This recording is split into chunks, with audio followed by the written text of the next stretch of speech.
Actually, was the lead singer for that. But anyway, this is how we start the day. And welcome to Good Morning Kenya. Later on, we'll be talking about why stroke is hitting the younger generation from as early as 16 years of age, especially in Kenya. That is a conversation I'll be having with Dr. Jessica Mwikali, who is a doctor and general practitioner at Hospital. Victor, yeah, how are you doing?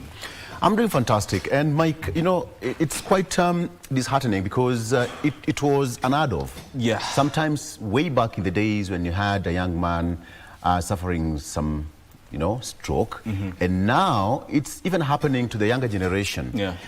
Some people would say it's about pressure, life pressure. Yeah. How do you call it? Life, you know, the way we live nowadays and all that. But, you know, diseases and such kind of conditions doesn't segregate. It can strike anyone. Exactly. And I think it will be a very nice discussion because we need to take care of our health because health is wealth. Let's talk about more after that. But on People and Politics today, let's talk about truth and half-truths in politics. And one of the things that we also need to talk about is that story that has struck the softest part of the nation. Albert Ojwang, who was arrested, and hours later, he was no more. Police officers are on the spot. That is IG, Police, DCIG, and DCI Director, that is Mohammed Amin, and so many names are being called in as far as that is concerned. What is really happening? What is really happening? That is a question. To the police bosses, what is really happening? What is really happening? If Gilbert was arrested in Oyugis, the question is, that guy was driven 7 counties away. 7 counties. All right? 7 counties.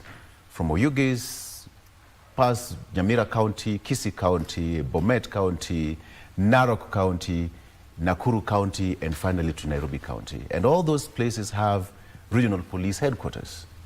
And they have got DCIO officers. We are asking questions as journalists, as Kenyans. Marie, you feel what I feel? Because the fact that the widow now was just 1 month in that village. She was taken for an introduction. The daughter is just 1 month old. So the daughter will live never to experience the warmth of a father. The young lady will live never to experience the compassion, the love of the husband of her youth. Police officers, what is happening? That's the question I'm asking you. Indeed, Victor, questions abound, answers are needed. Yeah. Yeah. I'm not so sure of talking about investigations because we've seen this one too many times. Yeah. And we just hope that the truth will come out. But again, we are Kenyans. We are saying until it's done, that's when we'll trust our security apparatus to do their work. But let's just hope that the truth will come out. But yes, it's disheartening. It's painful for the family.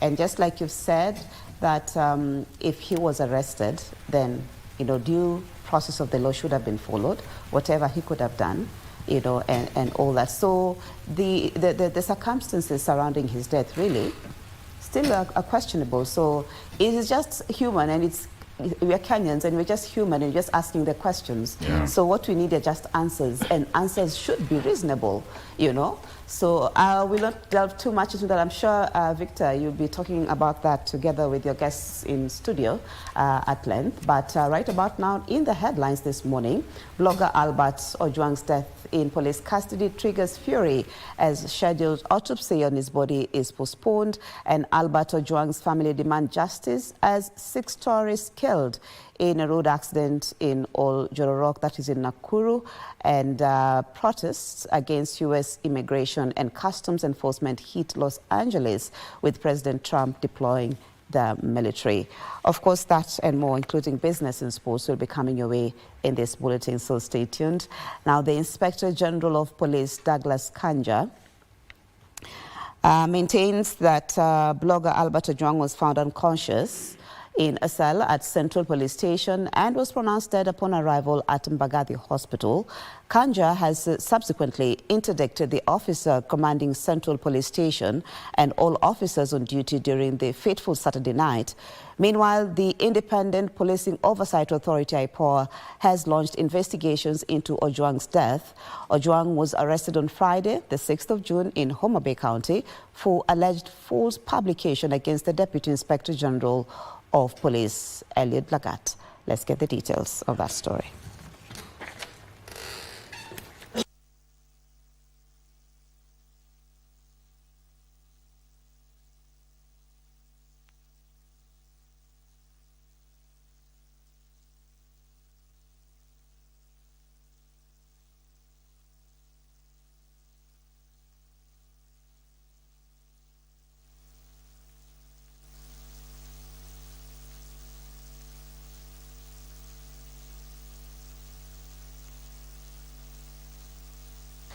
We do apologize for that wrong pictures, but I hope that we can get it. My director will be taking me back there, where the Inspector General of Police, Douglas Kanja, maintains blogger Albert Ojwang was found unconscious in a cell at Central Police Station and was pronounced dead upon arrival at Mbagathi Hospital.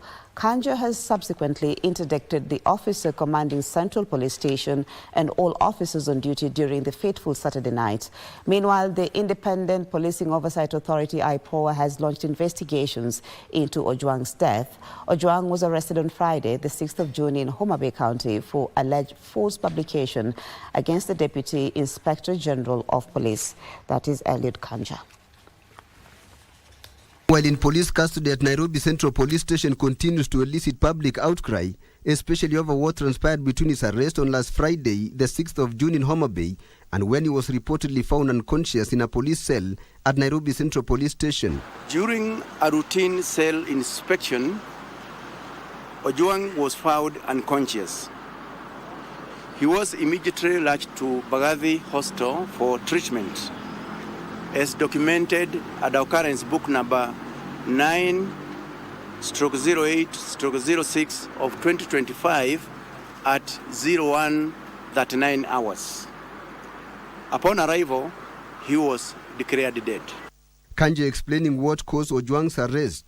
There was a complaint that had been launched by the DIG KPS about his name being tarnished. So it is on that basis that investigations were actually being carried out, because he also have got a right to be protected by the same law. Following his death apparently in the hands of police, the police boss cracked the whip on those deemed culpable. I ordered the interdiction of the following officers with immediate effects. Number one is the officer commanding the station, that is the Central Police Station OCS, the duty officer who was on duty during the night in question,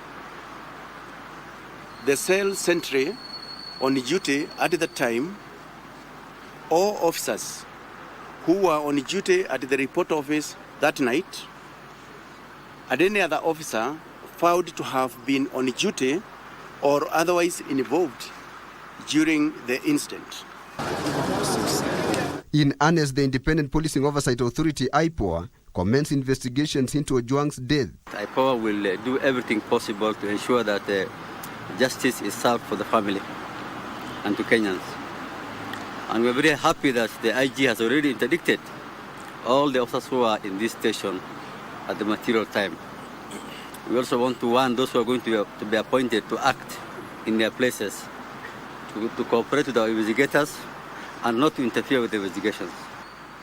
And we will provide all the necessary support to the independent investigative agencies in order to resolve this case, and we will provide further updates as the investigation progresses.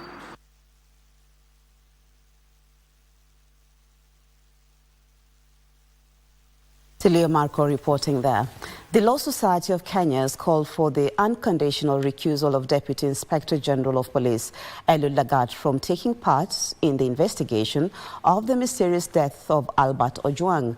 LSK also wants the Inspector General of Police Douglas Kanja to reveal the names of the officers he interdicted, including those who arrested the late Ojwang from Homa Bay and transported him to Nairobi.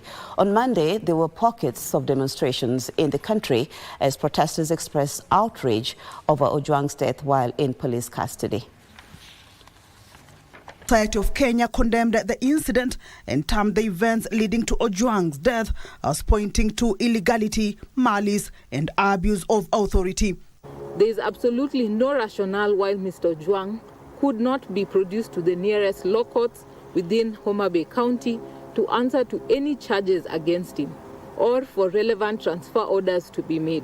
We are further apprehensive over the persuasion behind the overnight transfer of Mr. Ojwang to Nairobi without proper court orders. Led by its president, Faith Odhiambo, LSK wants Inspector General of Police Douglas Kanja to reveal the names of all interdicted officers. Without telling Kenyans in plain word of who these individuals are, will be treated to make just PR for purposes of calming down the citizens of Kenya.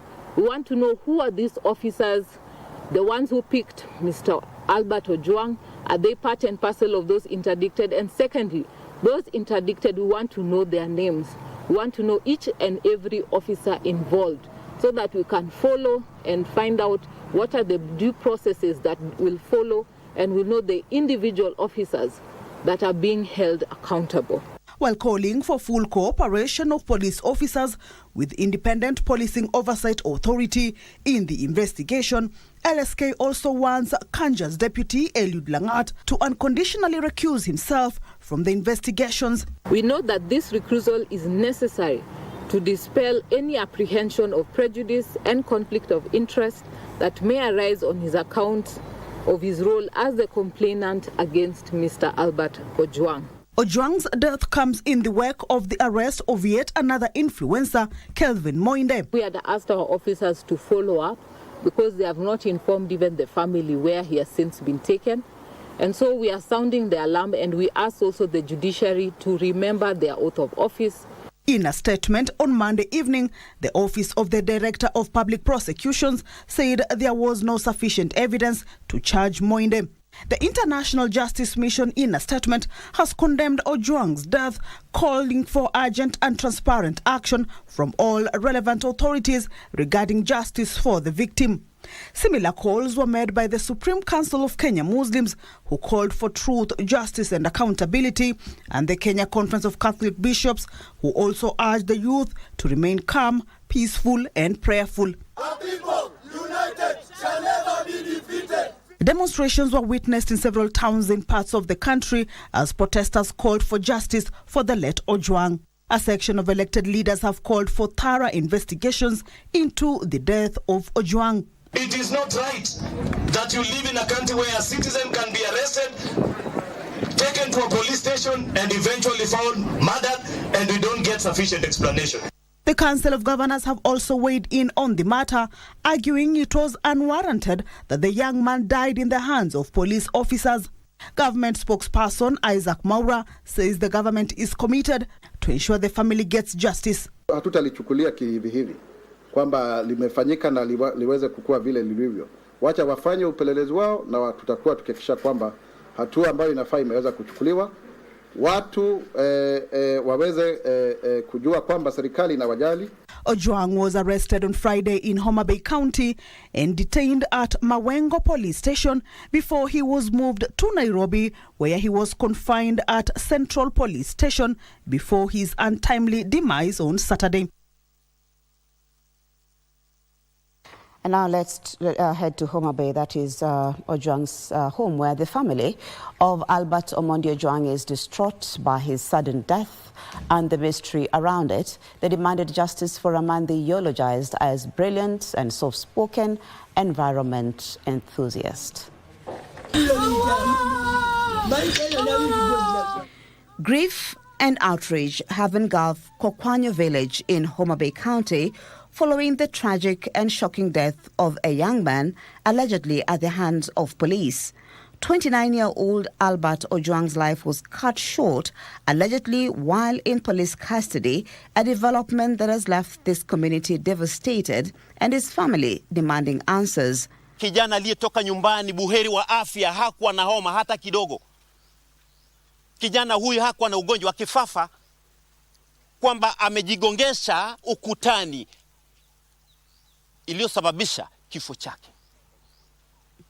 Tunakataa kama familia. Tunataka ukweli, serikali tuambie, county pia iangalie, constituency level pia iangalie, ward mali mtoto anatoka. Hawa wote wajue ni nini kilitendeka. Albert was reportedly picked by police last Friday while having lunch at his home and transported first to Mawego police station, then to Nairobi. Waliokuja walijitambulisha kwamba wamekuja kumchukua kijana Albert Omondi na kwamba wametumwa kutoka Nairobi. His family says they were reassured he was safe, but on Saturday the worst news came. Waliwahakikishia msiwe na wasiwasi, kijana yuko salama mikononi mwetu. Hivi leo tunazungumzia ambaye alikuwa tumehakikishiwa yuko salama. Albert's family has urged for thorough investigations, even as circumstances surrounding his death remain unclear. Mbona hatukuwahi kupata hata ripoti siku moja kwamba Omondi has been summoned? Kama ni mtu ambao ni ako na tabia nyingine kwenye ukoo ama area, watu wanaweza kusema huyo mtoto alikuwa mkora, lakini tangu hatujasikia.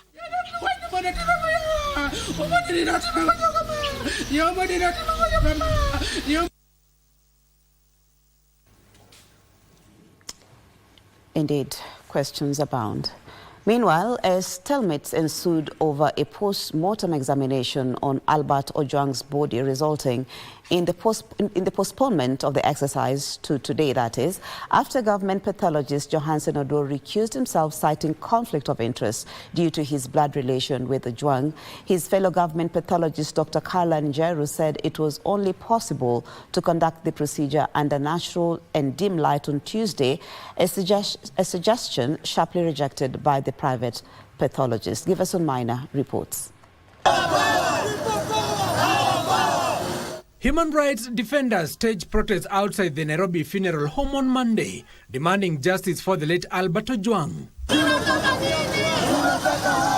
The family's lawyer, who refuted police narrative of suicide, said the body of the late bore injuries on the head, shoulders and hands, pointing to the possibility of torture and murder.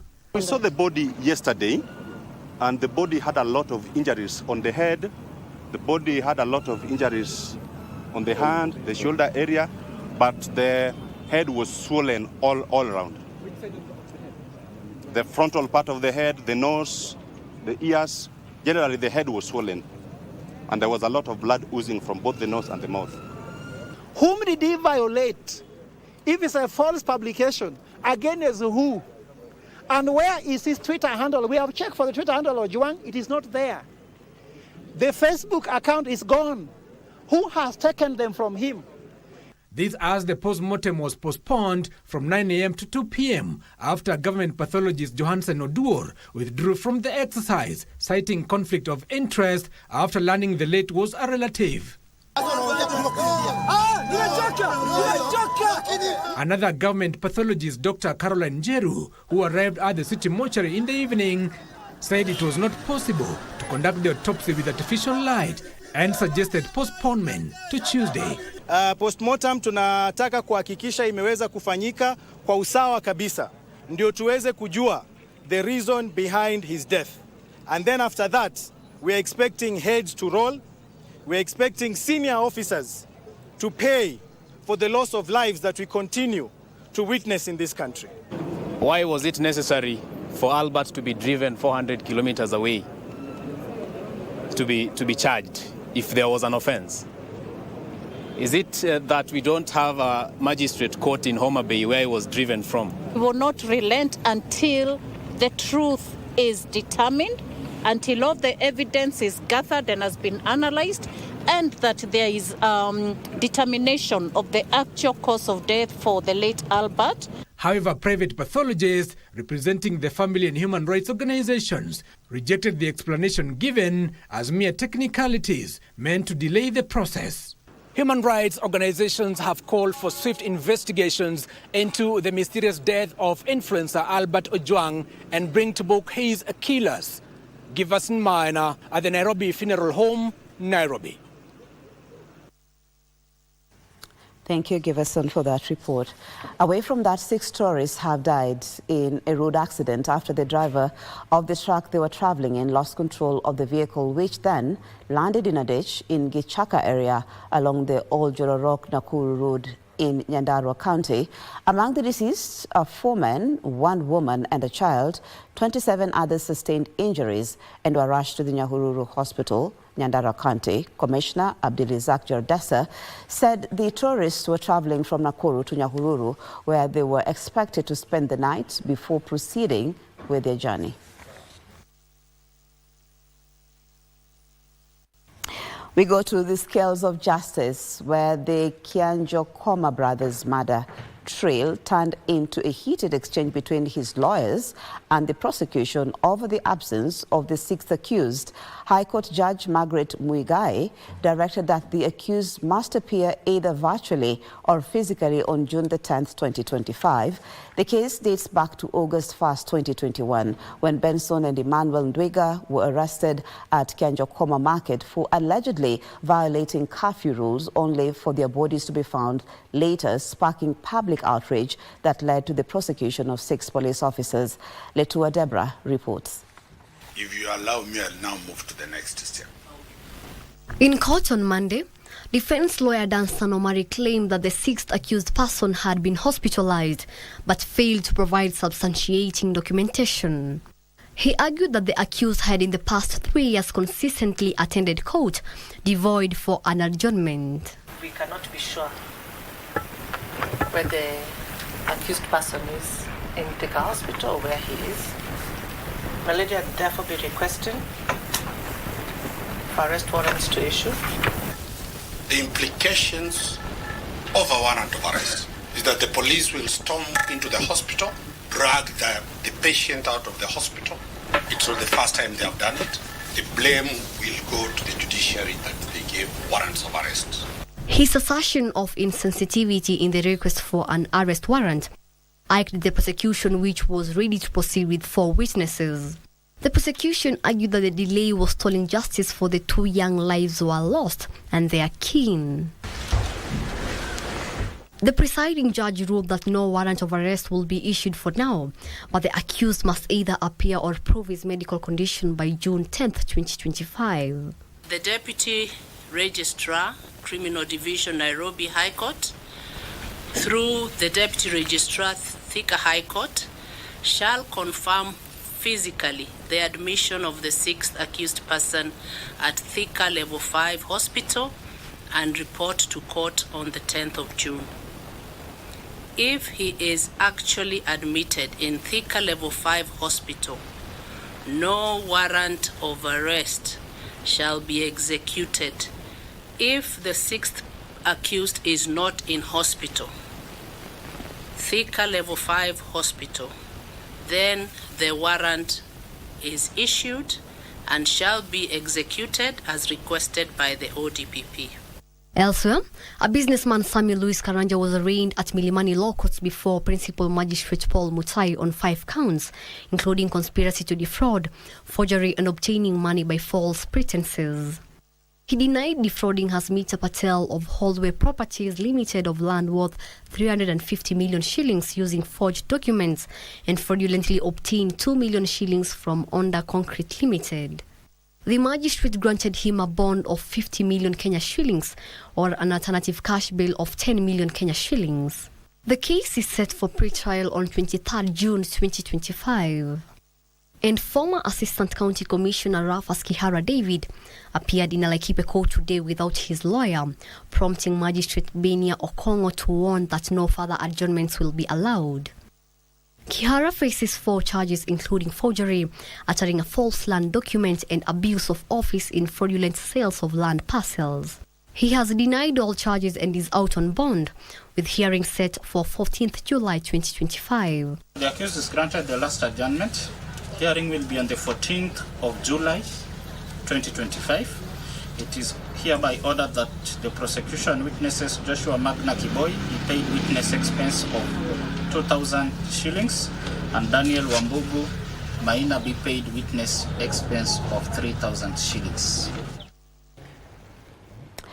Let's cross over to the U.S., where tensions escalated in the United States as protests against immigration and customs enforcement gripped the city of Los Angeles, with demonstrators clashing with law enforcement and setting vehicles on fire downtown. The demonstrations, which started peacefully, turned violent, prompting U.S. President, that is Donald Trump, to deploy the National Guard troops. Johnson Karago has the story. It began with an early morning raid on Friday. Federal immigration and customs enforcement agents swept through multiple sites in Los Angeles, arresting dozens of immigrants. What followed was swift and furious.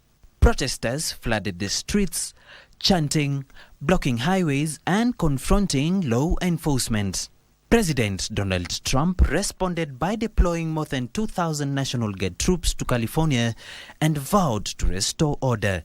Around 60 protesters were arrested and 3 officers injured following unrest in San Francisco on Sunday, prompting the San Francisco Police Department to declare an unlawful assembly in the area.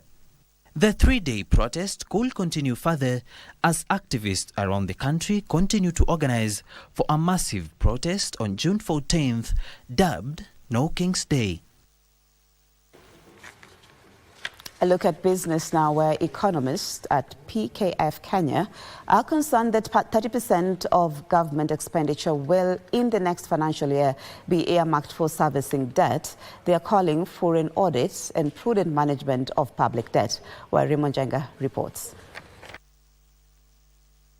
In their pre-budget analysis, economists at PKF Kenya says the 2.8 trillion shillings tax collection target for the financial year 2025-2026 is a tall order, since the number of eligible taxpayers and actual tax-paying Kenyans has widened. From a bottle of water that you will buy to quench your thirst, from any mobile money or banking transaction you will do, internet that you require for your day-to-day activities, for you to commute from point A to B, you're actually paying tax along the way.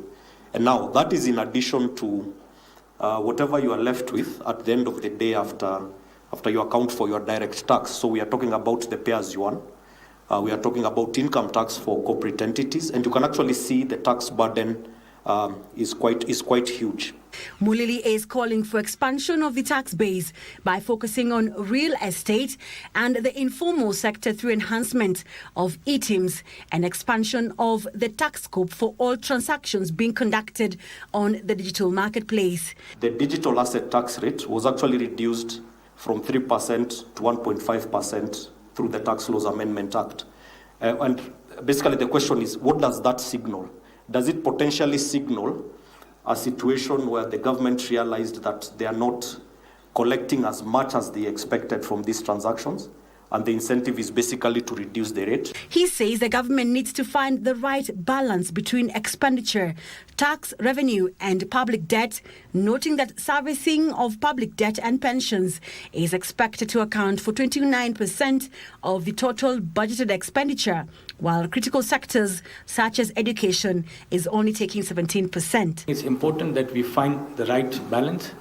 Government has expenditure, right? We need to spend the money. We need to collect taxes, and we also need to make sure that we can manage our debt, right? The debt has to be sustainable.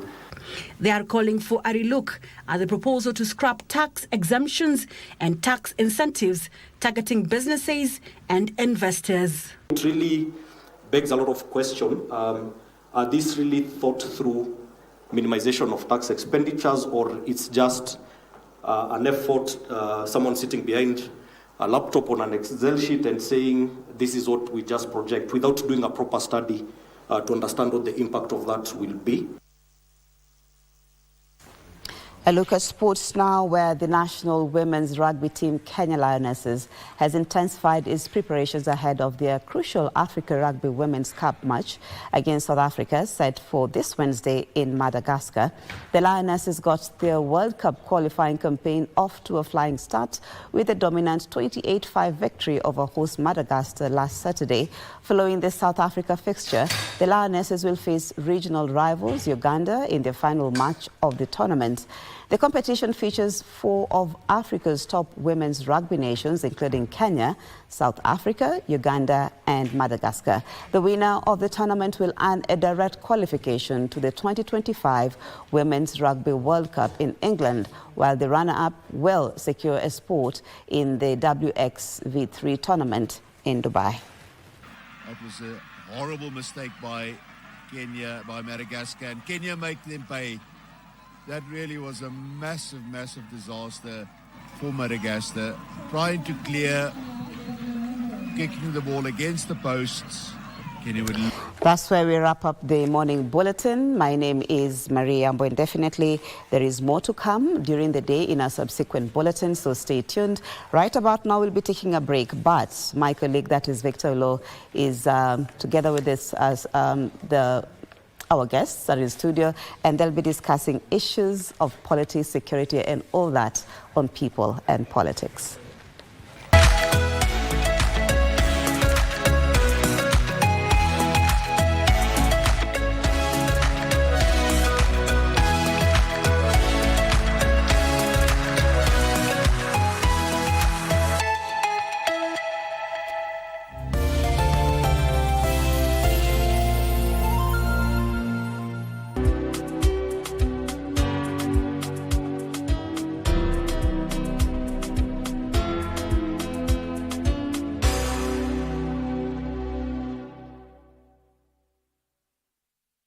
In a world where news is ever-changing, staying informed is more important than ever. Join us every week on News Check, your go-to show for the latest in current affairs, breaking news and in-depth analysis. A warm welcome to KBC News Check. From politics to global events, we bring you content that matter to you. We're not just speaking about the governance and how we want to see it, but want to actually participate. Get your facts, hear from the experts, and really understand what is happening around you. We need to change our system first. You have to do the impossible to make sure the message is home. Stay ahead, stay informed, stay engaged. Will these people, everybody agree? Just listen to me. Let's give him a chance to clear the air. Catch News Check every Tuesday and Wednesday from 10 a.m. to 12 noon. Only on KBC Channel 1.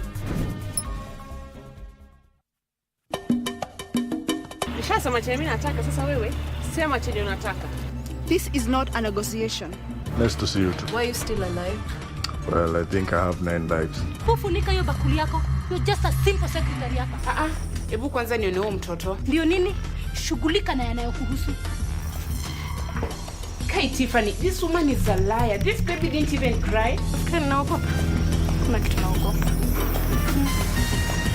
No.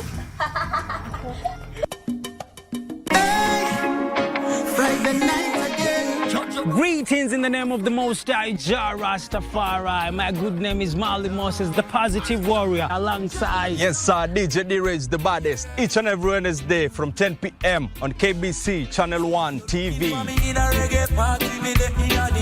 Tunakuletea the biggest reggae party in 254 in a yard extra. Extra niceness of reggae music. Extra dose of entertainment. When the thing is nice, we have to do it twice.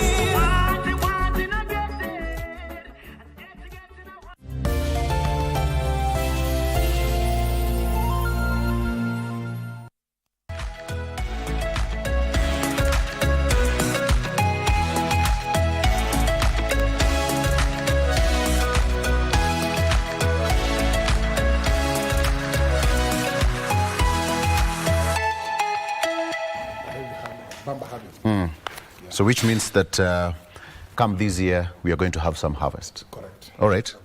A good one. Kitale has always been a very good place. I mean, it's one of those fertile grounds. A blessed land, by the way. A blessed land. Yeah.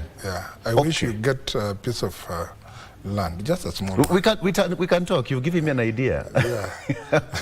Farming in Kitale is one of the best things that any person can do. You can't gamble. You are sure of it. Okay. Yes. Good morning. Welcome to the program. My name is Victor Lo. That's how we started talking about food, all right? And it's always said that Trans Nzoia and Kitale is always the food basket of this country. When Kitale suffers, yeah, the entire country suffers. My name is Victor Lo. Welcome to Good Morning Kenya. It's now 6 minutes past 7 a.m. Let's talk about politics today. And today I want to talk about Kenya and politics, truths and half-truths. What we are experiencing in the country, truths and half-truths. Kenya and politics today. My guest in studio, Kelvin Nyamache, who is leadership and policy analyst. He's also motivational speaker par excellence, and he'll be telling us more. He'll give us a motivation, right? You need to motivate us. You are not running away from that. Absolutely. Karibu sana. Asante. You're well? I am well. How about you? Fantastic. Yeah. And as well as Wafula Mutacho, he is the Ford Kenya chairman, Trans Nzoia County.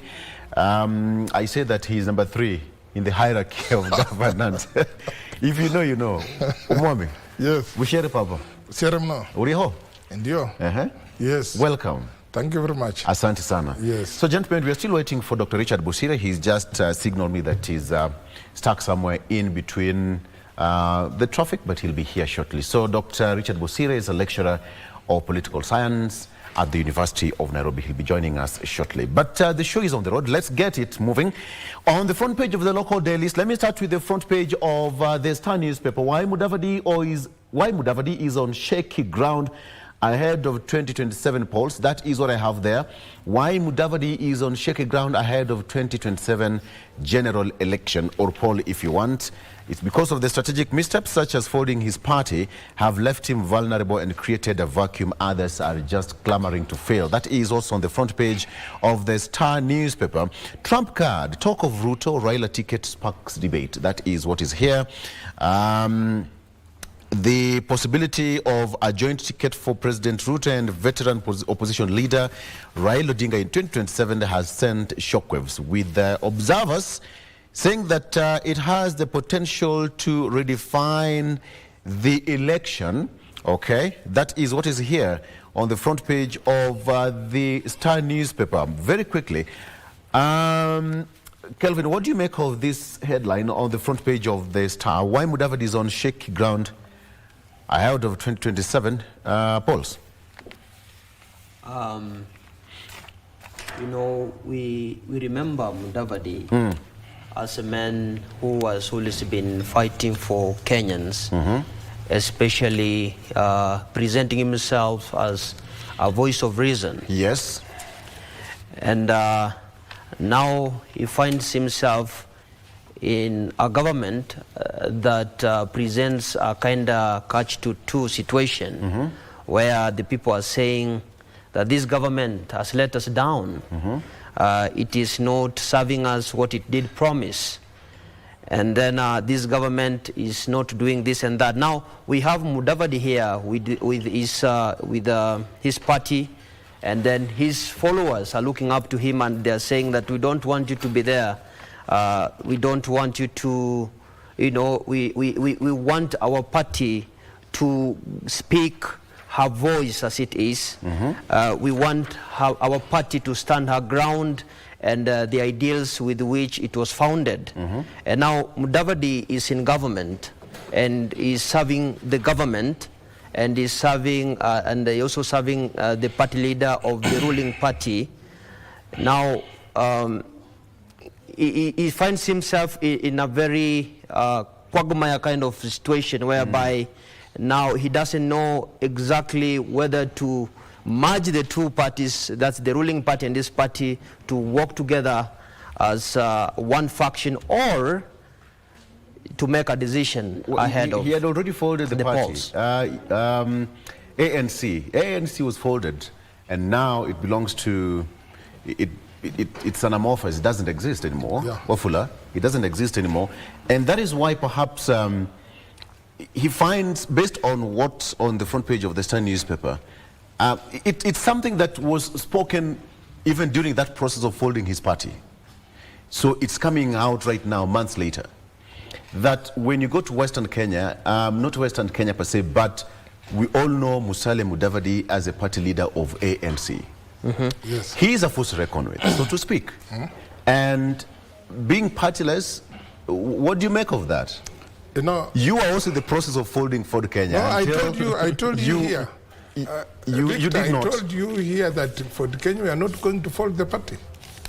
With so many reasons. There was that pressure. There was that pressure. Yes, ANC and Ford Kenya to fold both parties. I accept there was that pressure. But I told you in this sitting that for Kenya we are not going to fold our party.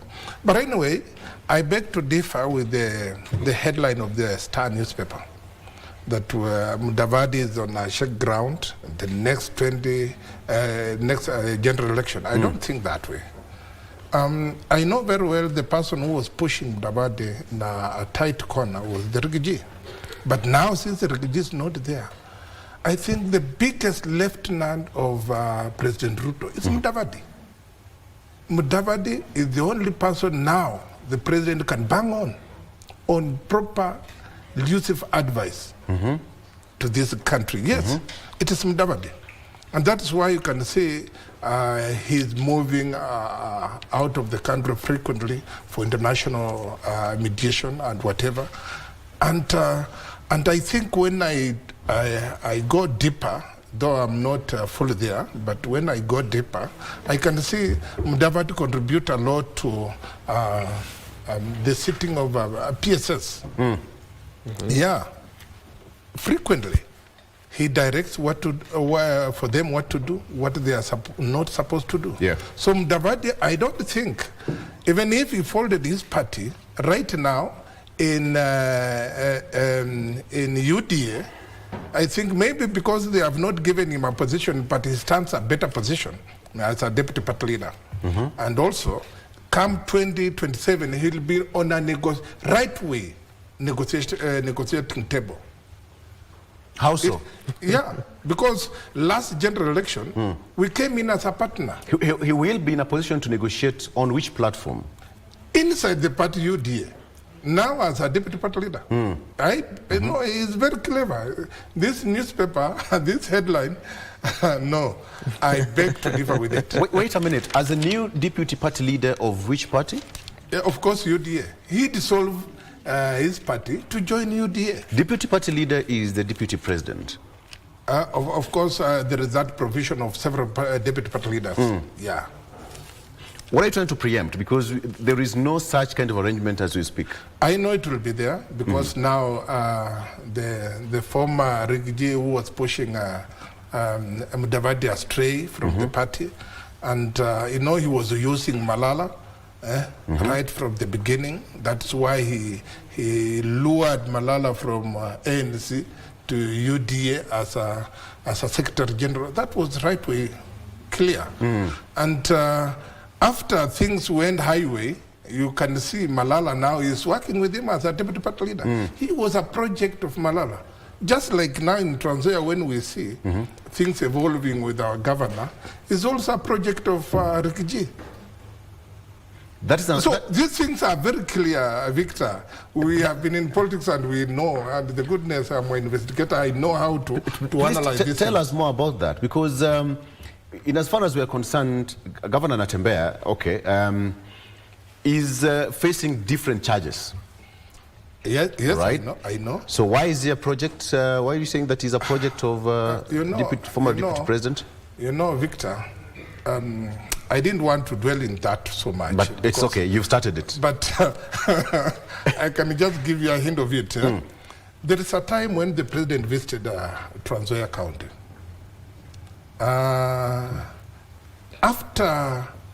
After almost 4 days, the president left Trans Nzoia, and then he later traveled outside the country. In less than 4 days, deputy president came to Trans Nzoia again. Now, to me as a as an investigator, I was asking myself, what did the president forget to tell Trans Nzoians? Now he has sent deputy president in a span of 4 days. That was a question mark to me. Now, when the deputy president came, former deputy president came to Trans Nzoia, he met in a close room with the governor. And they went and have a meeting, an open meeting, public meeting. The following day, that is when the beginning of Natembeya abusing Wetangula, Natembeya abusing Mudavadi, abusing Ford Kenya, our party, and everything. You can now start analyzing yourself, even as a small kid can analyze. Then where is this force coming from? Okay. Let's come back to the Mudavadi factor in 2027 general election. We know that ANC has only one governor, that is Lamu governor.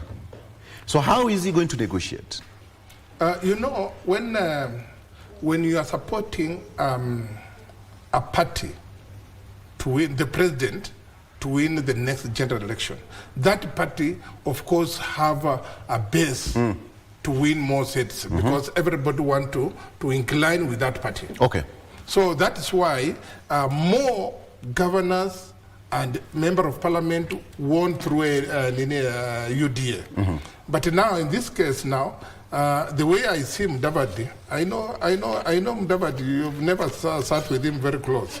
It's somebody who thinks some miles ahead. Yeah. And the way I say, he wants to be right in the negotiating table, 2027. Even if the Agwambo team is coming, he is positioned to be there seated. You understand? Okay. Victor? Yes. If maybe you'll allow me to interject. Me thinks Mudavadi could have been in a better position to negotiate if he had his own party. But now what's happening here, we have observed time without number, the unpredictable political matrix where you go to the negotiating table with what you can offer because you can just be left somewhere in the crossroads. Now he doesn't have his own party, and then he only has got one governor, and then his followers might also move to other factions to support other personalities in that realm. We might experience a situation where Mudavadi will just be left on the road because now because he of course him being in UDA party and having folded his party doesn't actually make him a deputy party leader because that one is not recorded.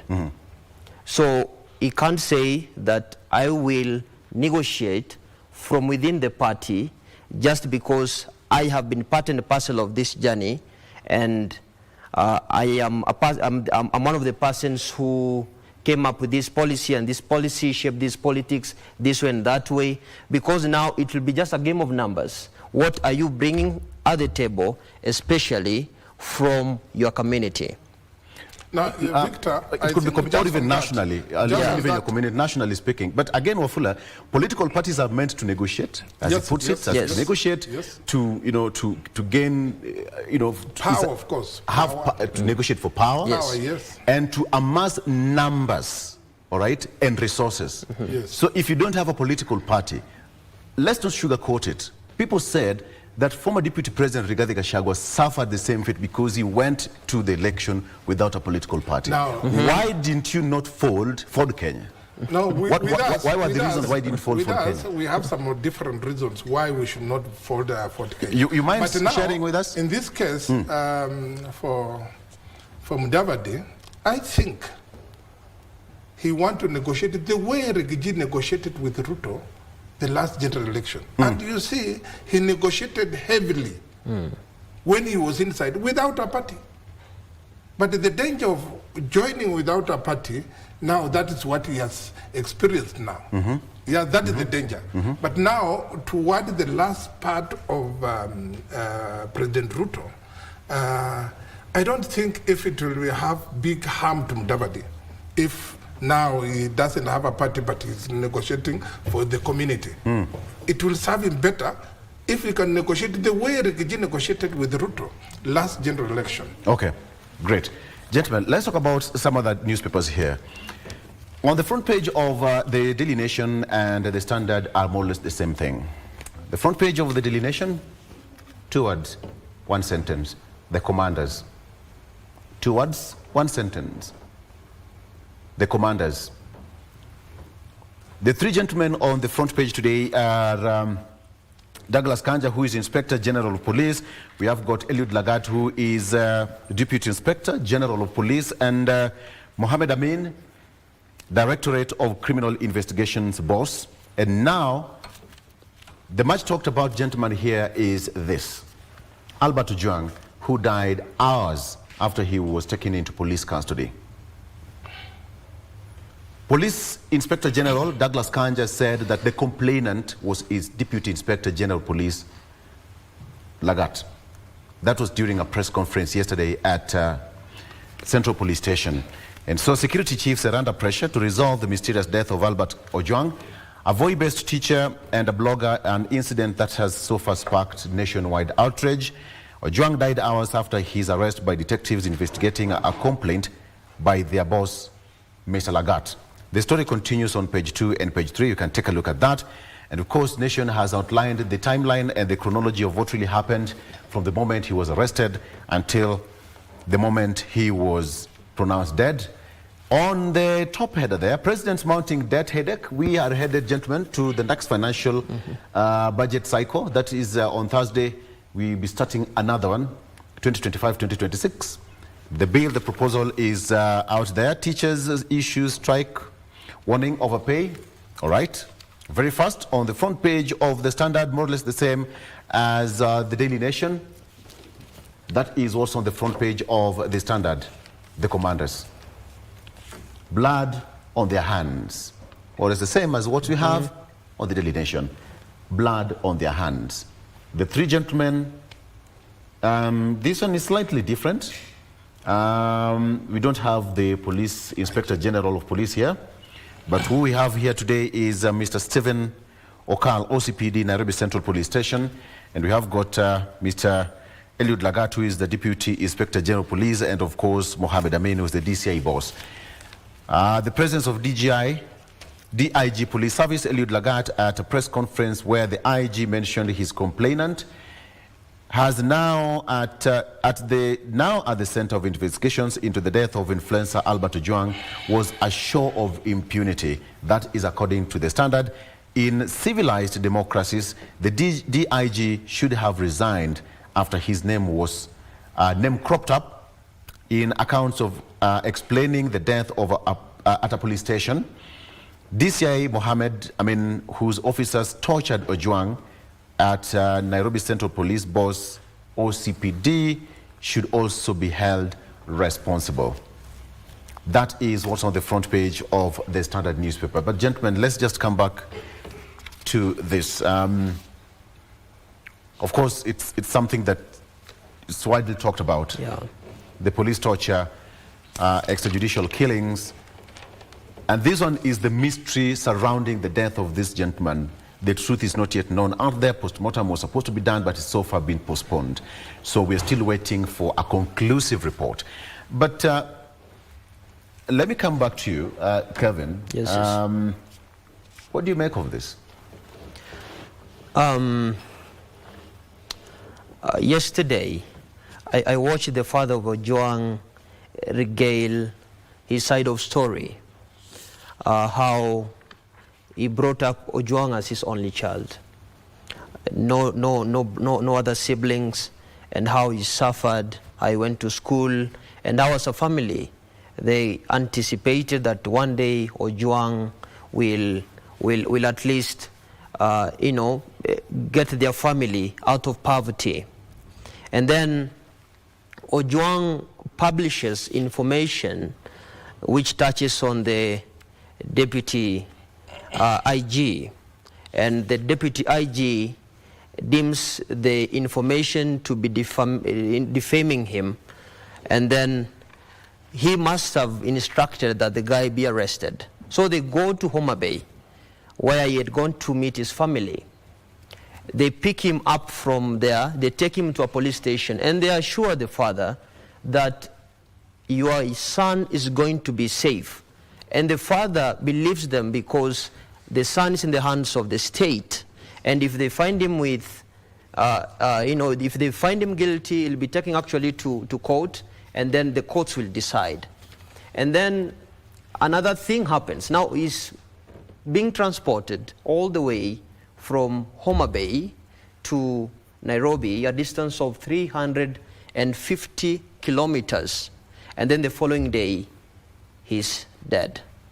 The country is bleeding. And as especially the young people of this country, we are at crossroads now. We don't know exactly where to belong, whether to always stand our ground and speak our hearts as the Constitution dictates.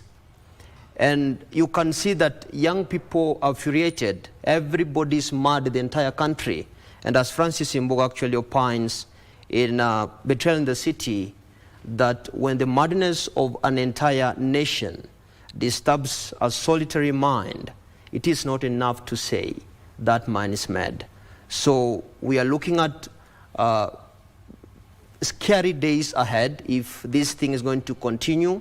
This is a time bomb, lest the government addresses this situation as it is, lest the government gives us information as it is.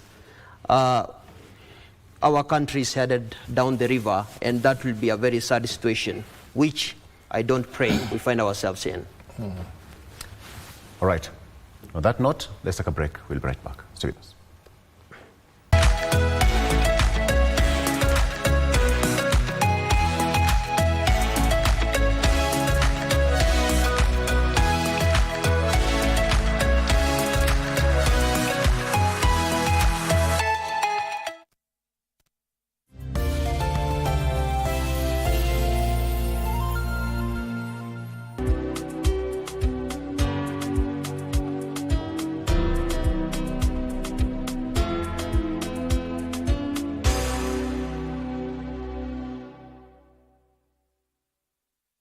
They say the earth without art would just be, get it? We circumnavigate the globe and traverse the local scene to bring you art and culture at their very best.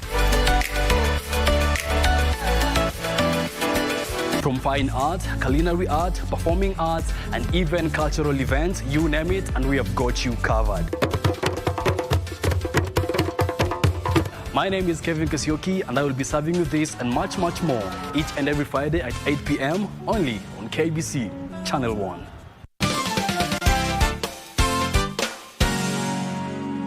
"19 nations will compete in the Total Energies CAF African Nations Championship, Kenya, Uganda, Tanzania 2024, which will be staged from 2nd to 30th August 2025. Amongst the 4 groups in the tournament A to D, Kenya is pooled in Group A, together with Morocco, Angola, DR Congo, and Zambia.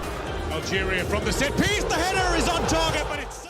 This unique competition featuring the best locally based players from across the continent definitely has something for everyone.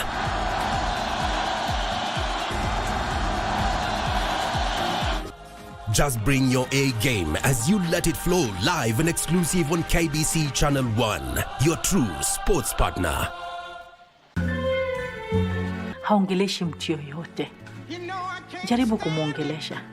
She might open up to you. Unaona? Are you even qualified? Umehitimu? Unajua unafanya nini hapa? Ahmed, arudi hiyo Dubai. Nimepoteza mtoto mmoja. Haijalishi. The words came out of your mouth. You should know better. Pole. Na mume wako. Sasa hapo ndio shida iko. Hapo ndio shida iko. Meaning?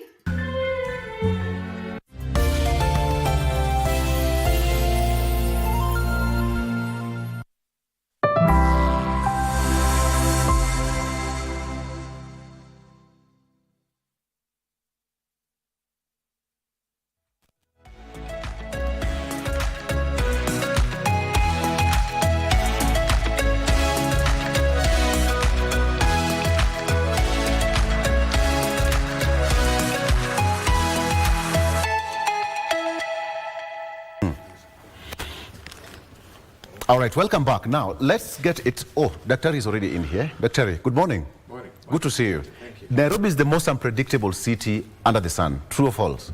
Very true. You wake up in the morning, there is something happening, there is traffic, there is no traffic. Today there is rain, there is no rain. The old road is flooded to the following moment. It's unpredictable. That explains my lateness. I thought it's a normal day, hit huge traffic. Yes. Oh, yes. But nevertheless, you are here. Thank you. Good to see you. Good to see you. You're just finding us, taking a quick look at front pages. And of course, before we took a break, I want you to speak into the hearts of this nation as now the two of you, as senior citizens of this country. You've seen this longer than us, and whatever is happening in the country, when a suspect is, there is that part of the Constitution, you're presumed innocent until you're proved guilty. Where did this go to? And whatever happened, let me just get to your point on the front page of the two dailies, the Daily Nation and the Standard, in 1 minute, if you can. This one, Victor, it cannot be 1 minute because this one is the topic headlines in both newspapers. Yes. And let me start from this point that, you know, Victor, I'm an investigator by profession. I've been an investigator in defense for quite some time. And before I started being an investigator, I was an engineer. I was trained to be an engineer by the same armed forces. Now, in this, why am I saying this? It's just because that you can build a bridge, and it will take a lot of time, with money, with a lot of people. First to think on how to build that bridge, then the resources to put in that bridge, and then the benefit of that bridge. It will take so many people, so a lot of time, a lot of money, but it can take a stupid fella, one stupid fella to bomb that bridge down, not caring how much was invested in that bridge, how much was the reason why the bridge was built. Now, in this case, I'm coming in to this angle as a politician now, because I'm a politician, Victor. I stood for election in Transia parliamentary seat, and my name was swindled out of the ballot paper. I don't regret. I live to remember. Now, I'm coming to this one now. Now, that is a man speaking now. Yesterday, right. I saw people demonstrating at the mortuary. Then they came to the police station. Some carrying the placard, some accusing President Ruto. And I said, now, the president is not involved in this one. This one is just somebody. And when the IG giving out his speech on the death of this young guy, he said that my DIG of KPS was the complainant. And he said he has a right also to complain. And to me, that one was enough for the IPOA chairman to announce that the DIG should step aside to leave room for good investigation. But anyway, the IPOA maybe is toothless to some extent. That is why the chairman could not pronounce that. Even after the IG has said that the complainant is so and so. This guy, I'm an investigator. When I saw the photo circulating in the media, the way he was hammered, he was not beaten, he was hammered in the head. Victor, when I was an investigator in defense headquarters, I used to attend postmortems during that time of Dr. Chris Olumbe. He taught me so many things. How the brain works, how the brain is protected, so many things. Now, immediately I saw the photo of this young guy being mangled by blunt objects in the head.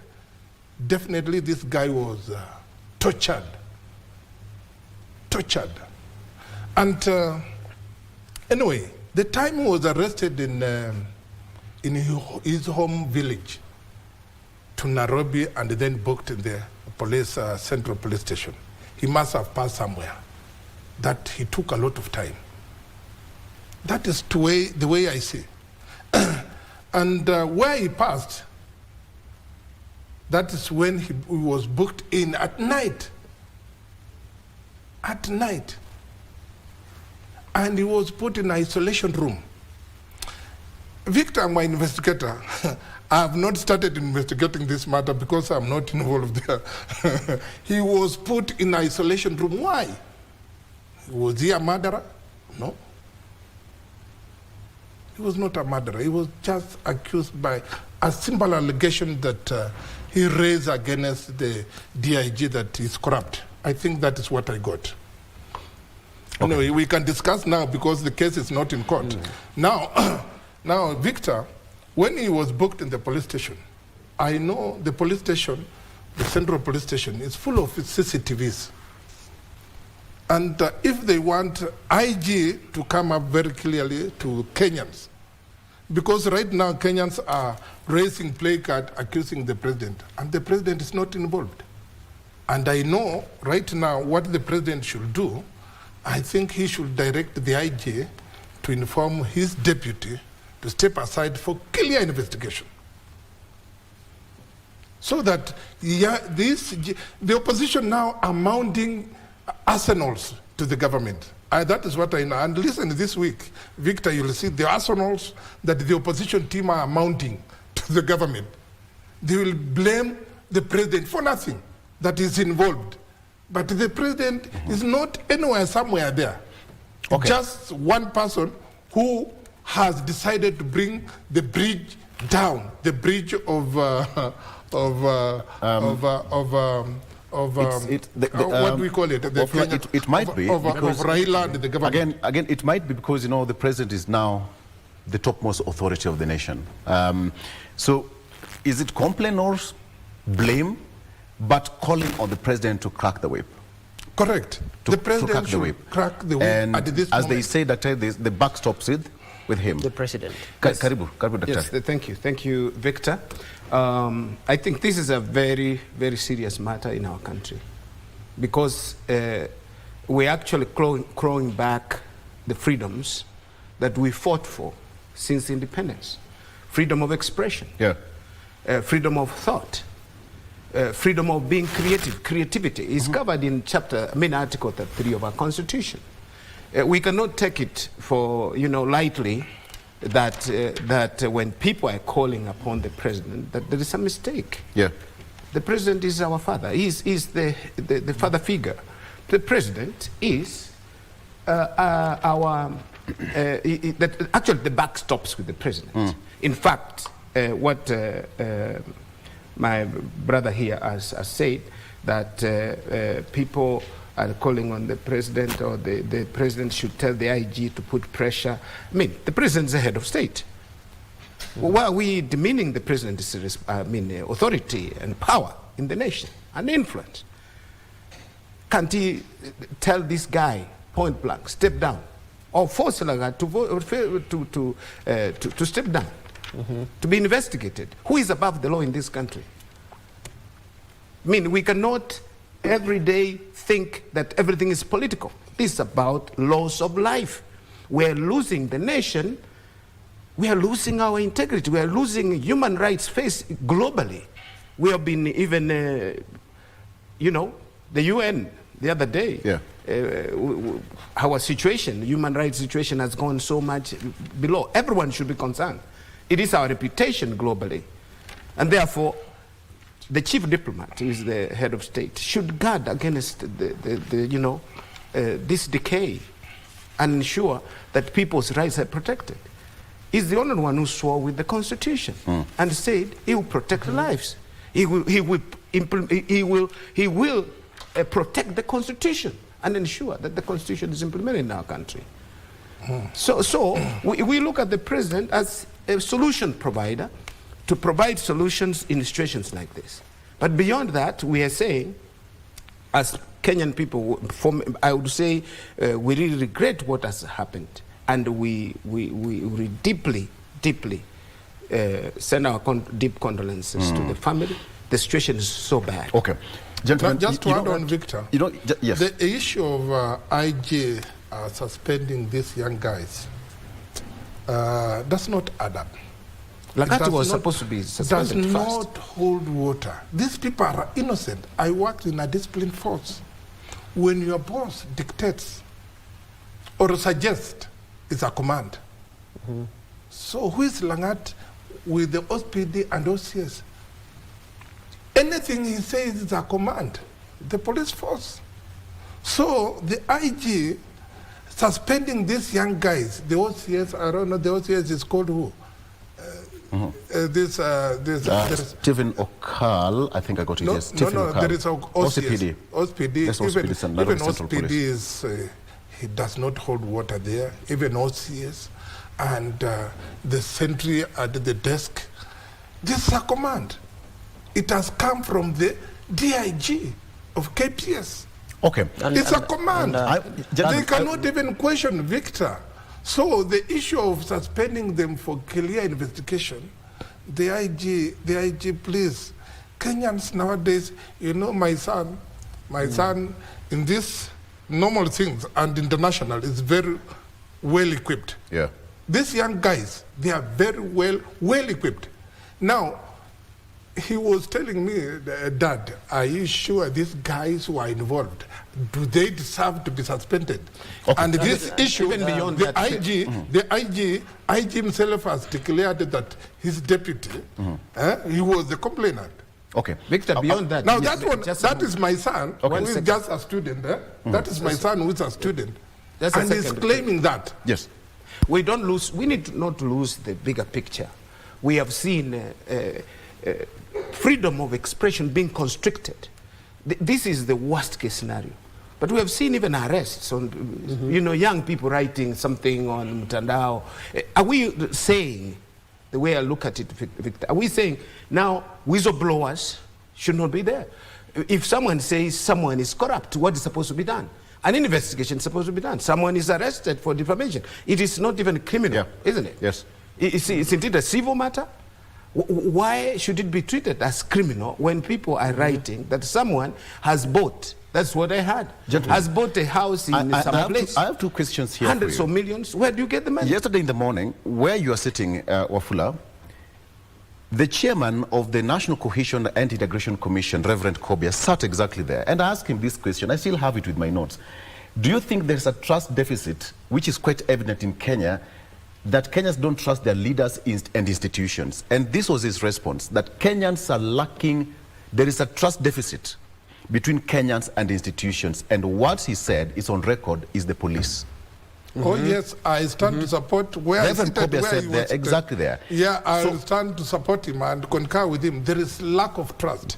Then how do we bridge that gap? Because matters when Wanjiku is told that we need to come together, that national cohesion, but the gap continues to widen. The same question I ask, do you think there is a trust deficit between them? Let me start with you, as a young man. Yes, there is a big trust deficit.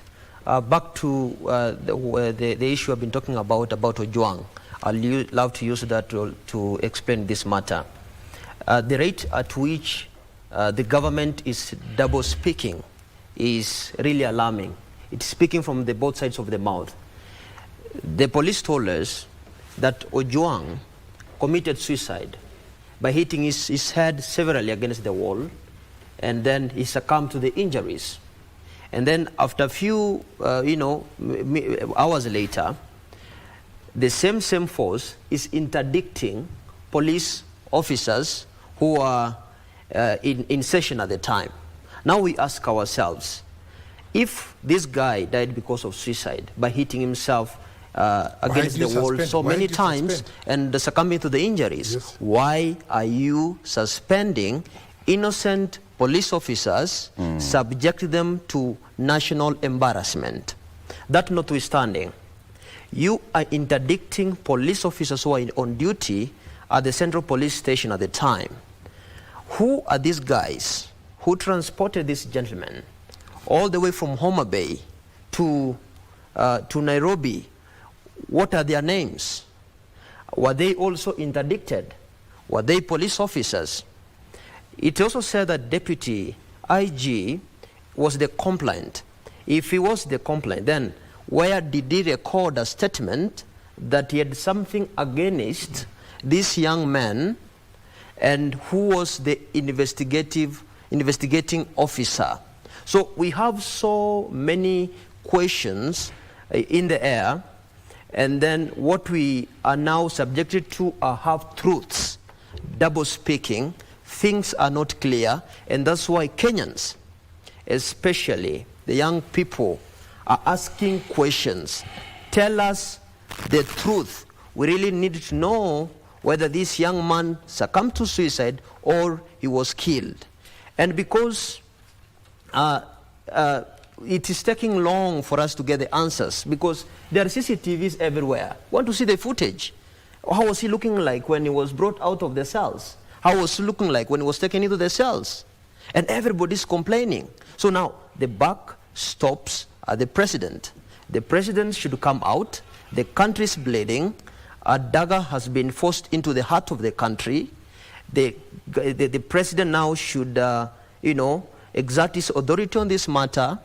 He should tell the deputy IG to step aside so that we can have a clear investigation happening. Yesterday, my friend, when I saw the deputy IG standing next to the IG, yes, actually not behind the IG, it was directly next to the IG, yes. And the IG was saying that this is the person who complained, and then that we have interdicted these people, and the complainant is not saying anything. Nothing has happened to him. He has not stepped aside. We are really sad about our country. Good point there. Quite salient point there. Wafula. What I'll say, at the beginning I said you can put a lot of resources to build a bridge, and then one person takes a minute to destroy that bridge. Yeah. Now the bridge of Raila and the president, that is broad-based government. You can see now it has brought an wound to that bridge, whereby I think the advisors of the president should come up very fast to advise the president to take action on the IG immediately, like yesterday. Even if the IG is your son, but now to bring the face of this country in a more organized and predictable manner, you must take a whip. So to me, this guy, when I saw the photo, it is true. And I think when he was brought from Oyugis to Nairobi, I don't think if he can take more than 7-8 hours with Subaru. I know the way Subaru moves. Subaru can take like 6 hours, less than 6 hours to Nairobi. But the time he was booked in the Central Police Station, and the time he was pronounced dead, you can see that time, and it is in the OB. The time was brought to the OB, police station, and the time he was pronounced dead.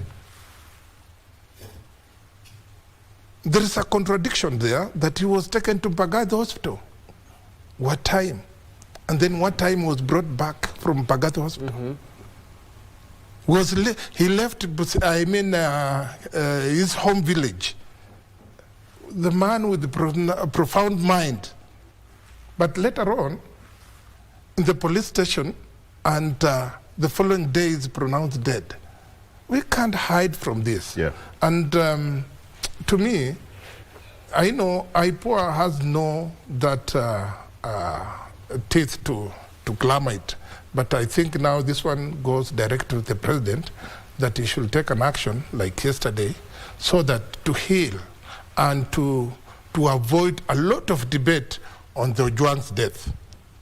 Let him crack the whip on his DIG and heal the nation. Already Genesis are still healing. Yes. And now you add an insult into an injury again. Okay. I want us to come back to that That issue. one cannot come up Very well good. to most of the Genesis. When you talk and about... especially when we are heading towards the next general election. Already the country is in a campaign mode. Yeah, but let's come back, because we are talking about truths and half-truths. Dr. Victor, over the weekend, yes. You will combine the two. Over the weekend, we've seen how politicians go neck to neck against each other. Some of the insults they throw against each other are actually unprintable. We can't even air them. We edit them for the purposes of news consumption. But when we decide to take everything raw and unedited on air, you would imagine the kind of turmoil that we would be in as a country. We all belong to this country. Over the weekend, a member of parliament was in Gishu County, threw unprintable words against former Deputy President Rigathi Gachagua. It's all out there. It was captured. But nobody has gone, for the mandibles of one another, to the jugular of one another. It's so normal. If this gentleman printed a word that is perceived to be a false publication, the rule of law is always there, Dr. Victor, I will start by saying our country is sliding fast into autocracy. We have seen this before. We have seen this before in the 1980s, late 80s. I was a young man then. I was in university, late 80s. And we really fought, struggled. People could be arrested. My professor could say something in class. The following day is not available. We only knew that he had been arrested immediately after class. What he said in teaching us. We are sliding so fast into autocracy, and we must really be serious as a nation that we need to reverse this trend. And the president is at the helm. The insults that we witnessed over the weekend, the unprintables. Imagine in front of our children. What are we teaching this nation? Then when our Gen Zs, we start blaming them for certain things when we have failed to be role models to our own children.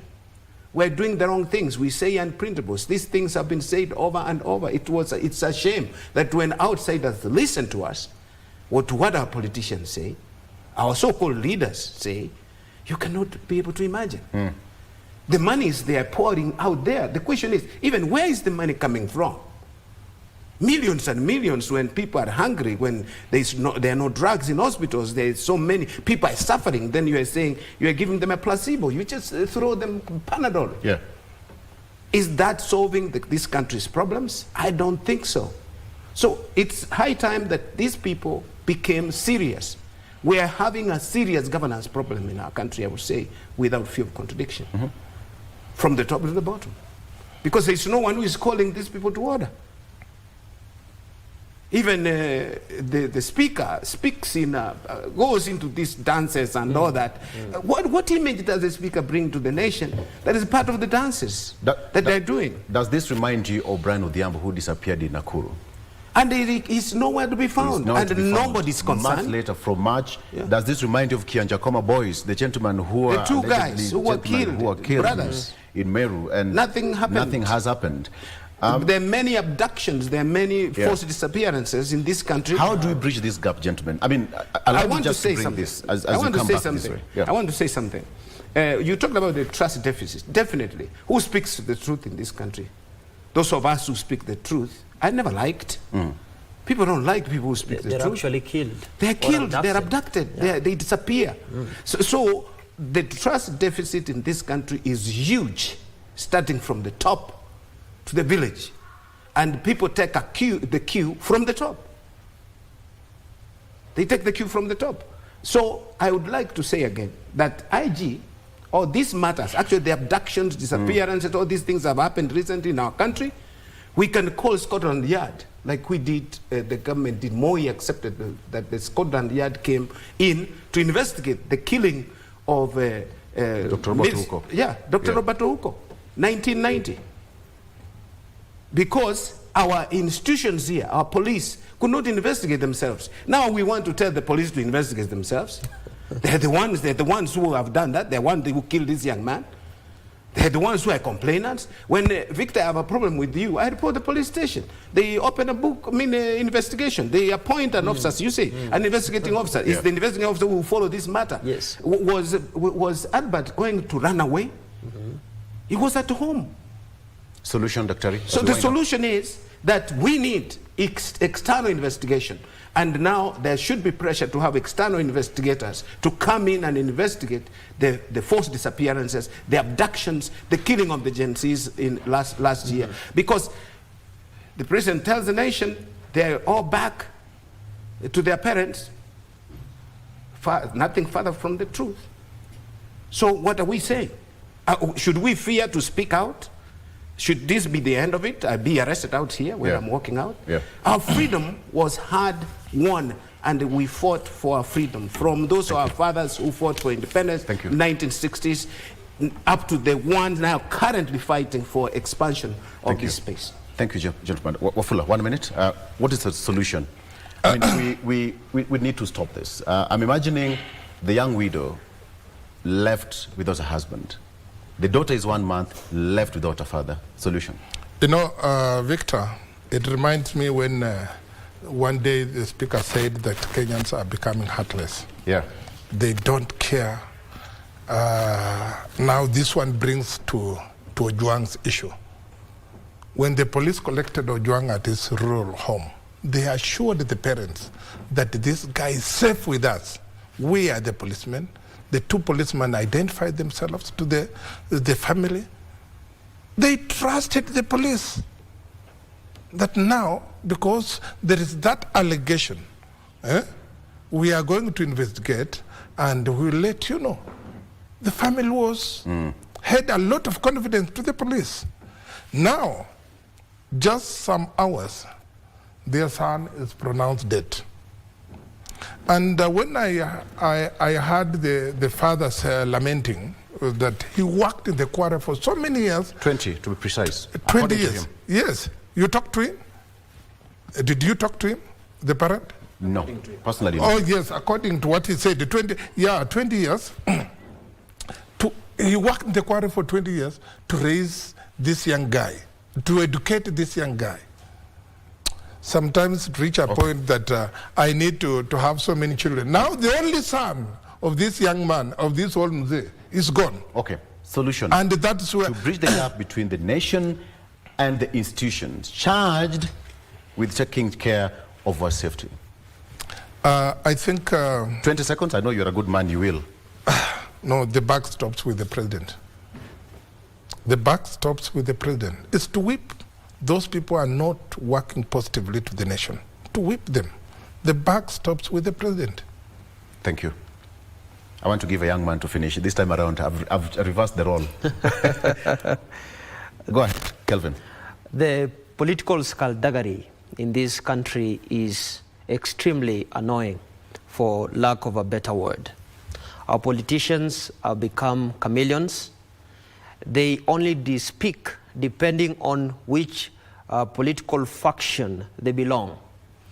On this matter, we wonder whether the chameleon is black or the chameleon is green, or the politicians will address this matter as per where they are standing.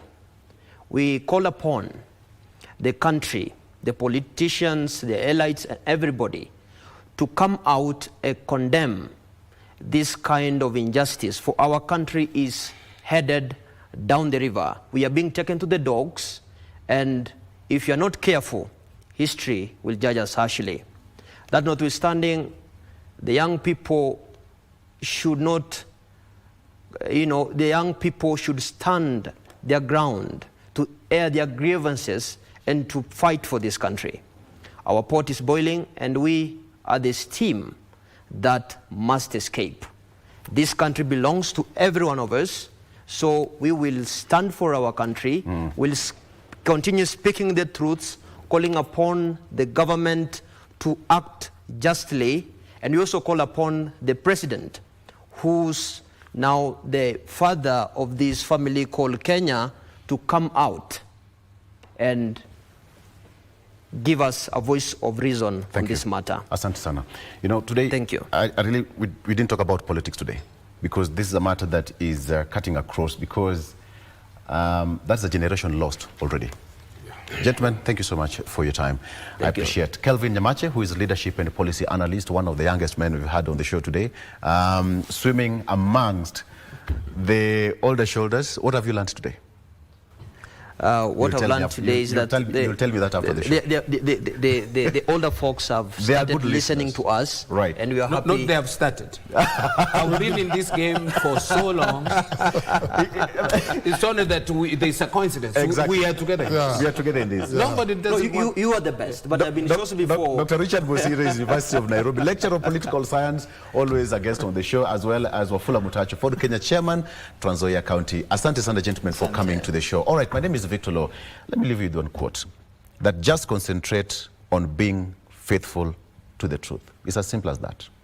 Have a good morning. Bye-bye.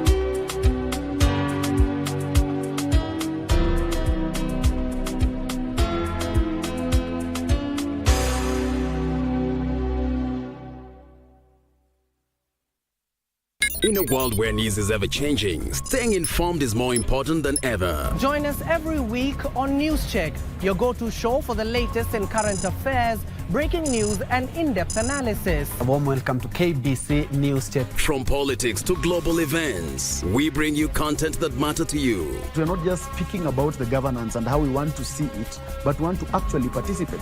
Get your facts, hear from the experts, and really understand what is happening around you. We need to change our system first. You have to do the impossible to make sure the message is home. Stay ahead, stay informed, stay engaged. Will these people, everybody agree? Just listen to me. Let's give him a chance to clear the air. Catch News Check every Tuesday and Wednesday from 10 a.m. to 12 noon. Only on KBC Channel 1.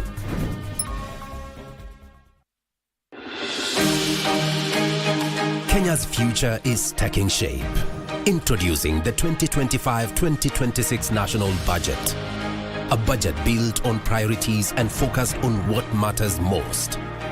Empowering agriculture for food security and prosperity.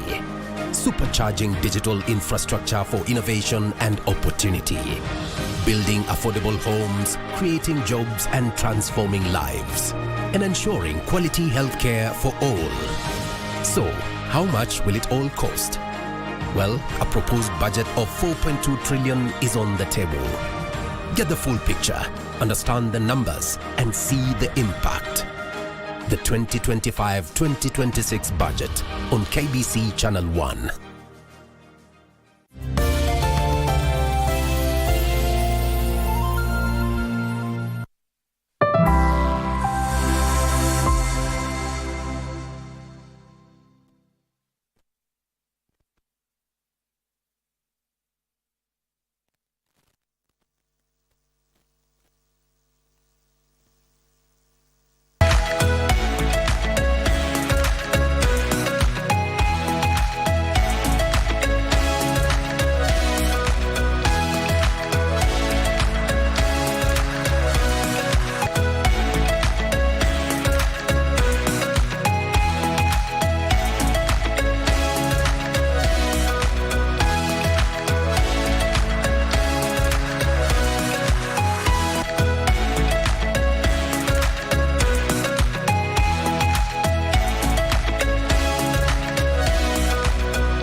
Kenya's future is taking shape.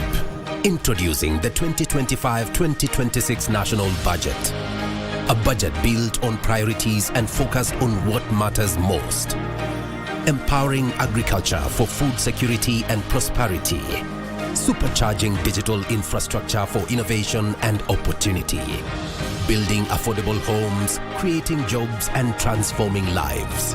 And ensuring quality healthcare for all. So, how much will it all cost? Well, a proposed budget of 4.2 trillion is on the table.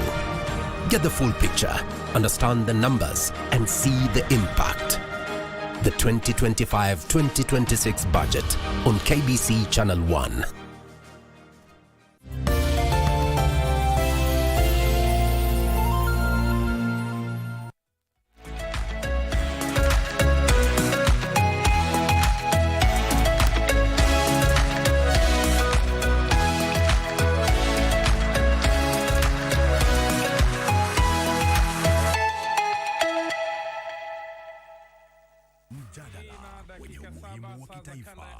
Mashariki, mtazamaji wa runinga na enzi ya KBC Channel 1 mahali popote ulipo, na vile vile pia msikilizaji wa KBC Radio Taifa Sauti ya Mkenya, ni matumaini yangu kwamba endapo ndo kwa sasa umeamka ukaamua kuichagua runinga ya KBC Channel 1, mpango mzima ni GMK, na kama umeamua kusikiliza KBC Radio Taifa Sauti ya Mkenya, mpango mzima ni Zinga. Jina langu naitwa Rashid Momkondo, upande wa pili yupo mwenzangu Dora Manya. Mtazamaji, Alhamisi ya tarehe 12 Juni mwaka wa 2025, bajeti ya mwaka wa kifedha wa 2025-2026 itawasilishwa bungeni, na msisitizo mkubwa ukiwa kwenye mswada wa fedha wa mwaka wa 2025.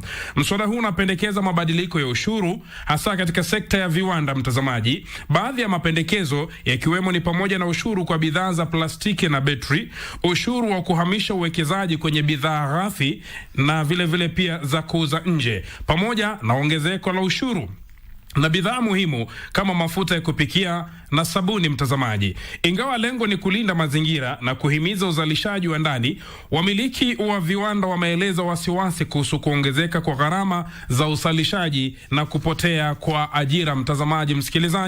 Msikilizaji na mtazamaji, katika mikutano ya kusikiliza maoni ya wananchi, wengi wameonyesha hofu kubwa, huku muungano wa vyama vya wazalishaji nchini yani KAM kikionya kuwa ushuru huu unaweza kupunguza mchango wa sekta ya viwanda kwa uchumi wa taifa kutoka 7.6% hadi 6% pekee.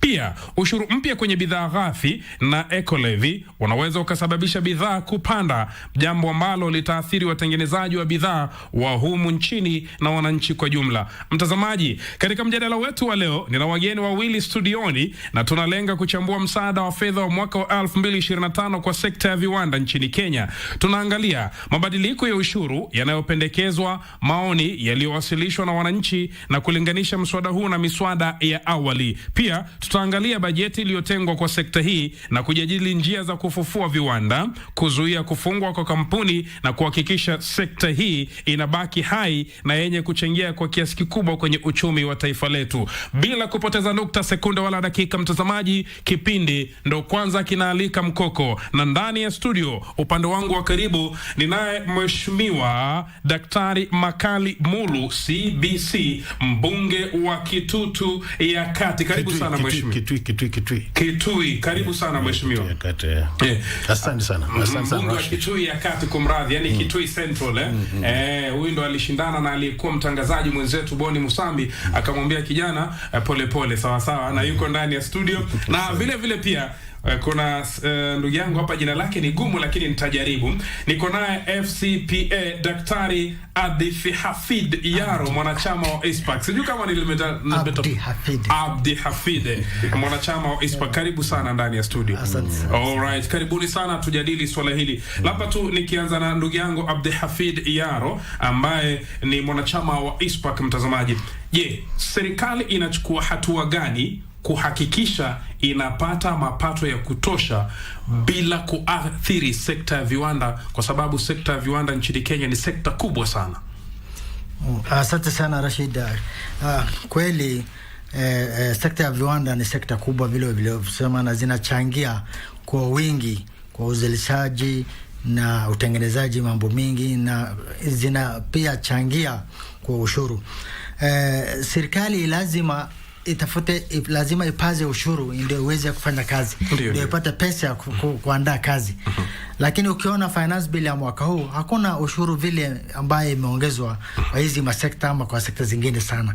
Ile serikali ile kitu ilijaribu kuifanya ni kuhakikisha tu ya kwamba kitu naitwa administrative functions ama administrative features, ya kujaribu kuifunga loopholes ambao watu wanazitumia pengine kutolipa ushuru na vitu kama hizo. Hizo ndio walijaribu kuifanya, ndio kuhakikisha kwamba ushuru inaendelea kuingia. Ukiniuliza inachangia namna gani hii sekta kuisaidia na iendelee kupata ushuru, utakuja kuona kuna mikakati serikali zimeweka. Kama hizi vitu wanajaribu kusaidia ama kuinua sekta za viwanda. Umewaisikia kitu naitwa sehemu maalum za viwanda, industrial parks, ambayo wanajaribu kuweka katika kila county. Hiyo nafikiri itakuja kuichangia kuhakikisha kwamba Wakenya waweze kutengeneza ama kuiunda vitu ama kutengeneza viwanda kidogo kidogo katika hizi makaunti. Hiyo ni agenda moja ya serikali ambao wanajaribu kuisaidia na hizi sekta ya viwanda. Kuna special processing zone na kuna economic processing zone. Hizi zote ni kupatia, hasa kusikia mambo za special economic processing zone.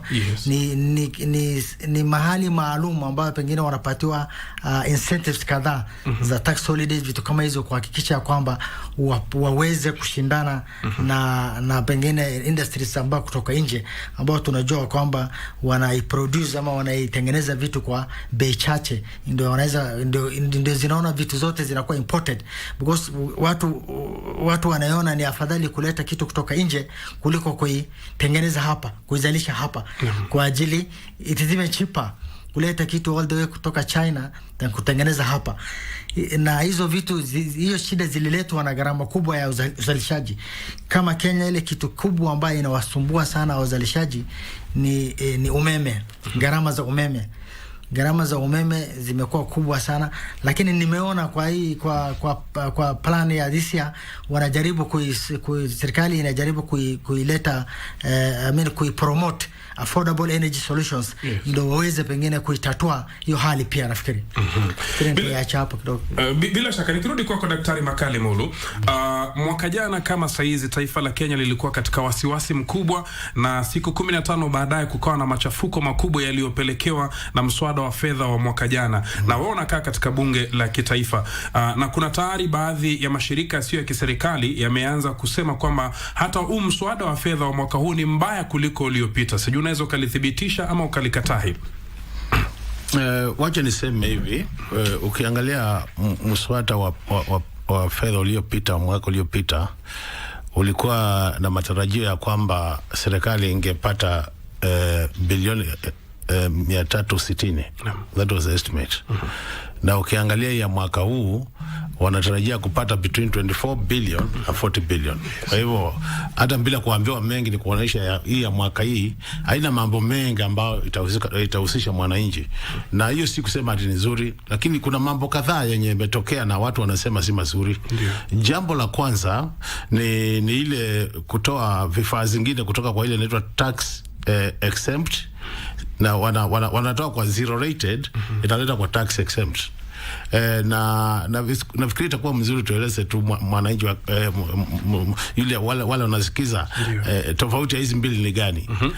Ukisema bidhaa imewekwa katika zero rated bracket, kwa sababu kuna zile zimewekwa pale, inamaanisha wakati unanunua hiyo bidhaa hakuna VAT. Na hata unaponunua yule ameitengeneza ile VAT amelipa wakati anunua vifaa ya kutengeneza, kama ni inputs ile inaitwa, unajua kuna inputs unaweka VAT. Sasa yule ameinunua ataenda a claim kutoka kwa KRA ile VAT alilipa kwa inputs. So naona hiyo bidhaa bei yake itakuwa imeteremka kabisa.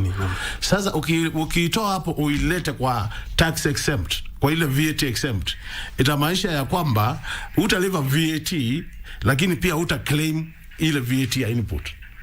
which means sasa ile VAT ya input ni rahisi wale wanatengeneza hiyo bidhaa kuongezea bei ndio iende kwa mwananchi. Ndio watu unasikia wakisema kuna uwezekano ya bei iongezeke. Na ndio watu wanasema wale wanatengeneza vile wanasema at the end of the day tutapata bei imeenda juu, na bei ikienda juu kawaida basi mwananchi ndiye anaumia. Ile ingine imeleta tashwishi sana ni mambo ya ile wanaita private data. Unaona kuna ile wanasema business secret data ya kwamba ulisikia mambo atakayere sasa wataweza kuwa wanachunguza ile data yako huko ndani kama ni mwanabiashara. Hiyo imeleta tatizo sana kwa sababu anauliza na hii kifanyika na data ni yetu na kuna Data Protection Act. Sasa hiyo itafanya kazi namna gani? Kwa hivyo hapo ndio kuna tashwishi kidogo, lakini ukweli ni kwamba ukiangalia vile serikali imefanya, kama mwenzangu amesema, serikali ilijaribu kufanya mambo iwe ni administrative sana. Yani kuimprove ile collection ya KRA kuliko kuongezea ushuru upande wa mwananchi. Na ndio tunasema mimi mahali nakaa kama mtu wa bunge, tunasema pia tungependa Wakenya waanze kuangalia upande ule mwingine. Unajua kweli ni kwamba ile sababu inafanya tuwe na finance bill kila mwaka ni kwa sababu tuna bajeti. Na bajeti imeweza odhorosha ina orodha si list. Imelist zile vitu zitafanywa. Kwa hivyo naamini watu kama ndugu yangu hapa Bwana Habudi, Daktari Habudi, wangeanza kuangalia sana ni vitu gani inafanywa. Na hapo ndio sasa ningependa niseme vile mambo hao wamesema KMA shida yao maliko. KMA nafikiri natakiwa wakaa waseme hii budget ni ya 4.02 trillion. Ndio. Katika hiyo 4.2 trillion ni vitu gani zenye zimetokea zinaenda kwa manufacturing? Providing what we call an environment, conducive environment for manufacturing in this country. Na utakuta ukiangalia ni kwamba ndio waweze kuwa wanalalamika ni kwamba ile pesa imewekwa huko kusaidia wao ile mambo wamesema ambayo ya gharama ya juu ya kutoa vifaa kwa factory, hiyo haija tolewa vizuri. Kwa hivyo tungesema ni vizuri hata wakati unaokota tax ama koti then align na ile budget. Iwe budget kwa sababu ukiangalia Kenya Kwanza walipoingia kwa serikali walituambia wana vitu vingi watakuwa wanafanya. Kuna mambo ya housing, kuna mambo ya universal health care, ile nyingine ilikuwa ni there are 4 items ile better transformation yao. Lakini ukiangalia ile katika hizo ile inaendelea mzuri ni kitu moja tu inaitwa housing, kwa sababu ndio wanaokota pesa through the levy. Hizi zingine zote kama zimekwama. Ukiangalia education sector is not doing well, every sector ina challenges. Kwa hivyo ndio tunasema ya kwamba imefika wakati Kenya tuanze kuuliza ile swali ngumu, na swali ile ngumu ni kwamba bajeti yetu inafanya zile vitu zinasaidia mwananchi ama ni vitu ambazo zinasaidia serikali? Shikilia hapo mtazamaji, ni saa 2:19 saa za kanda ya Afrika Mashariki, na kama tulivyokuambia tukielekea kwa mswada wa fedha wa mwaka wa 2025 na vile pia makadirio ya bajeti yatakayosomwa na waziri Mheshimiwa John Mbadi siku ya Alhamisi. Vipindi mbalimbali tumekuandalia ndani ya shirika la utangazaji nchini KBC kukuangazia tu wewe mwananchi, ambapo tutakuwa tunakuletea wataalamu hapa ndani ya studio angalau wa kutoa taka za masikio katika masuala haya. Na ndani ya studio mtazamaji, kama nilivyokuambia, leo ni bahati niko naye Daktari Makali Mulu, mbunge wa Kitui ya Kati, na vile pia niko naye FCPA Daktari Abdiaziz Abduyaro ambaye yeye ni mwanachama wa ISPAC. Nikirudi kwako ndugu Yaro, kuna swala muhimu pia linazungumziwa hapa, labda kwa mtazamo wako kama masuala haya ya kodi. Je, mabadiliko ya ushuru ambayo yamependekezwa kwenye mswada mpya wa fedha wa mwaka wa 2025 yanafanana vipi na viwango vya kimataifa kusaidia ukuaji wa viwanda vya uzalishaji hapa nchini kwetu? Asante sana Rashid. Kwanza nataka niseme hivi ya kwamba sekta ya viwanda according to economic survey ya 2023-24 ilipanuka ama sector volume ilipanuka na 2.8 kulingana na mwaka ya 2022 ambayo ilikuwa growth ya 3.7. Hiyo inakuonyesha kwamba growth imerudi chini kidogo, contract, na hizo zimechangiwa mingi na gharama za uzalishaji kawaida na other factors kama inflation na pia fluctuations za exchange rate na vitu kama hizo. lakini inatarajiwa according to the same survey, yani according to economic survey ya Kenya National Bureau of Statistics, inatarajiwa kufikia 2027 sekta ya viwanda itachangia uchumi ya Kenya kutoka saizi inachangia kama 7.6%. Ndio. Asilimia 7.6. Inatarajiwa ichangie asilimia 15 kufikia mwaka 2027. Ndio. Na hayo ni kulingana na sera ambao serikali inajaribu kuiweka, kama vile nimetanguliza hapo mbele, hizo za kujaribu kuprovide affordable energy solutions na hizo industrial parks. Hizo wanatarajia hizo sera ambazo, hizo strategy ambao wataziweka zinaweza kuisaidia sekta ya viwanda kuipanuka na kuichangia uchumi ya Kenya na asilimia 15. Vile ulisema kama ushuru, daktari ameeleza vizuri. Hakuna ushuru ambaye sasa imeongezwa hivyo ambaye inasumbua mwananchi sana vile kwa hii finance bill ya saizi. Yale vitu matata ni hizo tu, alisema hizo mambo za zero rated exempt na hizo vitu na hizo data protection. Nikijaribu kutajia mambo za privacy, KRA hata saizi iko na uwezo ya kuchunguza bank account yako, iko na uwezo ya kuchunguza vile kitu unafanya. Na kama wewe na hiyo mimi sioni kama ni shida, kwa sababu kama unafanya biashara ya haki, kama you are a businessman unafanya kazi ya haki, kwa nini hutaki serikali ijue unafanya nini? Kama unafanya biashara halali, kama unafanya biashara halali, kwa nini hutaki serikali ijue nini? Because as a citizen, unafaa kufanya biashara halali na ukuwe transparent na udeclare ile kitu ambao unatakiwa ulipie serikali na ulipe. Hivyo ndio inatakikana. So ile utata, kuna juzi nilikuwa naona clip nyingine ikiwa inazunguka ikisema ati KRA itachukua data za watu, ati watashare na masponsors zako, sijui na makokubai zako, hizo vitu kama hizo. Those are just propaganda, kwa sababu kuna sheria, hata katika sheria ya KRA kuna kitu inaitwa Tax Procedure Act Section 6 ina provide confidentiality of information. Commissioner KRA ikipata information yako, they are supposed to keep it confidential to themselves and they can only use it watumie kwa ajili ya kutafuta ushuru. Hawezi ati wakashia na watu bila nataka. You can sue them for that. So it's not allowed. The same as the Data Protection Act ina protect data zako zisitumike vibaya. Kwa hivyo hiyo kitu si ambaye kitu watu wanapiga kelele juu yake sana, kwa sababu wewe fanya biashara yako halali, information yako kama ni halali, hakuna haja unaficha. Bila shaka hakuna kitu unaficha. So nafikiri juu ya mambo ushuru wanajaribu kuziba vile uliniambia, kama kulingana na internationals vile wanajaribu kusaidia kule kuchangisha ushuru, ni kujaribu kuiziba ile loopholes ambao wale watu ambao hawataki kulipa ushuru wanatumia tax evaders. Na unajua nchi za ngambo kama America and Europe, tax evasion is second to death. Kosa kubwa sana. Is second to murder. Ile ukipatikana wewe ulipo ushuru una evade tax, unaweza kuliwa ama ufungwe miaka mingi sana.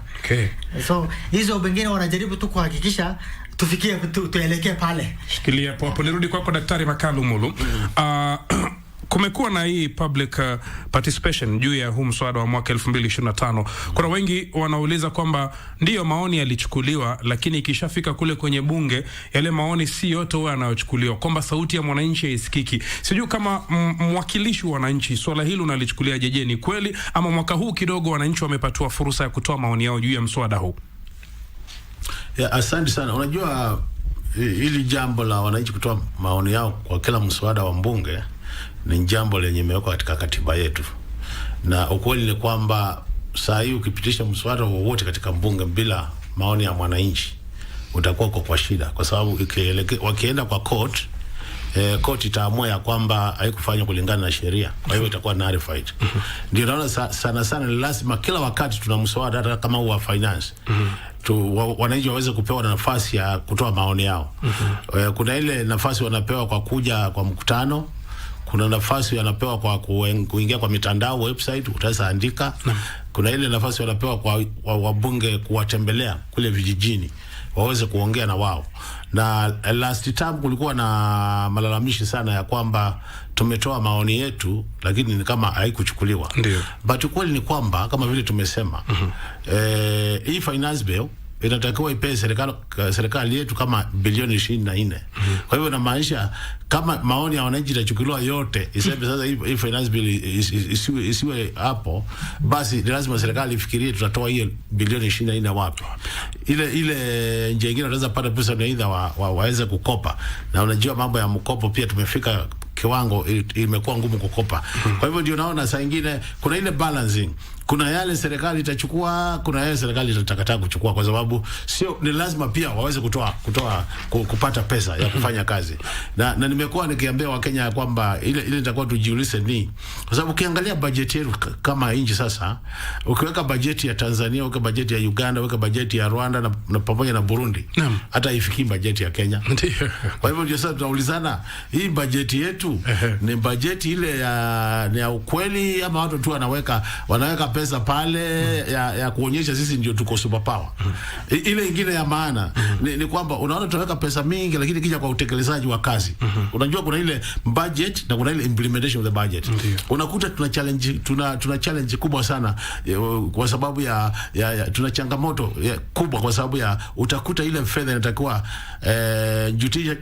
treasury wao wanatoa kila mwezi ndio ifanye kazi, hakuna. Kwa hivyo unakuta budget sana saa nyingine tuna implement kama 60%, 50%, na sana ile ya development ile ingefanya nchi ikue.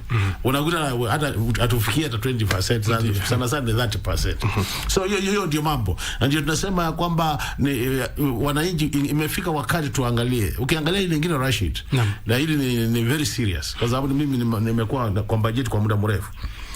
Tulipokuwa tukitengeneza bajeti, ndio hii pesa ya vijana wetu inaitwa Asla Fund. Hii ilikuwa ni one of the flagship projects ya Kenya Kwanza. PS wa hiyo ile anasimamia hiyo area inaitwa small scale enterprises and is a department.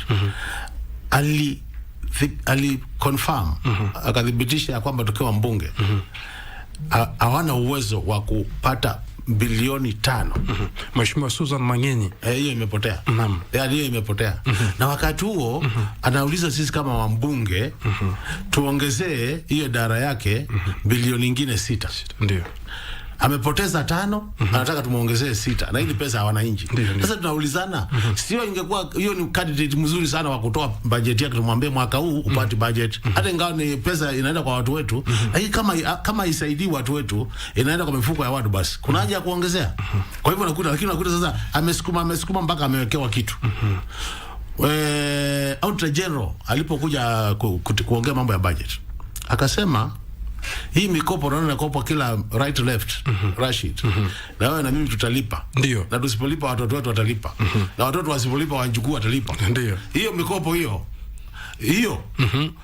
Akiangalia vitabu kila mwaka miaka mitano iliyopita, ile mitano iliyopita, the 3 financial years, Kenya imelipa bilioni 6.2. Ile inaitwa commitment fee. Rashid, commitment fee, na hii ndio ujinga saa nyingine tunajifanya sisi wa Kenya saa nyingine ni wajinga sana. Commitment fee ni pesa ambayo umeweka sahihi kwa mkopo ya World Bank. Umesema World Bank tupatie bilioni 1 tujenge barabara. Alafu wewe unakaa bila kutoa hiyo pesa. Mwaka ikiisha, kwa sababu kuchukua pesa na ulicommit, haiwezi pewa mtu mwingine, unapewa invoice. Uliweka sahihi unje tumia lipa kwa sababu is committed. Imagine 6.2 billion. Sasa hiyo hatuna capitation ya watoto. Hatuna pesa ya hospitali. Na sasa hivi tunakwambia finance bill utoe ushuru. Unatoa ushuru ya kufanya nini? Si kwanza tuweke hao ambao wanawatumia pesa wameweka sasa hivi tuweke ndani ama watoke kwa maofisi. Ndio hii 6 billion ianze kusaidia pande hii. Kama hiyo 6 billion tukeitoa Rashid, tungekuwa tuanza tunatafuta 18 billion from the finance bill. Ndio. Sasa ile ingine ambayo ni ujinga ambao tunafanyanga sisi, Auditor General kila mwaka anatuambia budget a third of it. A third, inaitwa the ruji what? Moja hiyo. Kila mwaka anasema either inaingia kwa mfuko ya Rashid ama ifanye ile vitu inatakiwa. Na hiyo ukifanya budget ya 4 trillion is more than a trillion. Kwa hiyo Auditor General anatuambia wa Kenya kama mungeacha hiyo shimo mushimbe. mutabaki na trillion kwa mfuko yenu. Sasa akisema hivyo, sisi wa Kenya mwaka huu tutakuwa tukiomba bilioni 876. Ile tutakuwa sasa, ile tunaomba mwaka huu kutoka pale ili tufanye budget. Ndio. Ondoa hiyo kwa trillion, una change more than 100 billion. Alafu tunaendelea kuongea. Sasa tunaongea juu ya nini? Tazamaji, mambo ndo kama hayo. Mheshimiwa Daktari hapa amesema bajeti ya Kenya ukilinganisha na mataifa ya Afrika Mashariki yetu inakuwa kubwa sana. Nashindwa ni nini, lakini ni kwamba Kenya ni Ulaya ya Afrika Mashariki. Inanikumbusha juzi kuna raia mmoja wa Tanzania alikuwa hapa nchini akidhania yuko Marekani, akijashtukizia hivi yuko Nairobi. Ndio inaitwa Kenya hiyo, mtazamaji. Nirudi kwako ndugu yangu Abdiaziz Yaro, FCPA na mwanachama wa ISPAC. Kuna malalamiko ambayo amekuwa yakitolewa na hichi chama cha wazalishaji humu nchini kuhusu ushuru wa eco levy na wa bidhaa ghafi. Sijui serikali itashughulikia vipi swala hili? Rashid, kwanza nataka nikueleze kwamba katika kulingana na budget summary ndio ya mwaka, sekta ya viwanda imewekewa kiasi ya pesa bilioni 18.6, 18.6. Na mwaka jana walikuwa wametengewa kiasi ya bilioni 21.8. Kwa hiyo imepungua na karibu bilioni 3. Sasa hizo ndio hata wangepigia kelele zaidi. Kwa sababu kupunguza pesa ambayo imetengewa sekta ya viwanda inamaanisha hatuko serious kwa kuinua sekta ya viwanda. Na vile nilisema mbeleni hapo, serikali imejaribu kuweka sera ya kujaribu kuifufua sekta za viwanda kwa kusema watatengeneza industrial parks na vitu kama hizo, lakini kama umeshapunguza umeshakata pesa yao, budget yao na karibu 3 billion, hiyo inamaanisha iko shida hapo. Na vile daktari amesema, budget ya Kenya mingi zinaenda kwa recurrent. Because kama hii sasa hiyo 3 billion ingekuwa ingeenda kwa development, because tunainua sekta ya uchumi, ile pesa ingeenda ni ya development, ya kutengeneza, kusaidia factories zikue. Lakini utakuja kupata kwamba budget yetu kubwa inaelekea wapi? Kwa recurrent expenditure ambaye haizalishi kitu. It doesn't produce, ni kukuliwa tu, consumption. Hapo iko shida. Issue ya eco levy hiyo ilikuwa kwa finance bill ya last year. Na this year sidhani kama iko, mengine daktari atanikorita kwa budget committee, sidhani kama iko. So I don't know kwa nini wanalalamikia juu, because hiyo ilikuwa last year na iko dropiwa. Kuna swala moja wengine husema kwamba ndio ilidropiwa ama ilitolewa, lakini wanasema utashtukizia tu, bili imekuja na iko tayari ishapitishwa, mtafanyaje sasa? Kuna ule wasiwasi. Sasa hiyo ni mistrust, tunajua. Kuna shida kubwa sana katika hii nchi. Tuko na watu ambayo tumewachagua na tumewapeleka pale kama leaders wetu, because sisi yote hatuwezi enda kwenda kwa bunge kujirepresent. Hivyo hata katika bunge sio MPs wote wako kwa budget committee, vile daktari amesema kuna wachache wako kwa budget committee, wako na privy to this information, ile kitu inawekwa na pale. Sasa kama hatuamini leaders wetu na tumewachagua na tumewapeleka pale, sasa tutaishi namna gani? There's a big mistrust. Ukiangalia katika nchi ya Kenya siku ya leo, hatuwezi amini the president, hatuwezi amini bunge wetu, hatuwezi amini MC, hatuamini watu. Na hii watu sio ati wamejipeleka pale, ni sisi tunapeleka. Kwa hiyo pia sisi hatuaminiki. Sisi ndio hatuaminiki. Sasa kama uamini leader yako, sasa itakuwa namna gani? Tutaishi namna gani? So hiyo mambo kufikiria ati itastukiwa itakuwa pale, sidhani kama itakuwa, kwa sababu wabunge wanasikiza, budget committee wako wanajua what's happening. Alisema kuna public participation inafanyika, watu wameulizwa, watu hawataki kusikia kitu. KM lazima wamesikizwa. So sidhani kama zitawekwa pale. Serikali haiwezi fanya mchezo kama hiyo. Ndio. Sidhani, lakini ni mzuri kuamini wale ambao wanatuongoza. Tumewapatia nafasi watuongeze. Kama hawajafanya kazi yao miaka 5 kisha tuambie, bwana boss, sisi tulikupatia kazi ukashindwa, tafadhali utoke, wacha tujaribu mtu mwingine. Hivyo ndio na ile kitu ambayo ningewahimiza wa Kenya ni lazima to develop your trust in our leadership. Na before tuchague lazima tuangalie watu kabla hatujachagua. Chambua hii mtu, angalie mtu atakuja kutufaa, atakuja kuendelea na interest yake, ama atakuja kusaidia sisi, angalia saa hiyo. Lakini akiwa pale, patia support na sema wengine wanasema hata hatusikizwi. That is most of the what people say. These leaders even they don't listen to us. Again, I don't think that is true because inaweza kuwa hao watu ambao wamepatiwa kazi ya kufanya lazima ifanyike na lazima ifanye. Na kazi kama hii, kama sasa budget, unaona inabidi lazima ukate mtu hapa because pesa hazitoshi. Sasa itabidi huyu mtu akate ile mtu umemkata haizi furahia kusema kweli. Haizi furahia, nani anataka kukatwa hata mimi sitaki. Haizi kubali. So that is normal. Lakini we have to swallow that bitter pill na tujiangalie what we have na what we can do. Another issue ambayo mheshimiwa amesema, issue ya corruption. Tunapoteza pesa mingi sana juu ya corruption na lack of prioritization. Kama hizo sasa alisema 6 billion tunapoteza just for commitment fee. What for? Kwa nini tulisema tutafanya kama tunajua hatuwezi fanya? So kama serikali inaweza kufunga hizi loopholes za corruption na pesa kupotea namna hiyo na lack of priorities kuwekwa wrong, nafikiri tunaweza kufika mahali because budget yetu ni kubwa na hiyo budget inaweza kufanya kazi kama tunaweza kufunga hizo loopholes ambayo zina drain ile pesa ambayo Wakenya wanalipa kama ushuru. Asante ndugu yangu Yaro. Nikirudi kwako mheshimiwa Makali, ndugu yetu hapa ametuambia kwamba sekta ya uzalishaji katika bajeti iliyopita ilitengewa kiasi kikubwa cha pesa. Bajeti hii zimepungua na shilingi bilioni 5. Je, hii kuna effect yoyote kutokana na kuajiriwa ama kutokana na ajira ama viwanda vya uzalishaji kufungwa nchini Kenya? Unajua ukiangalia Vision 2030 tulikuwa tumesema ya kwamba tungependa manufacturing sector yetu iende mpaka was it 10% or 15? It's supposed to be 15%. Ndio. Na inatarajiwa ifike pale. Tulikuwa tunasema tutatarajia ifike 15%. Ndio. Na usidhani ni number tu watu walitoa from nowhere. Hii ni kitu kwa imefanywa a lot of research na empirical research ikajulikana kama tutaweza grow manufacturing up to 15% of our GDP itasaidia wananchi. Na ndio tunajiuliza sasa, ukiangalia kwa nini hiyo sekta yetu ya manufacturing haifikii hiyo kiwango.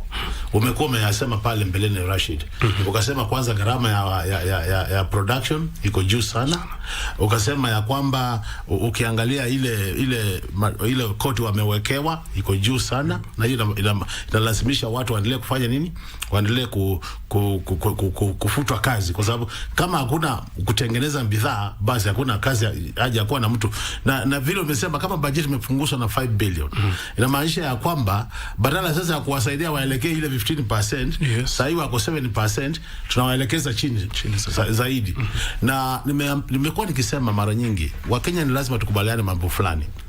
Sisi wenye tumesomea mambo ya uchumi, kuna mambo ambayo ni lazima uyafanye, ama usipofanya basi utaishi na ile shida zake. Jambo moja, kama industries zetu asifanyi kutoa bidhaa kwa wingi, if they are not growing, it means basi hakutakuwa na haja ya kuweka watu wengi kwa kazi. Kwa hivyo lazima watu watapoteza kazi, kwa sababu uzalishaji utakuwa uko chini. Uzalishaji utakuwa chini. Ile ingine ya maana ni kwamba kama bidhaa bei iko juu, ndio, na mwananchi wa kawaida saa hii, na najua wale tuko kwa hii room kwa sababu naangalia labda huyu ndio ana payslip na nasikia kama na biashara. Ninyi wale tuko payslip mnajua karibu inaelekea negative. Sasa kama mwisho wa mwezi ukifika Rashid, unaenda wanaangalia payslip yako na ina kitu. Yaani una pesa utaweza kutumia kwa mfuko. Utaenda kununua unga? Hakuna. Utaenda kununua. Utanunulia watoto nguo? Utanunulia. Kwa hivyo kama Wakenya wengi watakuwa katika hiyo hali ya kwamba wanunui unga, wanunui nguo, inamaanisha ile viwanda yetu ya kutengeneza nguo na unga basi ni lazima ipunguze kutoa zile vitu. Ikipunguza basi kama tulikuwa 100 tumeajiriwa pale, si lazima tutakuja sasa 8 ama 70. Tukija 8 ama 70, ile income tax ilikuwa itoka kwa hao 20 wameenda imepotea. Kwa hivyo naona ni sako, itakuwa sako. Na kwa hivyo unakuta badala ya uchumi kukua, uchumi inaendelea kwenda mbaya. Na ndio unasikia tukisema siri ya serikali za ile siri serikali wanafanya ni kuhakikisha kwamba pesa inaingia kwa mfuko ya Wakenya kwa njia ambayo imepangwa vizuri. Unaona, kuwe na program ya kuhakikisha kwamba umesikia wameanzisha kazi mtaani tena. Nimesikia kama wanaanzisha hiyo. That's one of the programs. Inatakiwa ya kuleta kuhakikisha kwamba una pesa kwa mfuko, ndio kwa na pesa ununue bidhaa. Ukinunua bidhaa basi ile viwanda vitaendelea kutengeneza bidhaa na uchumi unafanya nini? Unakuwa. Na hiyo ndio itakuwa tufanye. Lakini unakuta saa nyingine zile vitu tunafanya kama kuna hii moja inaitwa economic empowerment inaendelea saa hii. Yes. Na kasirika sana nikiona vile inafanywa. Hii ya kumpega pesa, food stuffs. Hii nakwambia hiyo Rashid. Itakuwa tuende kwa street tukashibu hiyo kitu. Mbaya. Unaona wanaenda kwa constituency, rais anapeana milioni 3, Kidigi anapeana milioni 2, wale wambunge wengine hapo wa Kenya Kwanza wanatoa milioni nyingine 2, yote inakuwa 7. Ikiwa 7 wananchi wanafungishwa laini. Wengine 200, wengine 500, hiyo ingine viongozi wanakimbia nayo. Sasa ni empowerment gani hiyo? Na rais tu anaangalia kwa state house namna hii. Anaangalia naibu yake tu akizurura Kenya kufanya. Unajua unless empowerment, community empowerment has changed meaning. Watu wa pale nje wakiona tunafanya wanatucheka sana. Unajua kama vile umesema sisi ndio London ya Afrika. Na watu wanasema tumesoma sana. Yaani wakonye vile tunafanya vitu. But at least watu walisoma wakaweka ma degree yote kwa kabati wakafungia alafu wakatoka bila akili, yani walifanya namna gani? Ni lazima tufanye vitu kwa njia ya utaratibu. Kama tunataka kusaidia Wakenya wetu, tuweke vile daktari anasema hapa. Tuweke miradi yenye nafaa kwa budget. Tuhakikisha kwamba hiyo miradi imefanywa. Tufuatilie tuhakikisha kwamba imefanywa, hiyo monitoring and evaluation. Na tuhakikisha kwamba kuna sustainability. Sijui mnahitaji Kiswahili. Inahitaji sustainability kwa Kiswahili. Yaani kuwa na kitu ambacho unaweza kukutoshelezea. Hata mwenyewe yule anakupea pesa akitoka itaendelea. Hiyo ndio inamaanisha. Na unless tufanye hiyo Rashid, tunaharibu pesa ya serikali. Na ile inakasirisha sisi sana. Ni kwamba hii pesa wanapeana si pesa yao. Ni ile kodi yako na mimi. Tumetoa kwa nguvu, kwa kufinyiliwa, kapesi kameishia. Alafu unaona vile napeano. Bwana amenikumbusha kitu katika mataifa ambapo demokrasia imeendelea. Sijawahi kuona mambo na economic empowerment, hususan kupeana pesa, food stuff na goods nyingine, alafu hizi pesa zinakuwa shida ku account for mtazamaji. Hayo ni ya siku nyingine tutayazungumza. Ikiwa hivi sasa ni 17 dakika zimesalia kuweza kutimia saa 3. Asante kwa kuitazama runinga ya KBC Channel 1 na asante kwa kusikiliza KBC Radio Taifa Sauti ya Mkenya, ndapo kwa sasa ndo unajiunga nasi. Mimi naitwa Rashid Momkondo na ndani ya studio niko na wageni tukichambua mtazamaji, tukielekea kwenye bajeti ya mwaka 2025 2026 na vile vile pia mswada wa kifedha wa mwaka wa 2025, na kama tulivyokuambia tutakuwa tukileta wageni mbali mtazamaji na msikilizaji kuhakikisha tu tunakupatia elimu na saha kujua jinsi mambo yanavyoendelea. Nikirudi kwako ndugu yangu Yaro, kuna swala ambalo limejitokeza kwamba sekta ya uzalishaji nchini Kenya ni miongoni mwa sekta ambazo zinabuni ajira kubwa, na hususan ukiangalia sana katika sekta ambayo si rasmi, informal sector, ni kubwa sana na inachangia pato kubwa sana la kitaifa. Sasa swali ni hili, kama mgao umepunguzwa na hii sekta ya uzalishaji inasaidia sana hata kuajiri wa Kenya wengine, tutafanyaje angalau kuwe na ile kama alivyosema mheshimiwa ile sustainability, kwamba angalau inaweza ikasukuma mbele, maana sasa ni kama imeenda chini? Asante sana Rashid. Kwanza nataka ni correct, nilisema imepungua na 3 billion sio 5 billion. 3 billion. 3 billion. Then ya pili, kusema kweli nchi ambao zimekuwa zote zilikuwa na sekta za viwanda. Nafikiri umesoma katika shule tunaitwa Industrial Revolution. Hizo nchi zote zilifika hiyo kiwango ambayo wako sasa kwa ajili ya kuwekeza rasilimali kubwa katika sekta za viwanda. Sasa kama tunataka really kufika pale, kama tunataka tufike pale, yani tukue kama Europe ama hata China, lazima tuifufue sekta za viwanda na tuiweke mikakati za kutosha na pesa za kutosha, deliberate efforts ya kuhakikisha kwamba tuna concentrate vile ya kutengeneza sekta za viwanda zikue. Kama tunataka kufika hiyo, ulisema ati Ulaya wa ya Afrika Mashariki. Afrika. So moja ni hiyo kwanza. Sasa tunahitaji nini kufanya hivyo? Basi moja ni kuhakikisha kwamba tumeweka strategy ya kutosha, mikakati ya kutosha ya kwamba tunaiweka pesa za kutosha kuhakikisha sekta za viwanda zinakuwa. Vile umesema lazima zitaathiri informal sector vile umesema, kwa sababu sekta za viwanda ndio zinaajiri. Isipokuwa serikali, nani ingine anaajiri watu? ni lazima kukuwe na sekta za viwanda. The next person to employ people itakuwa ni hizo. Na serikali haiwezi andika kila mtu kazi. Kusema kweli. Wananchi ni wengi, watu wamesoma, lakini serikali haiwezi, kila mtu haiwezi pata mshahara na serikali. Itakuwa ngumu. So serikali inatakiwa ikuwe effort za kusaidia any industry, small industries ambazo zinajaribu kukua, kuwapatia incentives na kuwapatia tax incentives, za kuwapatia hata miaka kadhaa ya kutolipa ushuru. Vitu kama hizo ndio waweze kujisaidia na kutengeneza hizi viwanda zikue na waweze kuajiri watu wengine. Nikiguzia kidogo mambo ya economic empowerment. This is not economic empowerment. Hizi ni handouts tu. Hizi just handouts. Hakuna siku itatajirisha nchi. Na hakuna hata siku itasaidia mwananchi. Kwa sababu umepanga line leo watu kungangana kupata shilingi 200 ama 500. Hii sasa itakusaidia. Hiyo si ungo tu umenunua na imeisha siku hiyo. Kesho bado unatafuta kitu ya kukula. The best thing ingekuwa hizi pesa ambazo zimetumika pale, unaweza kuanzisha ka industry kadogo ya kutengeneza kitu, hata local industries. For example, unaweza kupata kiwanda kidogo ya kupaka hata maziwa. Tuseme watu wa Rift Valley na Central wana produce a lot of milk, dairy milk, sio? Maziwa mara nyingine kama hainunuliwa na factories zinaharibika because there's no time, even there's no coolers and there's no those things. Imagine kama kungekuwa na every village kuna small kiwanda ya kuhakikisha hizo maziwa zinachukuliwa, zinawekwa kwa freezers, zinakuwa packed na zinaweza kufika hata mpaka supermarkets za Nairobi. Tutakuwa umesaidia watu because katika hiyo kiwanda kidogo kutakuwa na watu watafanya kazi. Nakumbuka katika mahali natoka Wajir, kuna wakati nilikuwa deputy governor wa kwanza Wajir. Kuna wakati tulijaribu kusema tunatengeneza tannery. Na mpaka sasa hiyo tannery haijakuwa. Unaona sasa. Na the idea was tannery watu walete mangozi na zitengenezwe pale na zikuwe exported, lakini hazijakuwa mpaka sasa hizi. No, vitu kama hizi vitu kiwanda kidogo kama hiyo zingetengenezwa kwa kila village. Every kiwanda lazima inaweza kuemploy watu kama 5-6. Na hiyo itakuwa sustainable because hiyo mtu atakuwa akifanya kazi, atakuwa amejua skills zake zinaongezeka.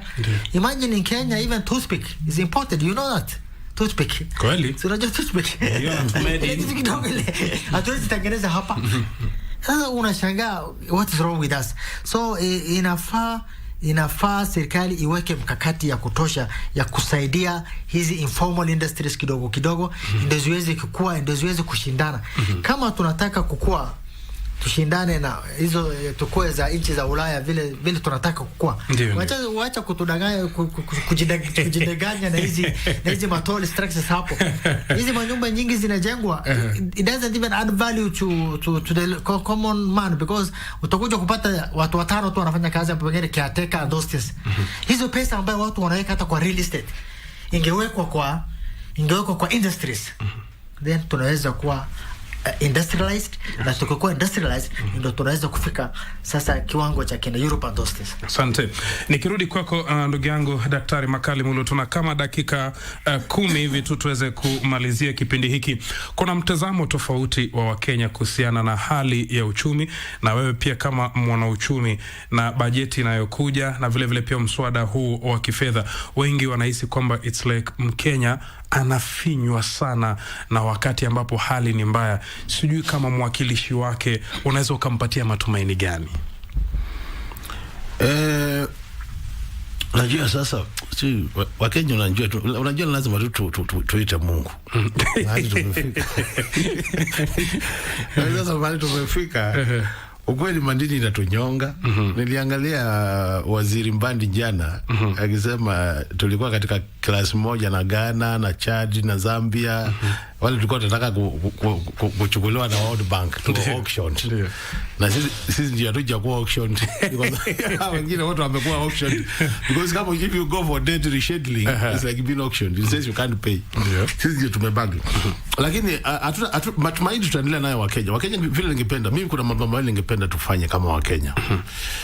Jambo la kwanza ni kuhakikisha ya kwamba tuna hold our leaders accountable. Ile watu wamepewa mamlaka ya kuwekelea watu wa accountable ni mbunge, kwa sababu mbunge ndiye atakao iwe inaangalia vile serikali inafanya kazi.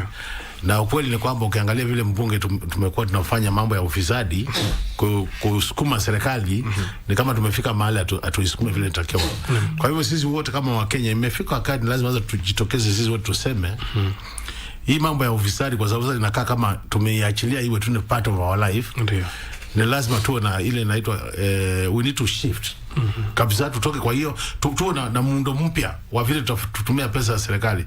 Because Rashid, mimi nakwambia kama mwana uchumi, hii economy ya Kenya ni iko na nguvu sana. Vile hii economy inaporwa, kama ingekuwa economy zingine tungekuwa tumeisha. Na hata ingawa inaporwa namna hiyo, unaona tu vitu zinaendelea hata kama sio vile tungependa.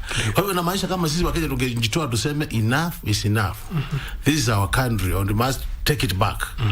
Ya kuhakikisha kama report imesema wewe umekula pesa ya serikali, na hiyo report imejaa hapa mbunge, kitu ya kwanza kanyanga nje ya ofisi, uchunguzi kwa nje ya ofisi. Kama utapatwa na shida, sheria ichukue mkondo wake. Kama una shida, urudi kwa ofisi yake. Sasa unaona mtu imesemekana kweli alikuwa amesimamia idara, bilioni 1 imepotea, bilioni 3, na anaangalia na kale ile kiti yake kubwa kwa ofisi ana roll tu. Ana roll. Sasa ukweli hatuwezi ndio na twende mbali. Ile ya pili. Imefika wakati ni lazima sisi wale tumewekwa katika ile uongozi, yani wewe ni what I call accounting officer somewhere. Ama wewe umeshikilia mahali unatoa maoni, unatoa decisions kwa sababu ya Wakenya. Tufanye jambo la maana. Kama bajeti tumetengeneza, tuangalie wakati inatoka kwa upande wa serikali, iwe tumeweka mwananchi mbele. Ndio. Bajeti ukiangalia kawaida tukitengeneza bajeti, bajeti kuna vitu tatu unaiangalia. Ile macho ukiangalia budget, unaangalia budget na macho ya mwananchi, unaangalia budget na macho ya viwanda ama private sector, na unaangalia budget kwa macho ya serikali. Kuna vitu utakuta imewekwa kwa bajeti ambayo ile serikali iko kwa uongozi inataka kutumia hizo vitu ndio endelee kukaa kwa uongozi. Kuna vile vitu imewekwa kwa budget itasaidia viwanda ama private sector iweze kunawiri. Na ukikumbuka ile masomo tulisoma pale form 4 form 5, ilikuwa inasemekana private sector is the engine of economic growth. Kwa hivyo kama hawasongi, sisi hatutasonga. Na kuna ile budget unaiangalia unasema katika hii budget yule mwananchi amefilmiwa namna hii, ni vitu gani kwa budget itainua maisha ya wananchi. Ukiangalia ile budget tuko nayo saa hii, utakuta vitu nyingi sasa zimewekwa hapa na imewekwa pesa mingi sana, ni ya kuhakikisha kwamba ile serikali iko kwa serikali inaendelea kukaa kwa serikali. Ninaona economic empowerment which doesn't make sense being pushed all over the place. And I like ile terminology ametumia handouts. Tunaendelea tukupea Wakenya handouts, tunawaambia ni economic empowerment. It can't be the same. So I think we really need to tell Kenyans, Wakenya wenzangu, ni lazima tuanze kuuliza maswali ngumu katika hili bajeti. Tuulize, hii bajeti ni vitu gani itasaidia mwananchi aweze kuinua hali yake? Na kama hakuna, tunasema hii bajeti hatupitishi, tuletea bajeti nyingine. Lakini nani sasa anapitisha budget? Ni bunge. Ni bunge. Sasa unajua bunge imeingia kwa mfuko ya rais. Naam, tumalizie muda wetu haonasi. Nikirudi kwako ndugu yangu FCPA Daktari Abdiaziz Yaro, mwanachama wa Ispaka. Mheshimiwa amezungumzia mambo mengi hapa sana, na yote pia amejikita katika ubadhirifu wa fedha za umma, na haya yote masuala finance bill, masuala ya budget, lazima hatuwezi kosa kutaja swala la ufisadi. Sijui donda sugu hili tutalimaliza vipi, lakini kwa sababu wengi wanasema kwamba Kenya zile pesa tulizonazo endapo zitakuwa well managed, hii nchi inaweza ikawa Europe. Lakini sasa shida ndio hiyo. Hapo umenena kweli na daktari amesema kweli. Kusema kweli, Kenya ni nchi ambaye imekataa kukufa. Inakuliwa na inakataa kukufa. Kwa sababu ndio kwamba tumekuwa resilient sana, because ukisoma hizi ma reports za corruption, hizo misappropriation of funds, lack of accountability, inakuudhi sana. Sisi ni mahasibu, na tukiangalia hizo figures tunashangaa, because we can know what those figures can do. Unaona mtu misappropriate 500 million, 200 million, na vile anasema bado anakaa kwa kiti, bado anarotate. Hakuna kitu anafanywa. Na Wakenya ni watu wazuri sana. Ni watu ambao wanavumilia. Ni watu wanapenda kulipa ushuru, hawana shida. Ile shida wako nao zile ushuru ambao wanalipa kama inaporwa. Ndio. na mtu ambaye amepora anajulikana, anaonekana na hafanyi kitu. Sasa hiyo inavunja watu moyo sana. Ndio wanaanza kufikiria, hata mtu ambaye analipa ushuru anaanza kufikiria, hii kitu hata nikilipa si kuna watu tu watakula tu wataichezea, kwa nini nilipe? So I think one of the biggest thing that the government has to tackle ni mambo ya ufisadi. Lazima serikali ichukue hatua kubwa ya kuhakikisha kwamba hii mambo ya ufisadi imalizwe, ikomeshwe. Unless that is done, hakuna mahali tutafika. Lakini wanasema siku hizi sasa hivi vita vya ufisadi vimekuwa politicized. Hiyo pia inaweza kuwa because unaona, kwa sababu kila mtu ako na something in his closet. Kama wewe uko safi, hata ukikosana na serikali, kwani watatoa wapi wa kushika nao? Na kitu ati wewe ni mfisadi. Lakini kwa bahati mbaya, almost every politician ako na something. Ndio wakianza kufuata wanataka kusema hii ni political. Lakini kama hakuna kitu ambao umefanya vibaya, ungeogopa, hakuna kitu unaogopa. You'll be very confident of yourself. Hiyo na sikubaliani na yani kutumiwa vibaya, vita vya ufisadi, kutumiwa vibaya ati kujaribu kufuata kwa sababu mtu ati anakupinga. It's not right. Inatakikana tufanye vile ambaye sheria inasema. We have very good laws. The anti-corruption laws are very good. Tufuate vile inatakikana. Watu wapatikane, watu kama wamepatikana na kitu, evidence itafutwe, na kama mtu amefanya vibaya, hiyo mtu washikwe, na kama ni kufungwa afungwe. Hata ingekuwa mzuri ifanywe kama ile kama ya China. China kama Vietnam, unanyongwa, tukinyongwa watu watatu hivi, nafikiri itaisha hii mambo ufisadi ingeisha. Asante. Nina dakika moja na kila mmoja nitapenda atumie sekunde 30. Mheshimiwa Makali, hii kamera inayokuangalia kwa sekunde 30 tu, jambo lako la mwisho kwa yule mtazamaji na kutizama Mkenya na vile vile pia mwananchi kutoka kule maeneo ya Kitui ya Kaya. Wananchi tusikupe moyo, tuendelee tusukume, tutakuwa na ukombozi inakuja. Asante. Na ndugu yangu Hiara, unaoangalia kamera hapa, maneno yako ya mwisho tukimalizia kipindi tukielekea kwenye finance bill na budget 2020. Nami nitafuata maneno ya mheshimiwa, tusiwe moyo, mambo si mabaya vile watu wanafikiria, tunaendelea vizuri. Kenya inaendelea kukua bado, tuendelee kulipa ushuru na tuendelee pia kuhakikisha kwamba wale ambao wanatuongoza wanakuwa accountable kwa ile ambao hiyo ushuru ambao tunatoa, na tuendelee kujenga nchi.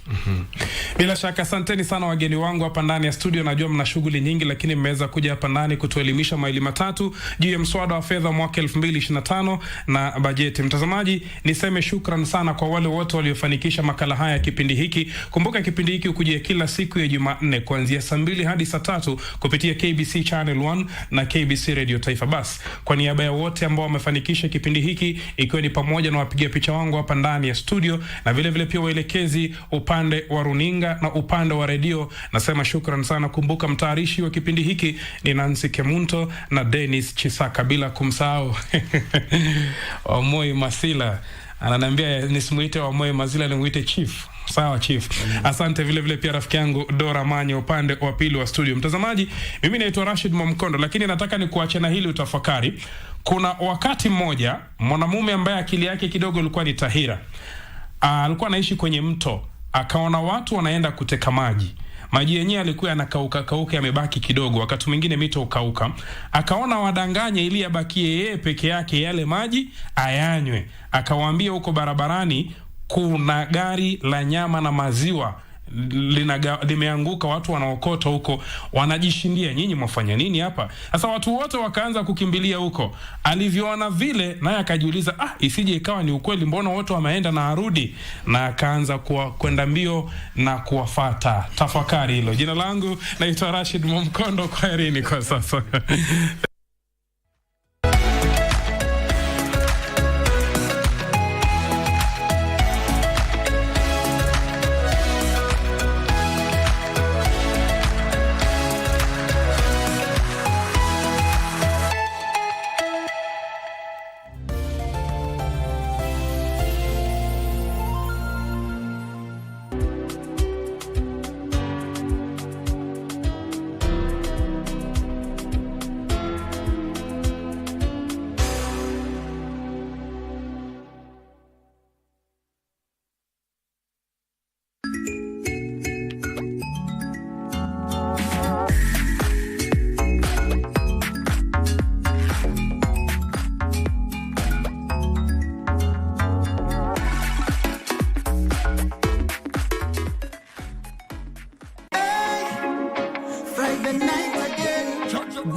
in the name of the Most High, Jah Rastafari. My good name is Marley Moses, the positive warrior, alongside... Yes, sir, DJ D-Rage, the baddest. Each and every Wednesday from 10 p.m. on KBC Channel 1 TV. Tunakuletea the biggest reggae party in 254 in a yard extra. Extra niceness of reggae music. Extra dose of entertainment. When the thing is nice, we have to do it twice.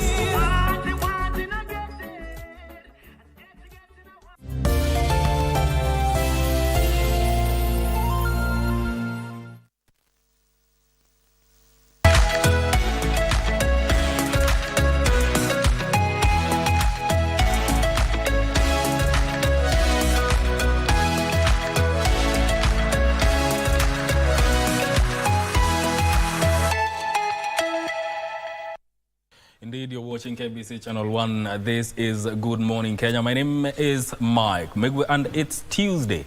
And when it's Tuesday, you know, it's about Health Tuesday. And today we are looking at something very pertinent, and it's concerning about the stroke, the rising cases of strokes amongst the young generation in Kenya. Currently, stroke is becoming a problem, given that people as young as the age of 16 are getting strokes, and people that falls between age of 16 to around 45 to 55. So what is causing all this surge in strokes in a condition that was previously thought to be or to belong to older people? That is a conversation we're about to have here on Good Morning Kenya. And in studio, I'm joined by Dr. Jessica Mwikali, who is a doctor and general practitioner at hospital. Welcome to the program. Thank you. How are you doing? I'm fine, thank you. How are you doing? I'm doing fine. Let's talk about this issue now. You know, as low as the age of 16, that should be alarming. Yes, it What should. do you think is bringing about all this? Okay, so stroke is a growing problem in our country. There's a recent study that was done by Kenyatta National Hospital and Moi Referral Hospital in 2015, where 691 people were followed up for 12 months. So out of 631 people, 6.3% were less than the age of 30 years old. 10.4% were from 30 years to 39 years, and 16.3% were 40 years and above. So that shows how stroke is something that's really affecting the younger population.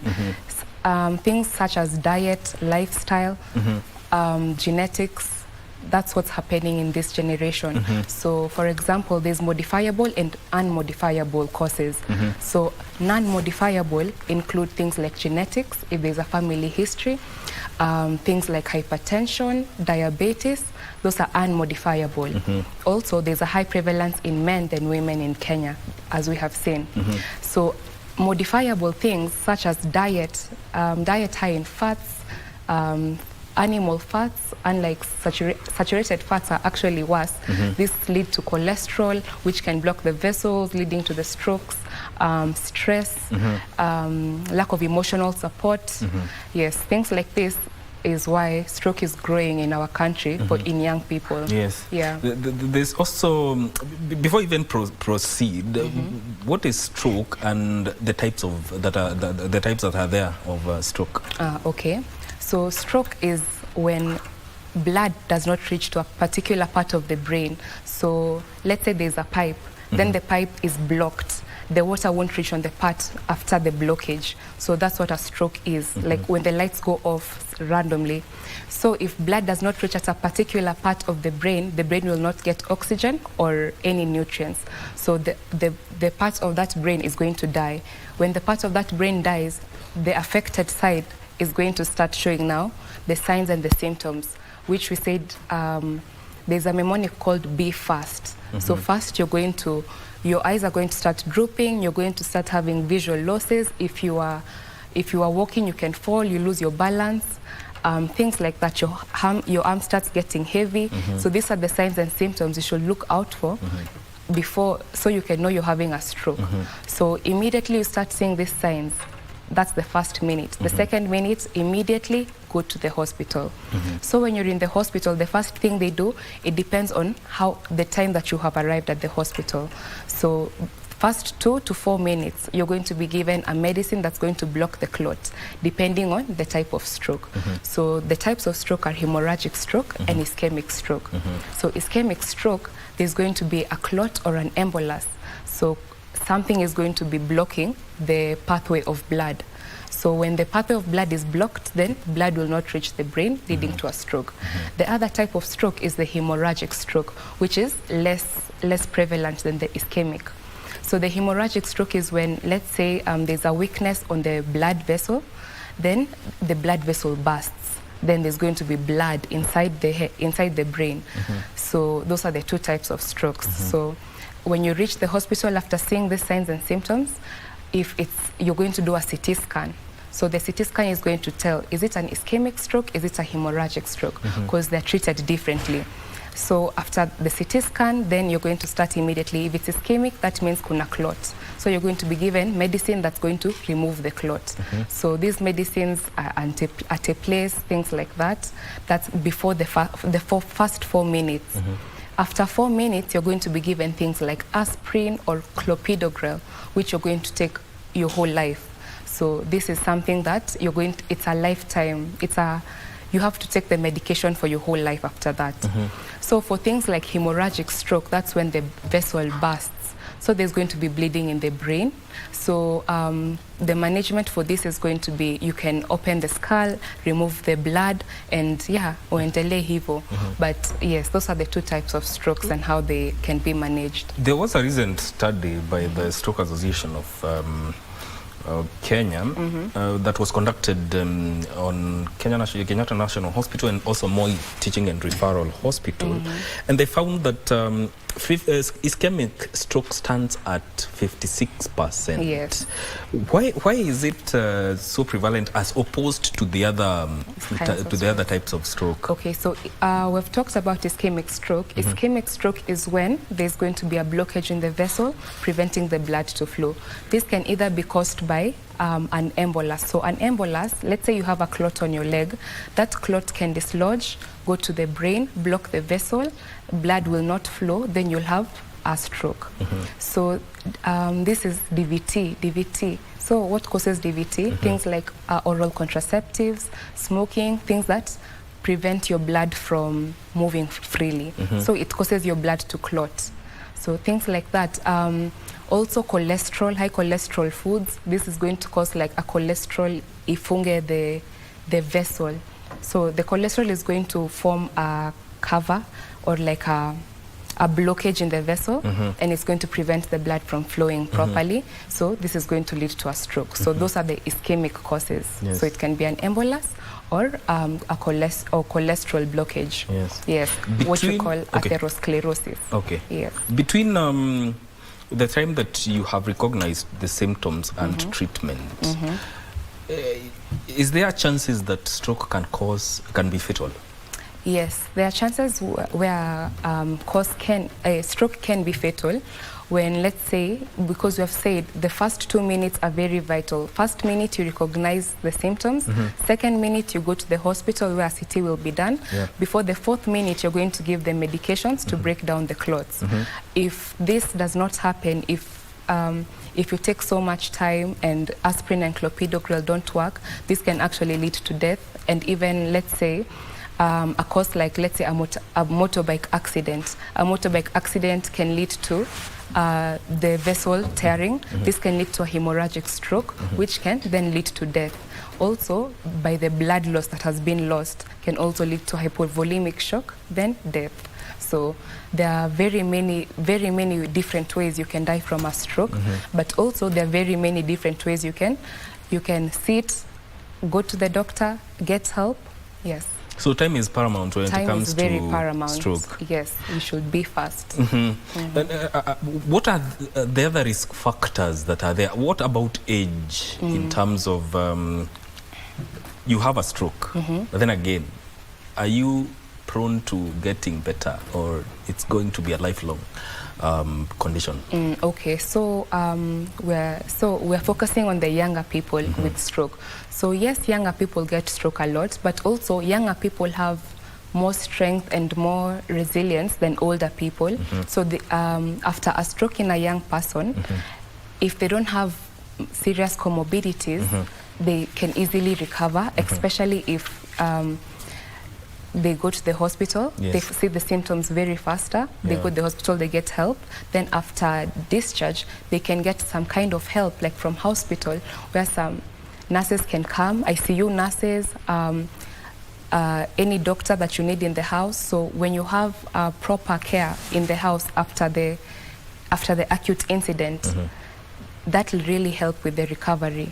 So let's say you're supposed to take like a month to get well. If you have proper hospital in your house, proper care, you're going to have like 6 weeks or less to get better. Yes. When it comes to information about stroke, especially amongst the youth, do you think there is enough information regarding strokes and its early signs? Actually, I don't think there's enough information about stroke for the youths at this point, because first, the highest cause of stroke amongst the youth is hypertension. People, this age, our group age, we feel like hypertension is something for the older people. We don't know that hypertension actually affects a lot of people younger than 30, so we don't check. Then when we don't check, it can lead to clots, and it can lead to weak vessels, leading to strokes and all that. So I feel like more talk should be had on stroke, and more talk should be had on hypertension and how to control some side effects, and also how to protect yourself, like on boda accidents, because those are also the highest causes of stroke amongst young people. So hypertension, boda accidents, diabetes, so those are up there causing stroke in younger people. So those are things that we should talk about more often to create more awareness. Is stroke something that you can go to the doctor for a normal checkup and be screened for? No, you can be screened for the comorbidity, the things that can lead to stroke. So things that can lead to stroke, we said they can be modifiable or non-modifiable. So the modifiable causes, such as your diet, oral contraceptives, which cause clotting, smoking, drinking, those things can lead to increased risk of stroke. So when you go tell your practitioner that, they usually weigh out how in risk you are to get a stroke. So now the unmodifiable causes, such as genetics, let's say you have a connective tissue disease. So these people with such diseases, their vessels can get weak, they can form bubbles which burst, leading to a stroke. So your doctors know such things, in case it's unmodifiable. Yes. How would you say, or what would you say are the challenges when it comes to managing stroke now, especially in a hospital setting? Okay. So you say for the management of stroke, let's say you have already seen all the symptoms, you've gone to the hospital, let's say you've gone to a hospital less than level 4. So in a level 2 or level 3, you might not find a CT scan. So if you don't have a CT scan, they can just do first aid, then they refer you. So you see that time between referral and getting help in an acute situation, that might take time too, for the patient to properly, fully recover. So yeah, the first thing you should do when you have something like that, you just go to a level 4 hospital or a facility where there's a CT scan, where they can immediately take the scan, see whether it is ischemic or hemorrhagic, and start the management as soon as possible. Yes. Let's picture a scenario. Signs have been there, a patient has gotten those signs. What happens at the emergency level, the first aid type of a response? So for us, you just start with the ABCs. The airway, you check whether the airway is patent. Breathing, you check whether the breathing is okay. Circulation, you check whether if they're bleeding or anything, because we know also a lot of bleeding can cause a stroke, because when you're bleeding too much, blood cannot reach the brain at some point. So if there's bleeding, you stop the bleeding, you control it. Then you can give, if it's first before 4 minutes have passed, then you give that drug that I told you called Altiplase. That's only given for the first 4 minutes. Then after that, then you can go to the secondary survey. But yeah, that's basically the first aid for when a patient comes in with stroke. What if it's a case where access to a hospital is somewhat of a challenge? So there's some people who usually get the feeling of something bad is about to happen. We call it feeling of impending doom. So those kind of people are usually told to just start taking aspirin. So when you feel like you're far and you're feeling feeling of impending doom, you just chew on an aspirin slowly, or place an aspirin under your tongue, or just take an aspirin. Yeah. From your otherwise, okay. So as you're taking that aspirin, you make your way to the hospital immediately. Yeah. Yes. From your own experience and working as a doctor and general practitioner, do you think our healthcare system is prepared enough to handle now that these cases are rising amongst the young generation? Yes, I think the health system is ready for this kind of courses, because this is what we learn in school.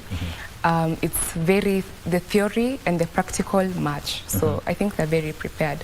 It's something that's very basic when you're in medical school. So yeah. There are misconceptions about stroke. I don't know how true this is. Like when you get into a shower, you've woken up, got into a cold shower, maybe that would be a cause for stroke. I don't know how the science, if it's true, or the science that works around that. Amongst that, what are other misconceptions? As you explain that, what are other misconceptions about stroke? About stroke. Okay, the big one is that it happens to older people only. That's the main one, and that's the one that should be tackled seriously. Other misconceptions about stroke is that people don't fully recover. If you have a good, after the hospital, if you have good aftercare hospital, like hospital, after being discharged, you need to go home, you need to have proper care, like ICU nurses, proper doctors to come. It has to be a multidisciplinary approach to help people after the attack, after the acute attack. So you can fully recover if you have a proper approach towards it. But yeah, some people think after stroke you don't fully recover, and that's not the case. But then again, it also points out to access to these services, which requires money. Yeah. Do you think the aspect of procuring doctors or specialists and nurses, as you have put it, is gaining traction in Kenya in any way? In terms of getting once you are discharged, do you think it's getting prevalent that people can access this care, given the kind of cost that comes with it? Well, it depends on the type of facility that you're going to consider after your hospital care. So, for example, I work with hospital, and hospital is a very affordable facility. It provides ICU nurses, the psychologists, psychiatrists, the physiotherapists, depending on your needs. And also the people are professionally trained, so it's not such a burden, and also it's very affordable for the common mananchi. You say, for example, if you've been discharged after the ICU, you have a stoma, or you have a tracheostomy to help you feed because you can't swallow, because sometimes patients who have just gotten a stroke and they have been discharged from the hospital, they can't feed immediately, so they have to feed through a pipe. So it's hard for you as a caregiver who does not have a lot of medical knowledge to do these things. Also, you must be busy doing other things, and let's say your family member is there. So it's better to consider things like hospital, trained professionals that will prevent even bigger problems from happening, because they are trained, so they know what to do. I want you to paint us a picture of there's a person who has been discharged. What is that, and even if they are not able to afford all this, what is the care, what does it look like? How are they taken care of by the people who are giving them attention? Okay, so let's say a patient has just started having, we can start now from the beginning, from them having a stroke. Yes. So this is a patient who, let's say, has hypertension, let's say it's a 32-year-old who doesn't know that they have hypertension because we don't screen ourselves. So they're on the toilet, then they start feeling like their hand starts getting heavy, their face starts drooping, and thank God they know the signs of a stroke early. So immediately they go to the hospital, the first 2 minutes. So in the hospital, they do the first aid, they give them Alteplase, and they give them the drugs to go home with. But then the stroke kind of affected their feeding. So they had to put a stoma and for them to continue feeding as they're healing. So the person gets discharged. But the person just lives with the sister who works, who does not have any medical care experience. So what will happen? What will happen is they will call hospital. Hospital is going to send a caregiver depending on the stage of recovery. So let's say that immediately from the ICU, hospital will give an ICU nurse. Or let's say if they're doing better, they just need to be helped with daily activities like eating, cleaning themselves, then we can just send a CNA, a nurse aide. So yes, it depends on how much they'll need support. So yes, after that, the nurse aide is going to support the patient, is going to feed them, make sure the stomas are clean, make sure they are well fed, make sure they're given their medications on time, because after they're discharged, they're given medications for life. Yes. Let's look at how this can be prevented. What needs to be done at personal level to ensure that cases of stroke at least are mitigated or prevented? Okay. So for primary prevention of stroke, firstly, people need to be told education. Education is the first thing, to know the signs and symptoms, to know how to get help, where to get help, and what to do in a situation. Also to know that the prevalence of it, it's not only the old people getting it, it's also the young people who are getting this thing. So education is very important in such a thing. So the next thing is your diet. Before we consider, should it be included in like some sort of within curriculum to make sure that people at least know from a young age? I think it should be included. Maybe in high school when you're starting, I'm not sure where, but yes, I think it's a very important thing to be included. Not only check your parents for pressure. When you're checking for your parents' pressure, also check for your own. Yes, when you're screening, when you're going to the hospital, take your parents for routine screening, take yourself also. It's very important. Yes. Why should screenings be made like accessible and something that people consider so that we can end this? Yeah, so screening is a very important part of primary prevention of any disease, not only stroke, but everything. So when you do screening, let's say yearly, 2 yearly, 3 yearly, you're going to prevent a lot of costs in the future, honestly, because you're going to stop the thing before it proceeds or before it causes any more damage to yourself. Yes, financially, physically, and everyhow. There's also the aspect of mental health. The aspect of mental state when it comes to stroke. Yes. How should one, or because it does not only affect the patient, it affects the people around them. How should that be approached? Okay, so for mental health, I'm glad this generation is very into mental health. They actually like going to get help when they feel like they are getting depressed or anything like that is happening. That's a good thing. But mental health is very key in getting stroke, because first, if you're in a situation or you're in an environment where you feel like you can't talk to anyone first, you won't even be comfortable to say if you're feeling bad, ama if there's something going on with you. Secondly, if you're in an environment that's not satisfactory or that's not good for you, it's going to lead to a lot of cortisol production in the body. And this cortisol production can lead to clots. And this can lead to stroke also. So yes, so cortisol is a stress hormone. So stress, cortisol, stroke, it can happen. It's not very common, but it is possible. Yes. Yes. What about the cholesterol? It's also a contributant of stroke. Yes, so cholesterol is the bad fat of the body. So people usually go look at their cholesterol, mostly men over the age of 30, but this cholesterol can also be hereditary. So let's say your father died, or let's say your father has cholesterol problems, your grandfather has cholesterol problems, you should start screening immediately because cholesterol is a killer. So let's say when you have high cholesterol, the cholesterol is going to start closing the arteries. It's going to start filling it up, preventing the blood from flowing normally. So this can lead to so many things, not only stroke, but also a heart attack. So cholesterol is a big killer, silent killer, actually. Yes. Is it true that eggs contribute to the rise of cholesterol? Boiled or? All of them. Actually, they say that the most cholesterol is in the egg yolk. So it's true that it does contribute. It does, yes. Also, the aspect, sedentary habits of human beings of just sitting around.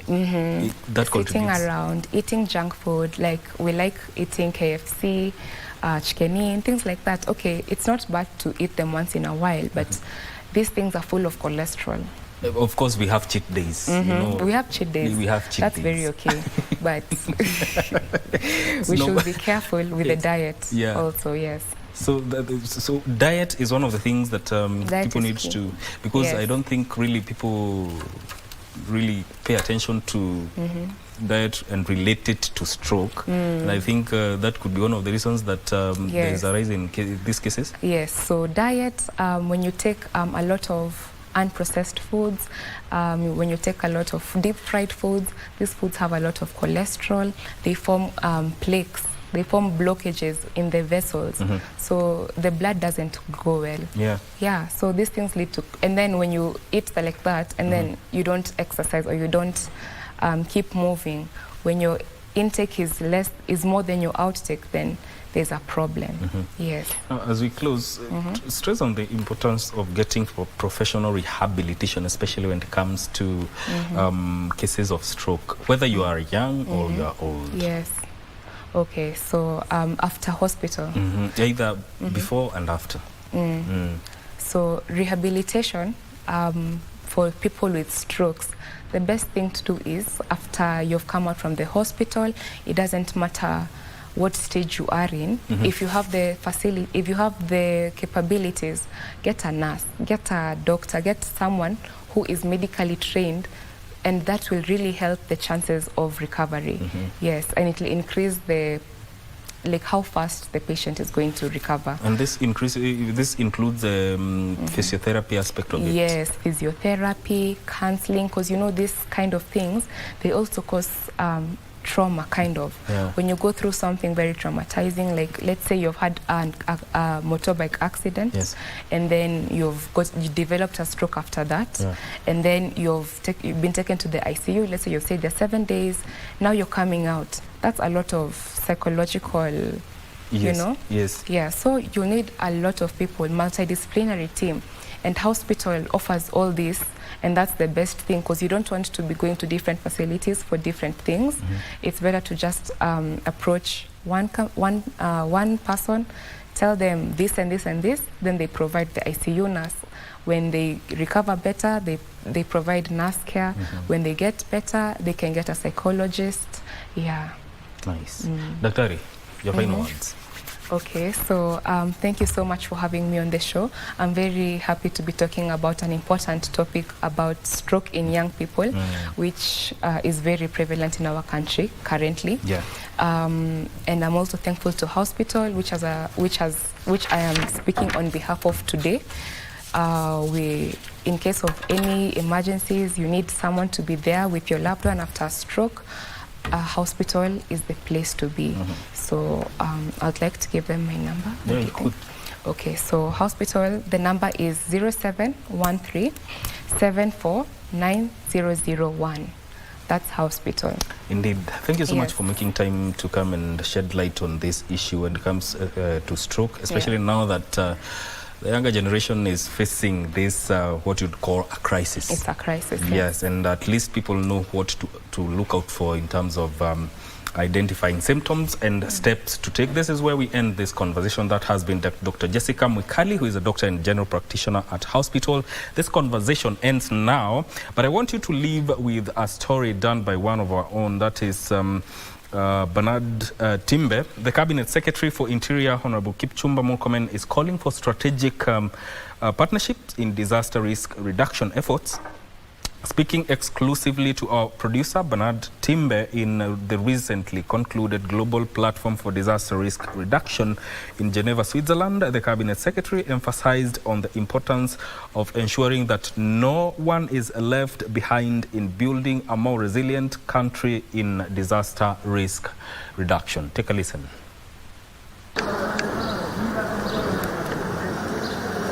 We are at the Global Platform for Disaster Risk Reduction 2025, and I'm being joined by, Waziri. Thank you for being here. How has been the experience so far about the event? Well, generally it's been a very good engagement for me. From the day I arrived here, I have had conversation with various players in this sector. Remember that global climate financing is supporting Kenya, initiatives in Kenya of over 20 programs to a tune of almost $1 billion. And this is very important for us because this fund has done programs that are assisting or helping us to be able to cope with disaster in the country and to plan for resilience in terms of various programs that are related infrastructure and otherwise. You know that I also had a meeting with the UNHCR, again centered around issues of disaster risk reduction. But as you know, UNHCR, an international organization of migration, play a very important role in this sector, working together with governments.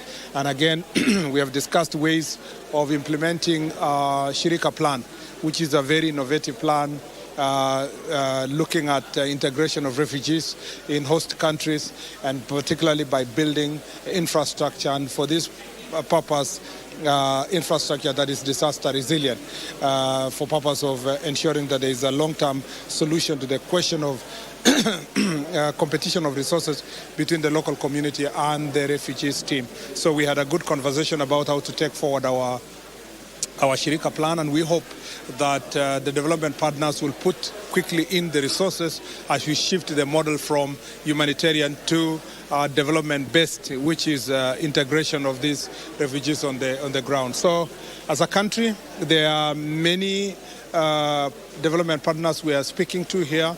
I spoke to Norwegian development, the Norwegian government and their representatives in the Office of Development, and we have also agreed on a few programs, including the conference we are holding at the end of this year that will review the progress we've made in matters of disaster risk reduction.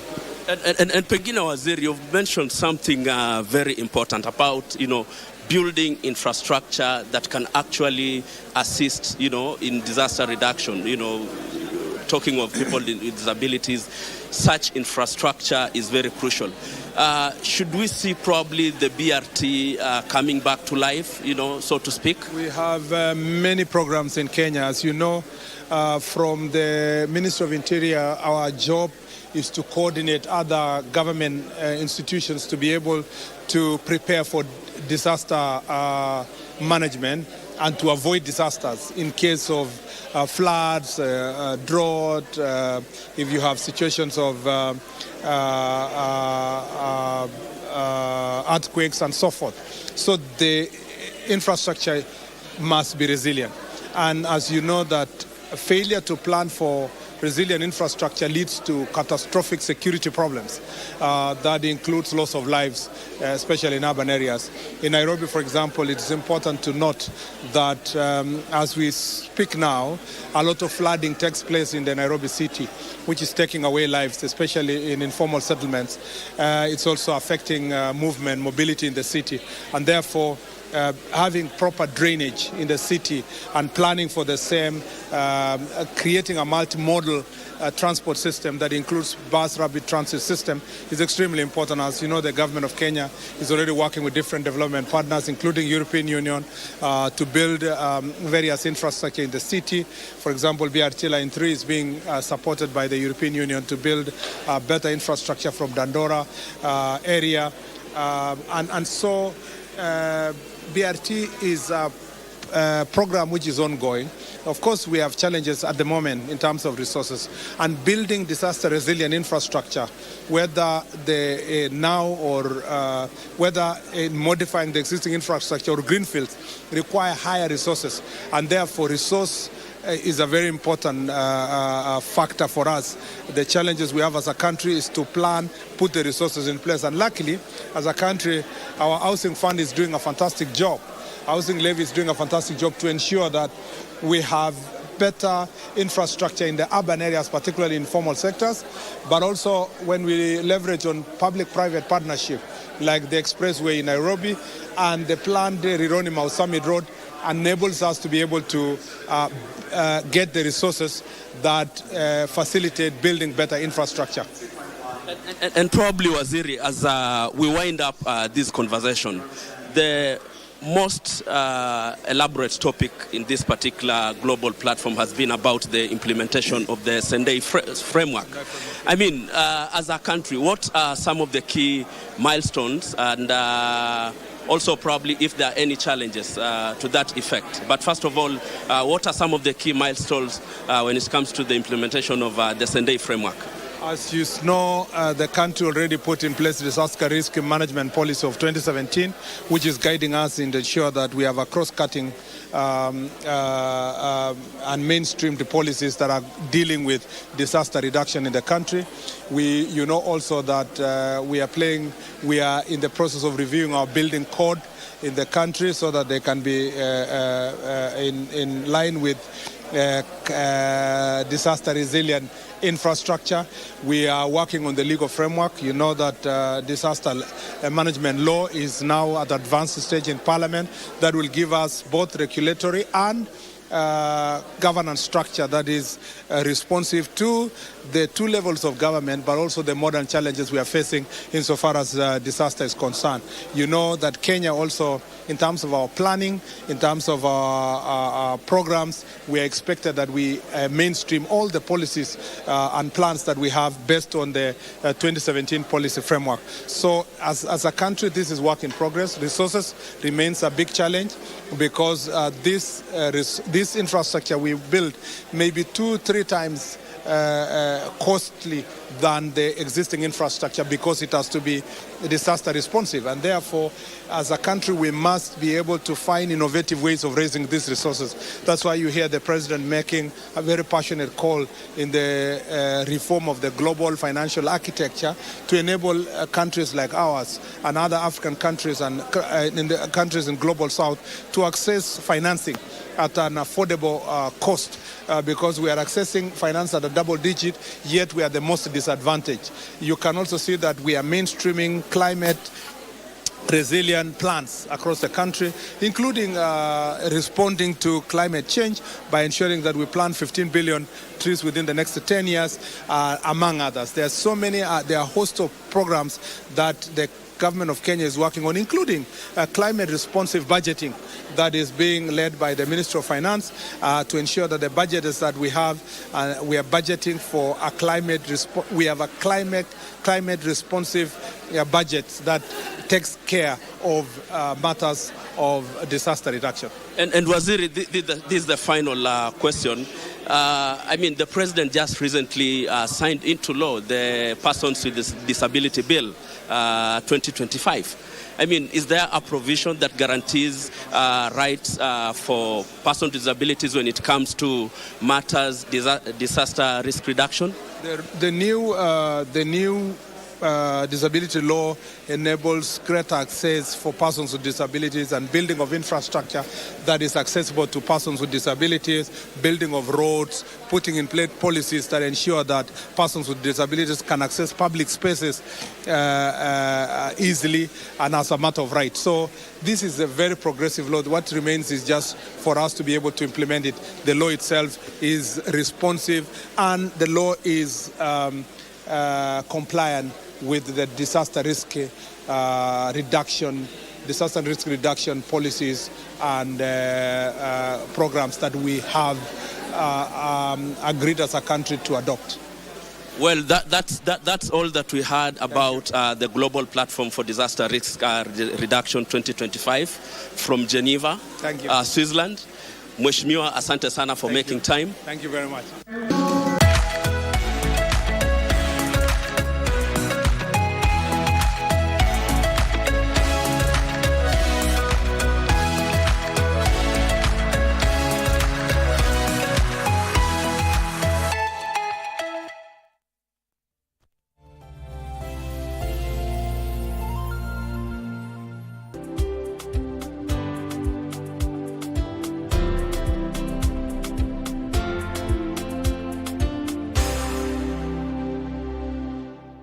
In a world where news is ever changing, staying informed is more important than ever. Join us every week on NewsCheck, your go-to show for the latest in current affairs, breaking news and in-depth analysis. A warm welcome to KBC NewsCheck. From politics to global events, we bring you content that matter to you. We're not just speaking about the governance and how we want to see it, but want to actually participate. Get your facts, hear from the experts, and really understand what is happening around you. We need to change our system first. You have to do the impossible to make sure the message is home. Stay ahead, stay informed, stay engaged. Will these people, everybody agree? Just listen to me. Let's give him a chance to clear the air. Catch NewsCheck every Tuesday and Wednesday from 10 a.m. to 12 noon. Only on KBC Channel 1. 19 nations will compete in the Total Energies CAF African Nations Championship, Kenya, Uganda, Tanzania 2024, which will be staged from 2nd to 30th August 2025. Amongst the 4 groups in the tournament A to D, Kenya is pooled in Group A, together with Morocco, Angola, DR Congo and Zambia. Algeria from the set piece, the header is on target, but it's... This unique competition featuring the best locally based players from across the continent definitely has something for everyone.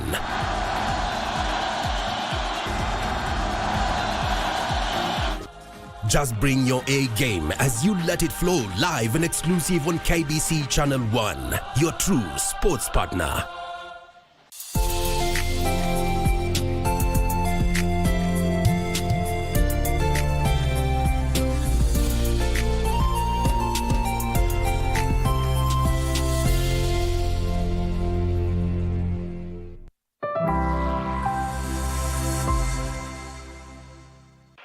Picture this. Thousands of people are protesting in your country. You turn on the news and there's no mention of it.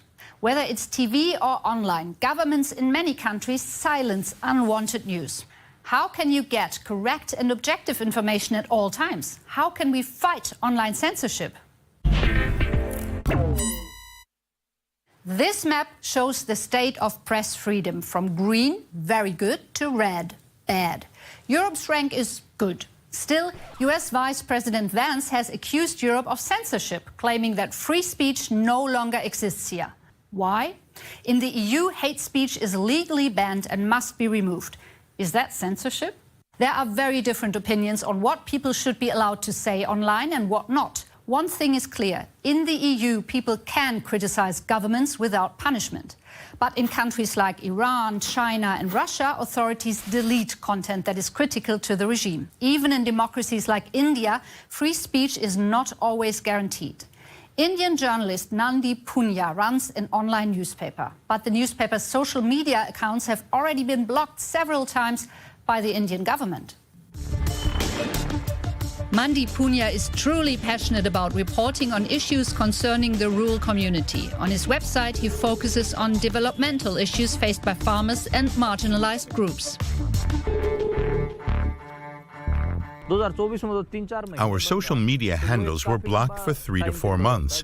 That's a long break for a digital publication. It's frustrating as it prevents you from sharing your work. Mandeep contacted the social media platforms. He was told that they had received legal removal demands from the Indian government for allegedly violating India's Information Technology Act. The journalist feels like he's been targeted for his coverage of the farmers' protest in India. When they started in 2021, he recorded videos and reported from the ground every day. The government doesn't want anyone to show the reality to prevent being shown in a bad light. In 2024, a court got his social media handles unblocked, but the damage had been done. Frequent suspensions had affected both reach and views on his channels. This also makes it harder for him to get paid for ads and campaigns. I haven't been able to run the YouTube channel and social media pages as well as before. The revenue has also gone down. It's very hard. We used to be a team of 3 to 4 people, but I'm alone now. It's not just critical journalists like Mandeep who are targeted. Activists are also put under immense pressure. The role of social networks and the companies behind them is complicated. Companies like X, Google and Meta sometimes follow the laws, no questions asked, which is why we can't see all content everywhere online. But how does blocking content actually work? Every time we connect to the internet, data gets sent. Hang on, let's try this instead. Imagine a parcel with an address and sender info. Our parcels need to cross several, let's call them checkpoints. The internet's postal service consists of routers or servers.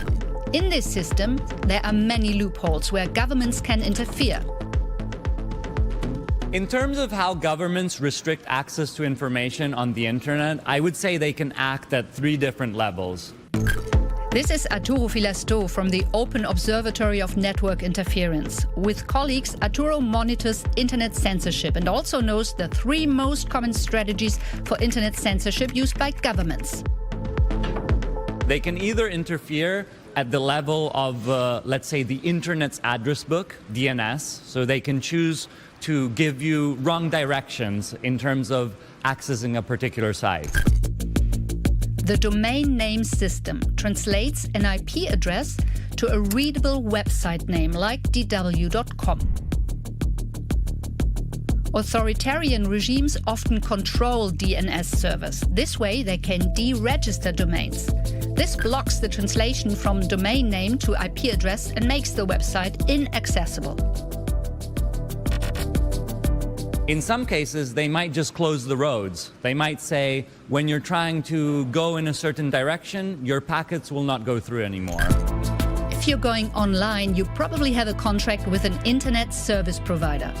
Governments controlling internet service providers can blacklist website IPs. When you try to access a website, surveillance computers check whether the site has been blacklisted. And if it is on the blacklist, the ISP blocks the connection. In other cases, they might look at specific features or properties of your traffic, and they might decide that certain classes of traffic are allowed or disallowed.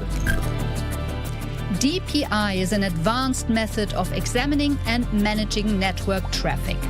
Governments use it to scan entire websites, including their protocols, for specific keywords. If flagged, the connection is blocked. You might receive an error message on your browser, even though in reality you're being censored. When it comes to censorship, China is known to be highly effective. The government's so-called Great Firewall keeps the country isolated from the rest of the internet. By law, all computers in China must have government-approved software which blocks blacklisted websites. Instead, Chinese users have to rely on state-controlled platforms. The goal? complete control over what information people can access. The aim is to keep criticism out. Governments are even trying to silence critics in other countries. Arzu Geybula knows that all too well. The blogger and activist from Azerbaijan lives in the West. But even here she is targeted online via social media. But leaving social media is not an option. If you are a vocal critic, and this is what you do while still living abroad, you need these platforms to amplify your message. And so it becomes this game of cat and mouse. It's like, what kind of profile do I keep? Do I stay on one social media for my work and then I leave other social media for safety reasons? Arzu Geybula relies on social media platforms. The journalist has been living abroad for many years, but that hasn't stopped the Azerbaijani government from targeting her. She receives a lot of hate speech, and she's convinced it's state-controlled. To her, companies like Meta or X are part of the problem.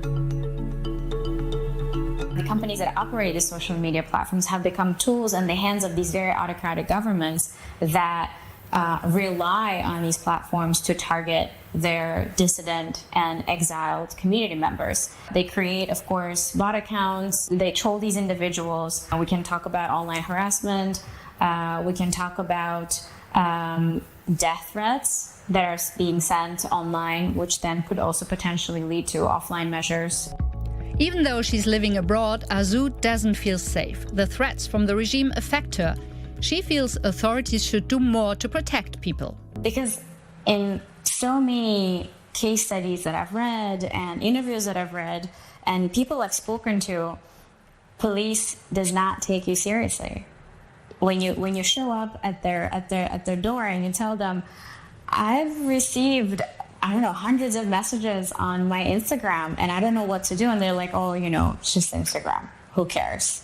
So, what can we do to protect ourselves from censorship and repression and bypass it? One way is to stay invisible online. Another trick is to access blocked websites by making it look as if you're visiting from another country. On top of that, do not reuse passwords, ensure that websites you're sharing your information with are secure, and stay updated on what tools you can use. A very common tool is using virtual private networks or VPNs. VPNs route your internet traffic through a secure server in another location. They hide your real IP address so that it seems like you're browsing from somewhere else. One example is Siphon, which combines VPN and proxy technology. Proxy servers act as intermediaries between users and servers. The connection is then faster and more secure. With Siphon, users can access restricted content. Take Iran, for example. Since 2009, Deutsche Welle's websites have been blocked by the Iranian government. But through Siphon, DW continues to reach many users there. In September 2024, our website was accessed from Iran 3 million times. 75% of those visits were enabled through the DW Siphon app. But there's more to consider. You should also worry about not being tracked. And there are a lot of things that can lead to you being tracked, even if you are using a VPN. So my recommendation to you would be to use something like Tor. The Tor network is another powerful tool. Short for the Onion Router, Tor enables anonymous internet activity by using a global network of servers. This makes it incredibly difficult for authorities to track or block your activity. The name Onion Router is a reference to its many layers of encryption. Each layer adds security and lets you access websites without revealing your identity. New encryption technologies also look promising. They could make online censorship even more difficult.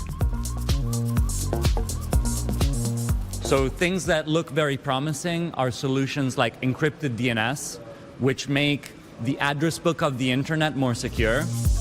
Encrypted DNS prevents your internet service provider from spying on your web activity or redirecting you to pages with limited content. This ensures that even just looking up a website remains private.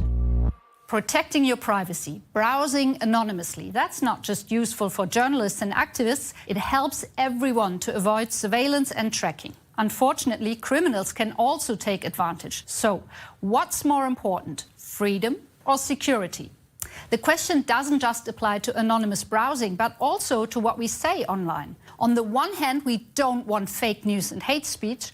On the other hand, we don't want censorship. In the US, almost everything is covered by freedom of speech, even fake news, insults, or extremist content. In the EU, platforms like Meta and X have been legally required to delete this type of content since 2024. Elon Musk and JD Vance have called this censorship. What can and cannot be said online is a cultural issue. Clearly, we all need to talk about the right balance between freedom and security. Internet expert Patrick Pawlak.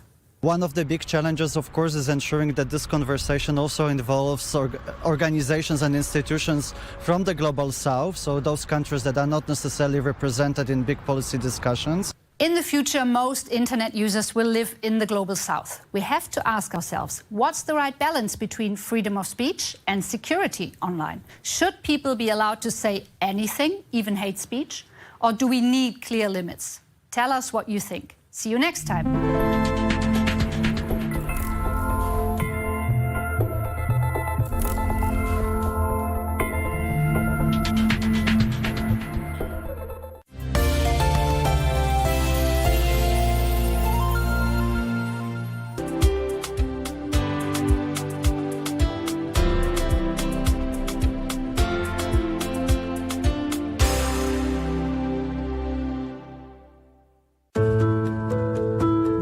That as a pension scheme member, you have several rights that protect your savings and ensure your future is secure? First, once you exit your scheme, the law provides that you receive payment within 30 days, and you can transfer your benefits from one scheme to another within 60 days. You have options on exit to take cash, defer, or transfer your benefits. You also have the right to access and interrogate scheme documentation, attend annual general meetings, receive annual benefit statements, and nominate beneficiaries. Further, your pension savings are safeguarded by law, so scheme funds cannot be used to settle loans. Member benefits are protected from execution or attachment, even in cases of bankruptcy or death. The Retirement Benefits Authority plays a crucial role in managing your scheme. We supervise continuously, receiving quarterly and annual submissions from trustees and service providers. Your pension is in safe hands. Know your rights and trust Retirement Benefits Authority to keep your future secure. For more information, visit our website www.rba.go.ke, call our toll-free line on 0800 720 300 or email info@rba.go.ke. Secure your future, secure your peace of mind. RBA, safeguarding your retirement benefits. 19 nations will compete in the Total Energies CAF African Nations Championship, Kenya, Uganda, Tanzania 2024, which will be staged from 2nd to 30th August 2025. Amongst the 4 groups in the tournament A to D, Kenya is pooled in Group A, together with Morocco, Angola, DR Congo, and Zambia. Algeria from the set piece, the header is on target, but it's... This unique competition featuring the best locally based players from across the continent definitely has something for everyone.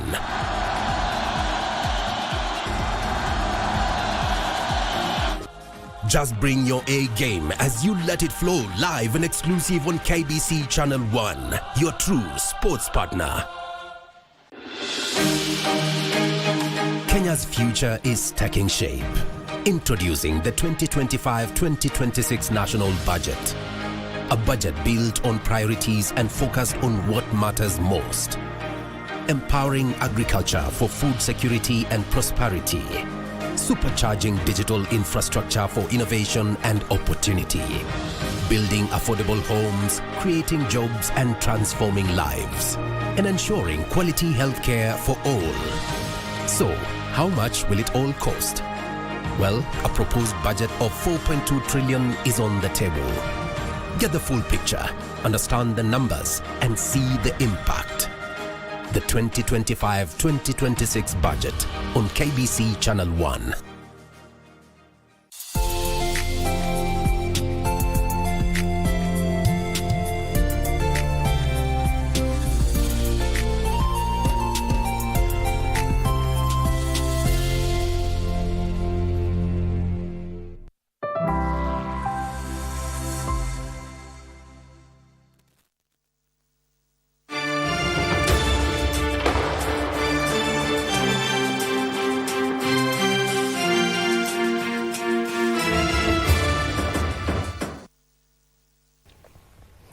Good morning from wherever you're watching us from. Thank you for joining us this morning on News Check. My name is Abdiaziz Hashim. The sign language interpreter at the bottom end of the screen is Anne Wangeshi. On this particular first hour, we're focusing on the political scenes, given that the early campaigns are still ongoing, both on the political divides, either from the state and the opposition side as well. They're traversing various parts of the country. These early campaigns, at the end of the day, should it be like that, or should they be continuing to deliver services to the country? That is what we'll be focusing on this morning, including also the Independent Electoral and Boundaries Commission, IBC, that is yet to take over their mandate at the Anniversary Towers following that particular court ruling by the High Court judges, who clearly stated that Parliament can go on and vet the said commissioners and members of the Independent Electoral and Boundaries Commission, IBC, but cannot assume office after being sworn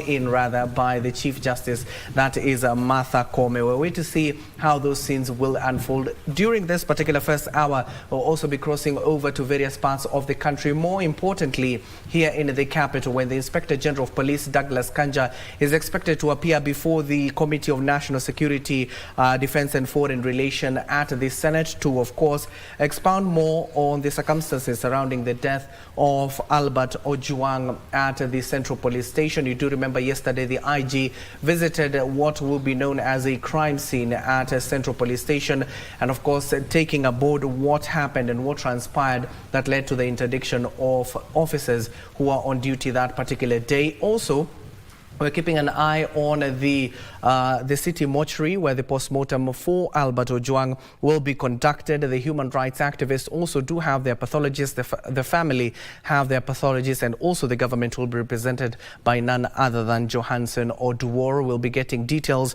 of that particular story, given that we'll be focusing on that. But our keen focus this morning and in the first hour is on the political scene. Joining us this morning on this first hour is none other than Sami Meli, political analyst, also Shamala Immaculate, a politician. Thank you for joining us this morning. Let me start with you, Shamala. How would you describe the scenes right now on the political landscape? As usual in the Kenyan setup, it's exciting. We never stop politics, because politics drives the economy of a country, and especially Kenya. Politics drives policies. So the landscape now, the momentum has peaked. We are truly in a political mood. Symbols are being made in terms of coalitions. Assumptions of coalitions are being talked about. And somehow we are starting to see the political players now. So the political momentum has peaked, and we are in slightly a campaign mood. Should that be? I think Kenya has been in a campaign mood ever since 2002. When we came, there was an agitation for the new constitution. We went to 2005, there was a referendum, then the agitation, the ODM coalition being created, and then we moved forward like that. Even in the last regime, the last 5 years of Uhuru Kenyatta was just continuously a political environment.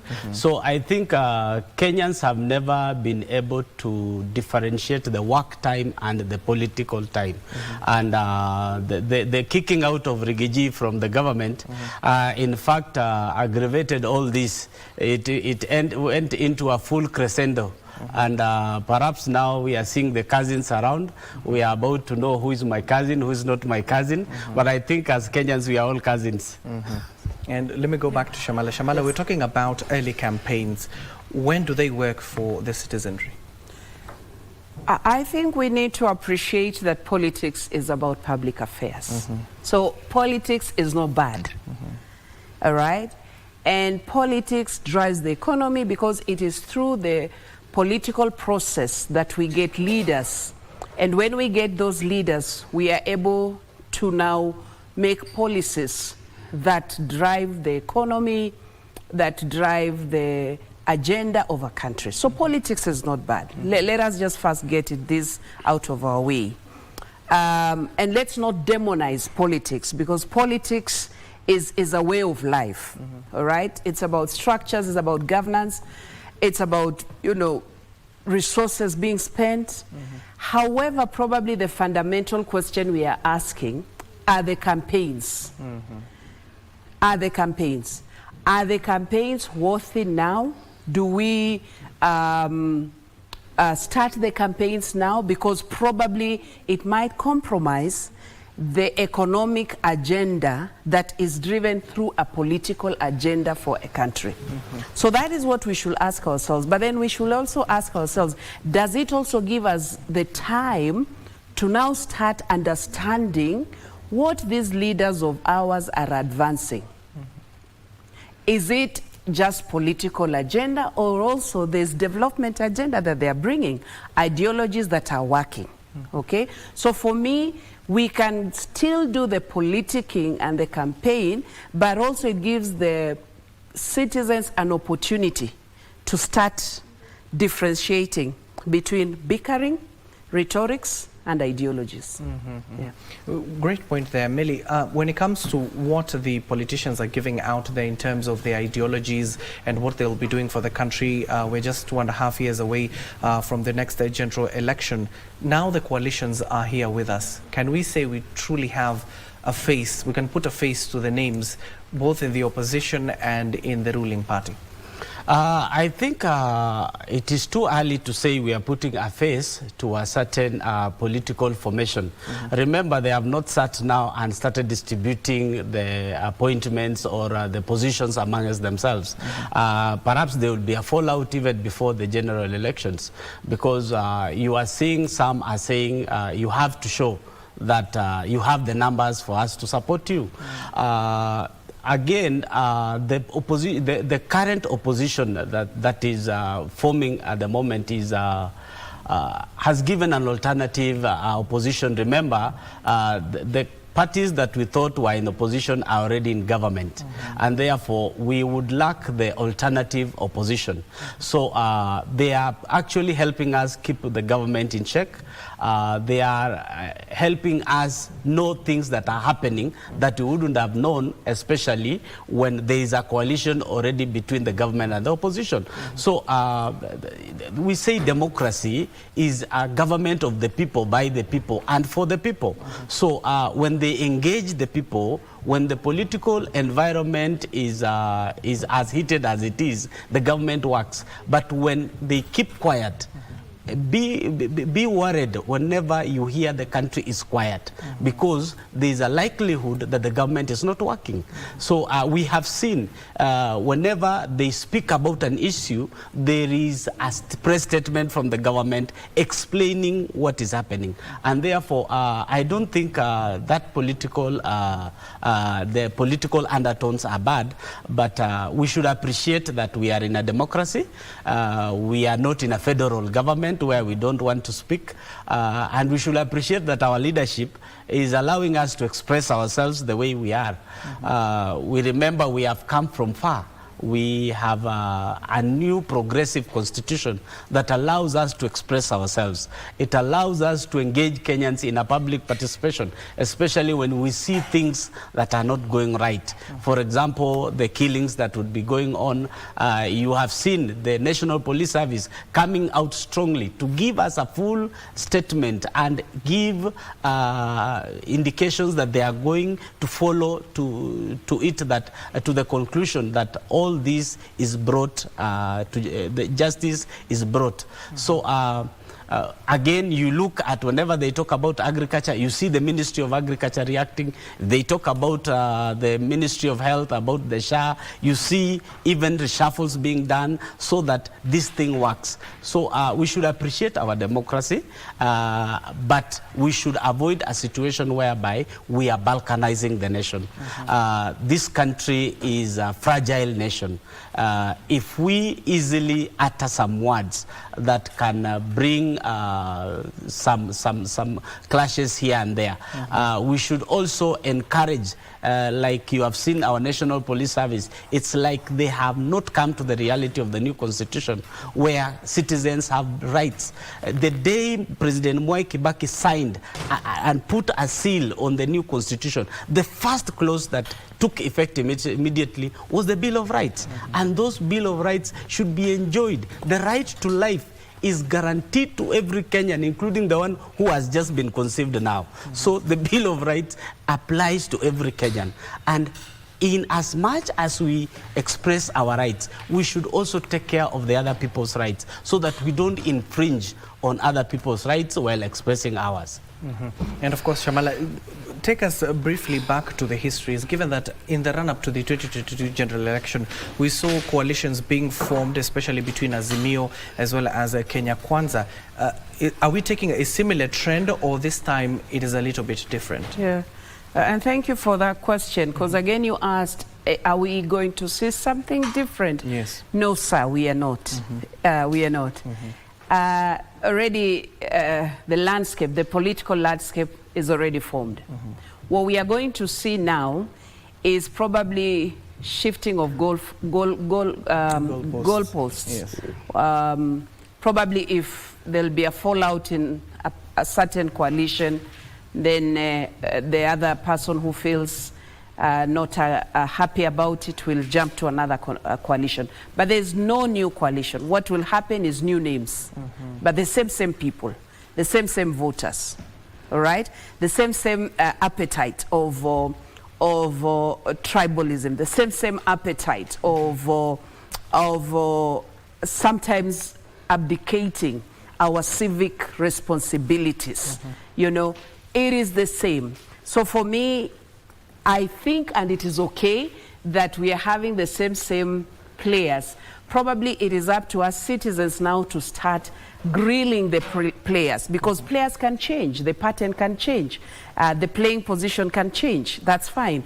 But then it can only change if the citizens can get out of the syndromes that we are in. For example, there's the syndrome of anger. Yes. Anger against a government. But then we are asking, especially the young people, and before, and I'm sorry that I didn't do this, I wanted to offer my condolences to the family of Albert Ojwang, yes, Albert Ojwang. And my take is nobody should die in a place where it should be secure. And my take is also that kindly we have institutions, may they seem to be working. IPOA, this is the time. We need to really assure Kenyans that the oversight policing authority or commission is responsive. And so the players are the same. The coalition names will change. The pattern of politics will change, because there's the entry of the intergenerational issue. In 2022, it was about economy. This 2027, it will be about intergenerational issue, where the young people feel they need to be visible, while the old people or the elderly, not old, the elderly will be asked, you've been there, what have you been doing? And so that's the conversation I would wish that the country should take, that let's hold each other to account. Not only the leaders, not only their coalitions, but also what are we, the women, what are we, the youth, doing towards injecting our agenda in these coalitions. So what I see, there'll be 3 coalitions, what I envision. That's my assumption as Shamala Immaculate. There'll be the ruling coalition, there'll be the not so opposition, like we don't know if we're in the opposition or not. And then there will be the people who are coming, or a coalition that is coming with that, you know, assumption that they're coming with newness. So there's that Kalonzo Rigiji coalition. There's the ruling party that we know, maybe the name can change. But then we have the Matiang'i, Maraga, you know, who are coming to say, listen, we've never been politicians, but now we are stepping into politics. And so we bring some level of sobriety, we bring a level of cleanness. So, but then that third coalition is waiting to be called by the 2 major coalitions, so that a formation can be formed, because one of the things that coalitions are being formed in Kenya is to oust the ruling government, not an agenda. And that's where the citizens need to hold these leaders to account, like, what's your agenda? Agenda cannot be a president. Agenda must be, things are not working, this is how we'll fix it. And of course, that issue of intergenerational, given that 2022 it was about the economy, now you're predicting it could be intergenerational, it's a generational when it comes to 2027. Do you agree, first of all, Sami Meli, and also when it comes to that, then where are the faces of young people in those coalitions? Now, the intergenerational thing, I think, any campaign is expensive. Any campaign is expensive. The young men and women should be able to trust one another. In any other coalition or in grabbing power, power is grabbed. It is never given. And the young people tend to mistrust each other, and therefore already the mistrust has been built among the leaders who seem to be leading them. They already mistrust them, and therefore they will easily fall victim of the old monkeys in the forest, because the old monkeys know the forest better and they know how to maneuver. It will be a little bit difficult for greenhorns, especially the younger generation, getting into leadership unless they start somewhere. There's somewhere to start, because presidency in itself, for example, the campaigns for presidency is nothing less than 10 billion running around this country. If these young people would identify somebody who carry their vision and support, they might carry the day. But remember, again, tribalism ropes in very well, especially during elections. It comes in handy, and the politicians know how to do it. You see, for example, right now, you have seen the former deputy, the impeached deputy president, going around trying to identify with a certain communities. Already, that is telling you, is balkanizing the communities, bringing them around himself.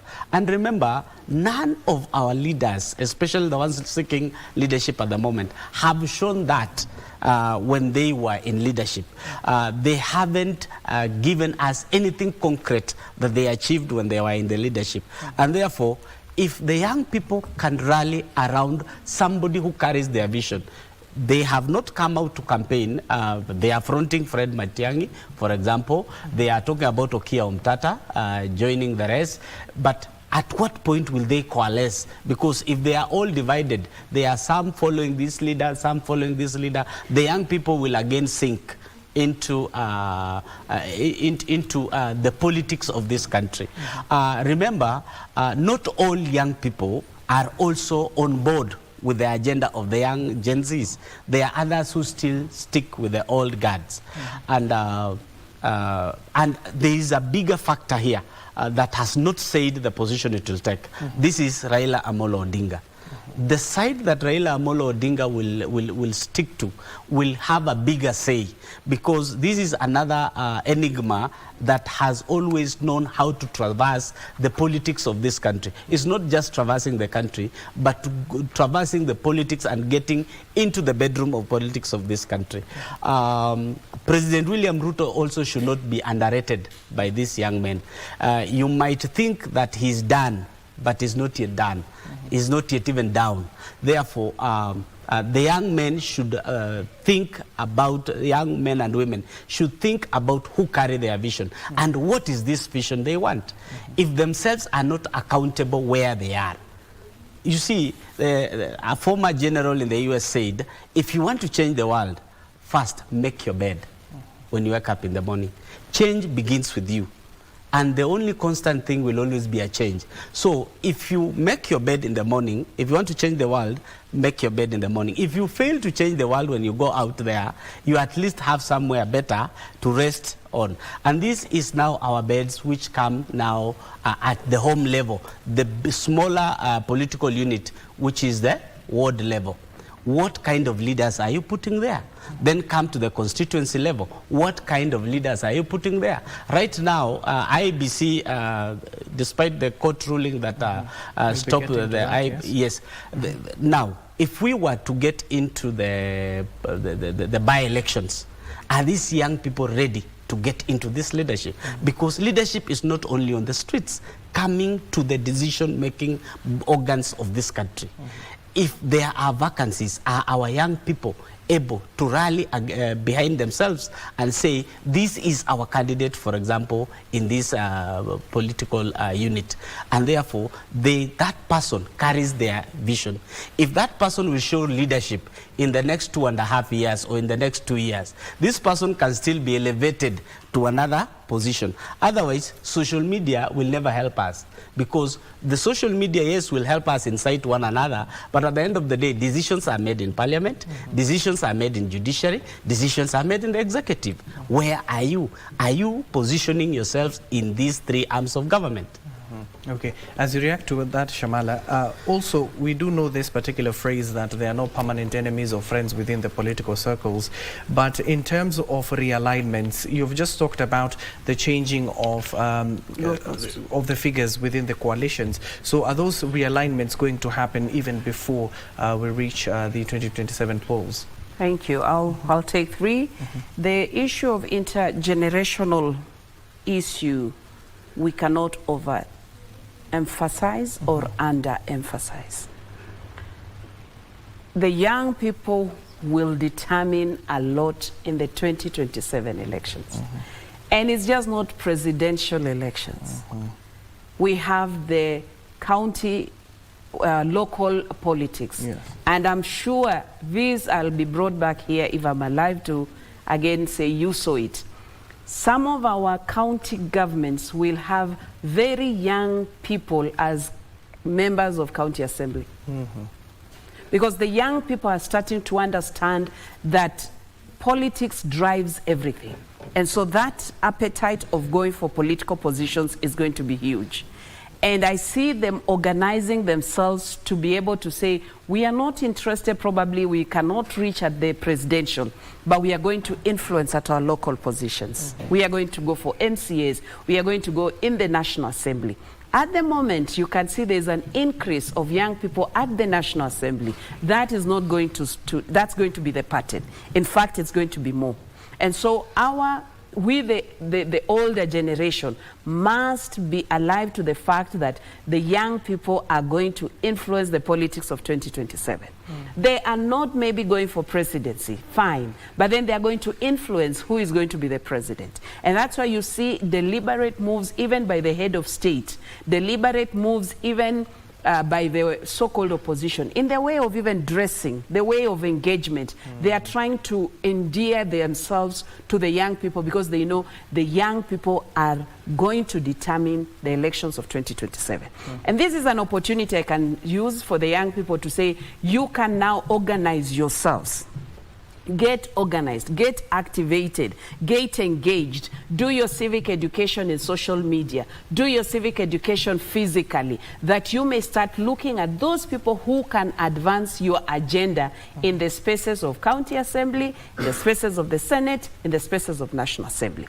And to the political parties, a political party that will not be able to galvanize and mobilize the young people, then that political party is rendered irrelevant.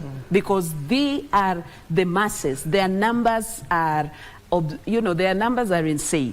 And they're having their voice because of the democratic spaces, my brother has said.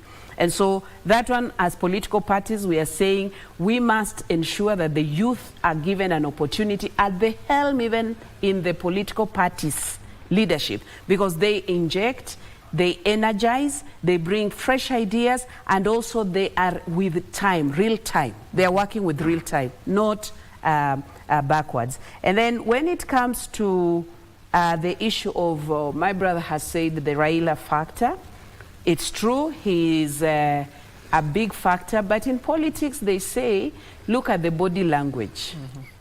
In politics, don't listen to what people say, politicians say, but see how they are behaving and the signals they're giving.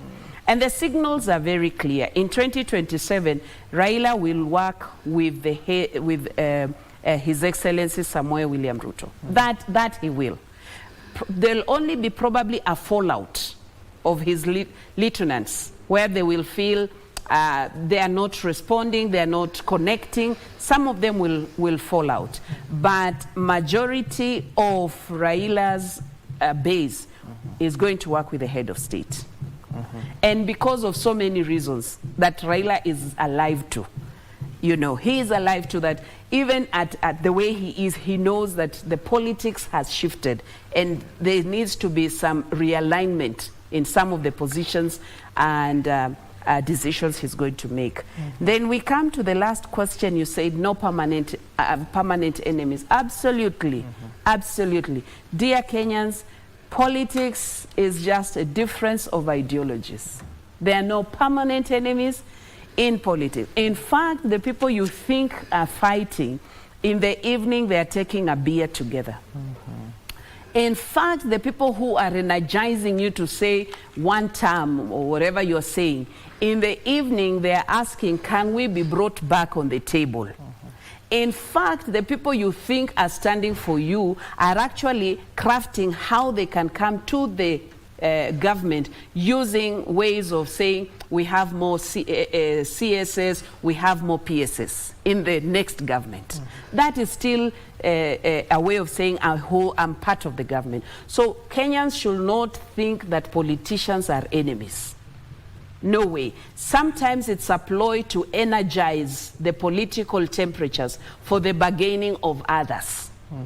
Sometimes these are optics that we are seeing.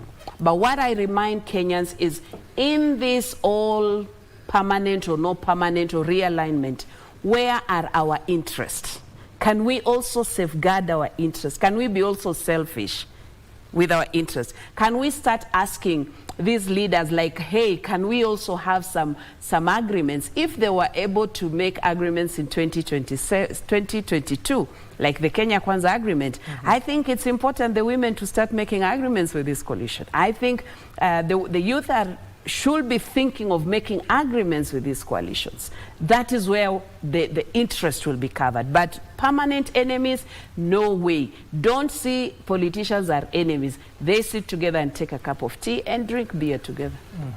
Okay, Millie, as you also comment on that, the million-dollar question here now is, with this IBC in place, let's foresee if they're going to be cleared by the courts and sworn in by the Chief Justice Martha Koome. The first task they'll be doing is voter registration. They'll clean up the register and start voter registration ahead of the 2027 polls. Do we foresee these young people registering? Now, sometimes IBC, sometimes the young people are disadvantaged. They might end up, for example, when the registration is going on, they are in school, in colleges, some will be graduating at the end of this year. They end up, for example, if they are in JQuat, they register in Juja, but the elections find them elsewhere. You see, sometimes the young men could take the registration in their home counties, for example, or their villages, but during elections, most of them are doing exams in the university, and therefore they might not be able to travel. So the young people should be strategic in how they do their registration. And the voter transfer, there is always a voter transfer period. So they should be keen on all this. And as we go for the by-elections that could probably take place in December, we were talking about November, but due to the delays, it might go into December or January next year. They should position themselves, ensure that they put their representatives in place.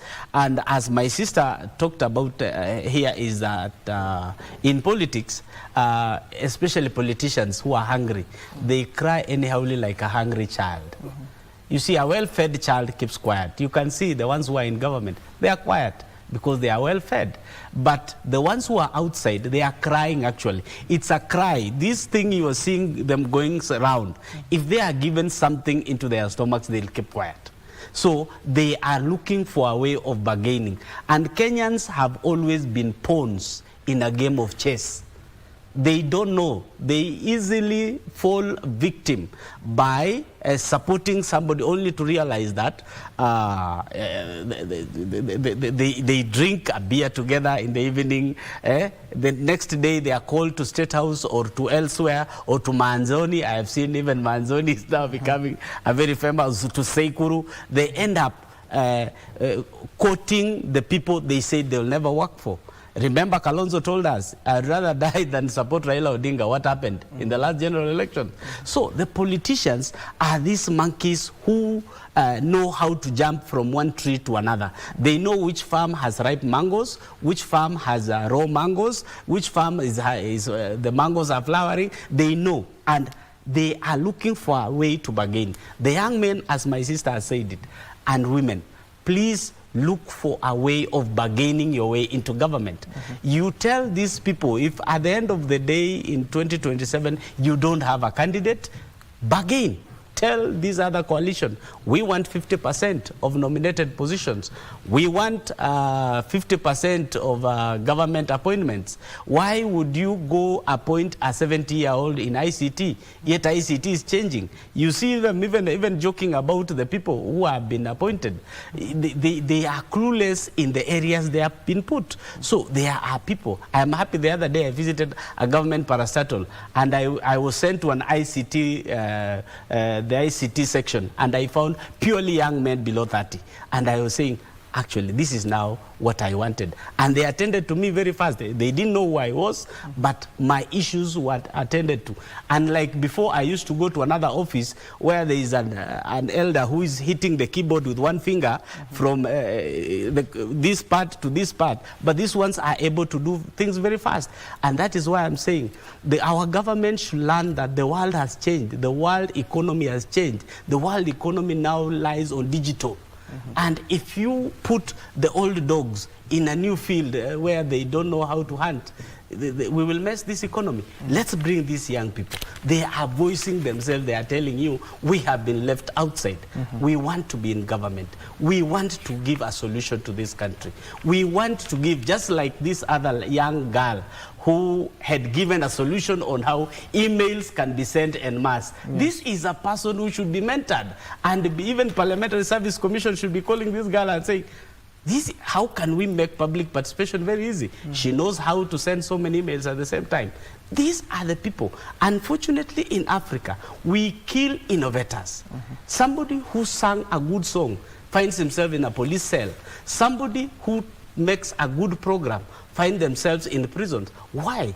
Yet in other, I was telling somebody yesterday, if Elon Musk was still in Africa, he would be perhaps a prisoner elsewhere or a pauper in a certain street.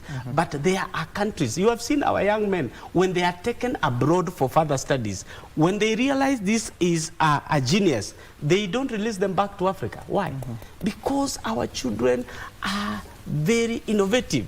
So let's use their brains. These are the brains Mwai Kibaki gave free education. These are the brains we gave free secondary education, free day secondary education. These are the brains we have given our help money to learn. We want them to participate. Look at, for example, the CS, Dennis Itumbi. Dennis Itumbi was a blogger the other day. Now he's in government. Let's bring them, let's bring more. And even the retirement age, I'm wondering, why is it at 65? At 60, people are tired. Why should they be kept there in the offices? These people should go now and become elders who advise from the periphery. But now the other younger economy, the younger generation should take over the leadership, should take over positions to drive this country's economy. But we thank God for the new constitution. We thank God for our young men. We thank God for our Bill of Rights. Okay. As you also respond to that, Shamala, there is this saying that politicians normally use to the young people that it is your time to take over, we're going to give you the baton. But the problem is the politicians do not hand over those batons at the end of the day. So what should these young people do for the old guards to believe them and hand over that baton? All right. Thank you for that question. Can I say something small about the IBC? Yes. I believe that our structures work. I want to also urge the institutions that should clear IBC to do so first. And the mandate of IBC should be the task IBC should have, it shouldn't be more on the by-elections, but clearly just to have affirmative mechanisms to ensure that the youth, the women, the persons living with disability are registered. And you can see from even how the IBC has been formed. that the young people are also in the commission. And I must just say this, that this government is deliberate in ensuring inclusion is an agenda. And so the young people are inside IEBC. We would expect them to have very progressive plans on how to incorporate deliberately the youth, so that in the whole process of registration, the whole process of until voting, which will be the result, that the voices of the youth are carried along. And that is also the task of the youth, to do that, to hold institutions to account. I want us to slow down as a country in focusing on one issue of one term, two term. I want us to focus on processes, because processes bring results. And so if you're not in the processes, how do you now come at the tail end to claim that you need to be included? And so this is an opportunity. Elections are an opportunity for inclusion. And so if the youth, and that's the question, if the youth can be extremely deliberate in their approach, negotiate in political parties. I hear whispers of people forming their political parties based on age and gender. That cannot work in Kenya, because that's unconstitutional. That's not within the confines of Political Parties Act. But whichever party you are in, there are elections that are going on. If the youth can also be able to tap themselves into those seats, then the youth agenda will be visible. Because once you are on the table, nobody will step on you. You'll always insist, and where are the youth? That's part of negotiation. Number two, these leaders that we are talking about who will come for political positions are not people from Mars or space or Jupiter or Pluto. They are people we live with. They are people we cheer them. They are people we support. And kudos to the youth. When they support you, they do it 100%. But that's not enough. I tell the youth, if you want to support me, Shamala, for political position, I need to see the hunger of you succeeding, growth. And that can only come when we sit with you and say, I will give you my vote, but this is what I want. So the negotiation of the youths of Kenya must be a notch higher. It is just not about job opportunities. It's not about tenders. But listen, we sit down, we are going to vote for you, and these are the issues we want.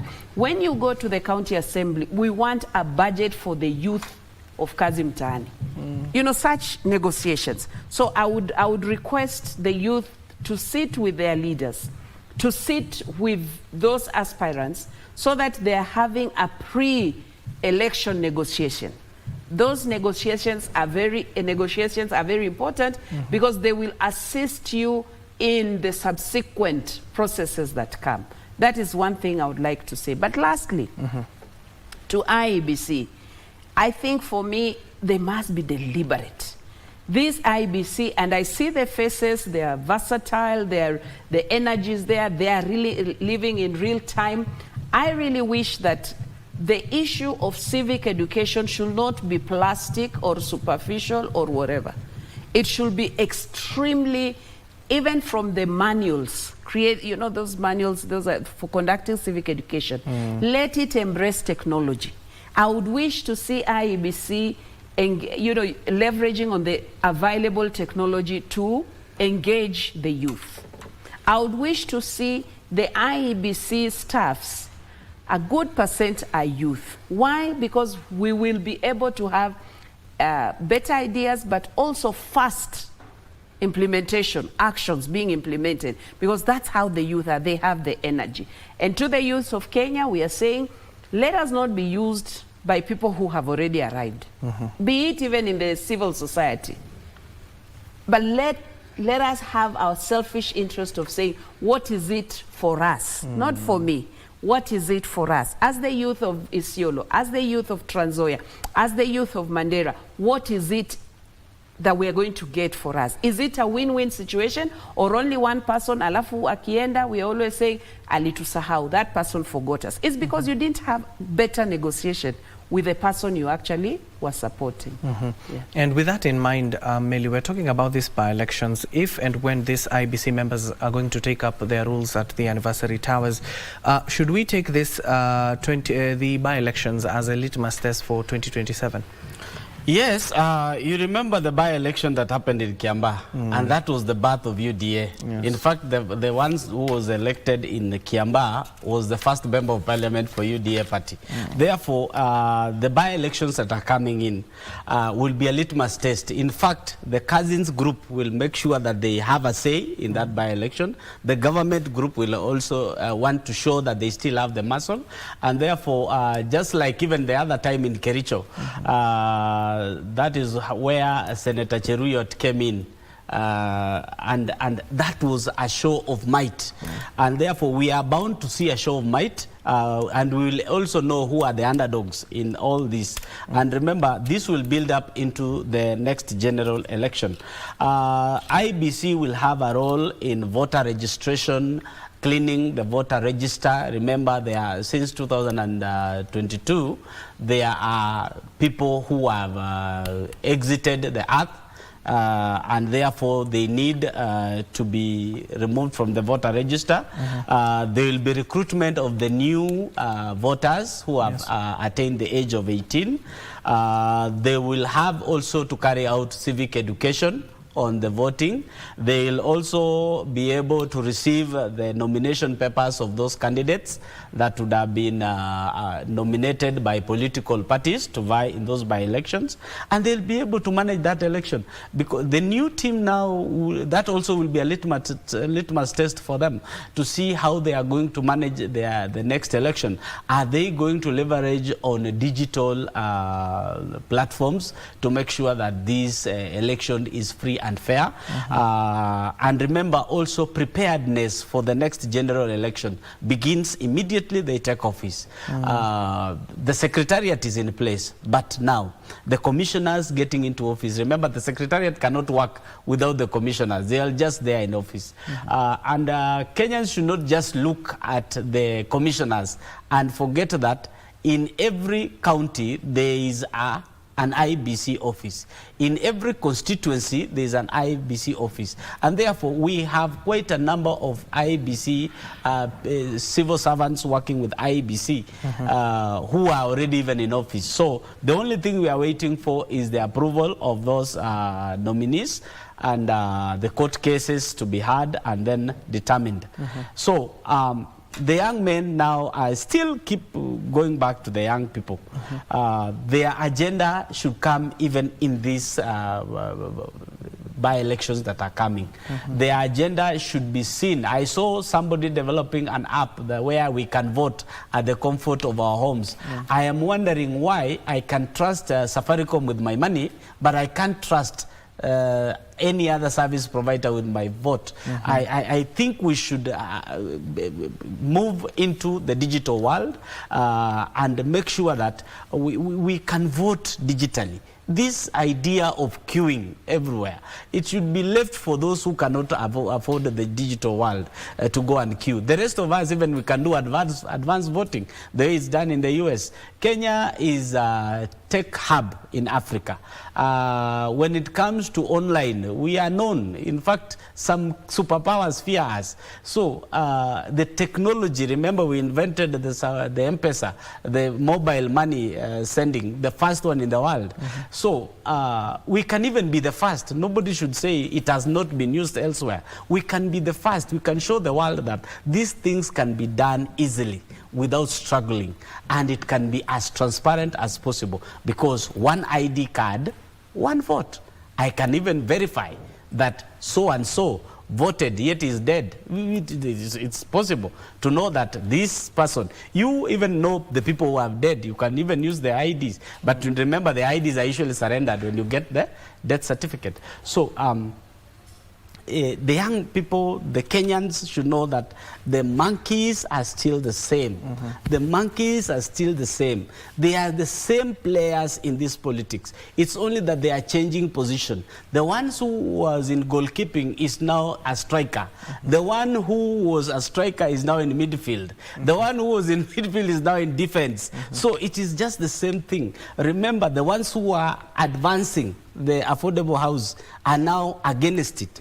The ones who are telling the other politicians that the police have been reduced because of 1, 2, 3 are now without the police, and now they are grieved. Remember one thing, and I remember what Senator Murkomen ever once said, is that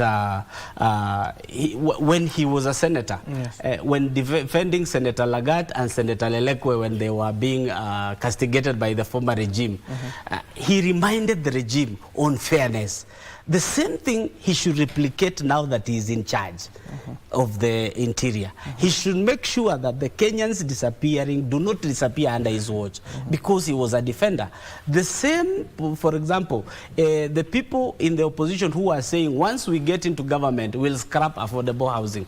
Now, that tells you there are some houses which remain as ghost houses. The way we are seeing some projects. In Makueni, I saw there was a project that has been left and it had been done.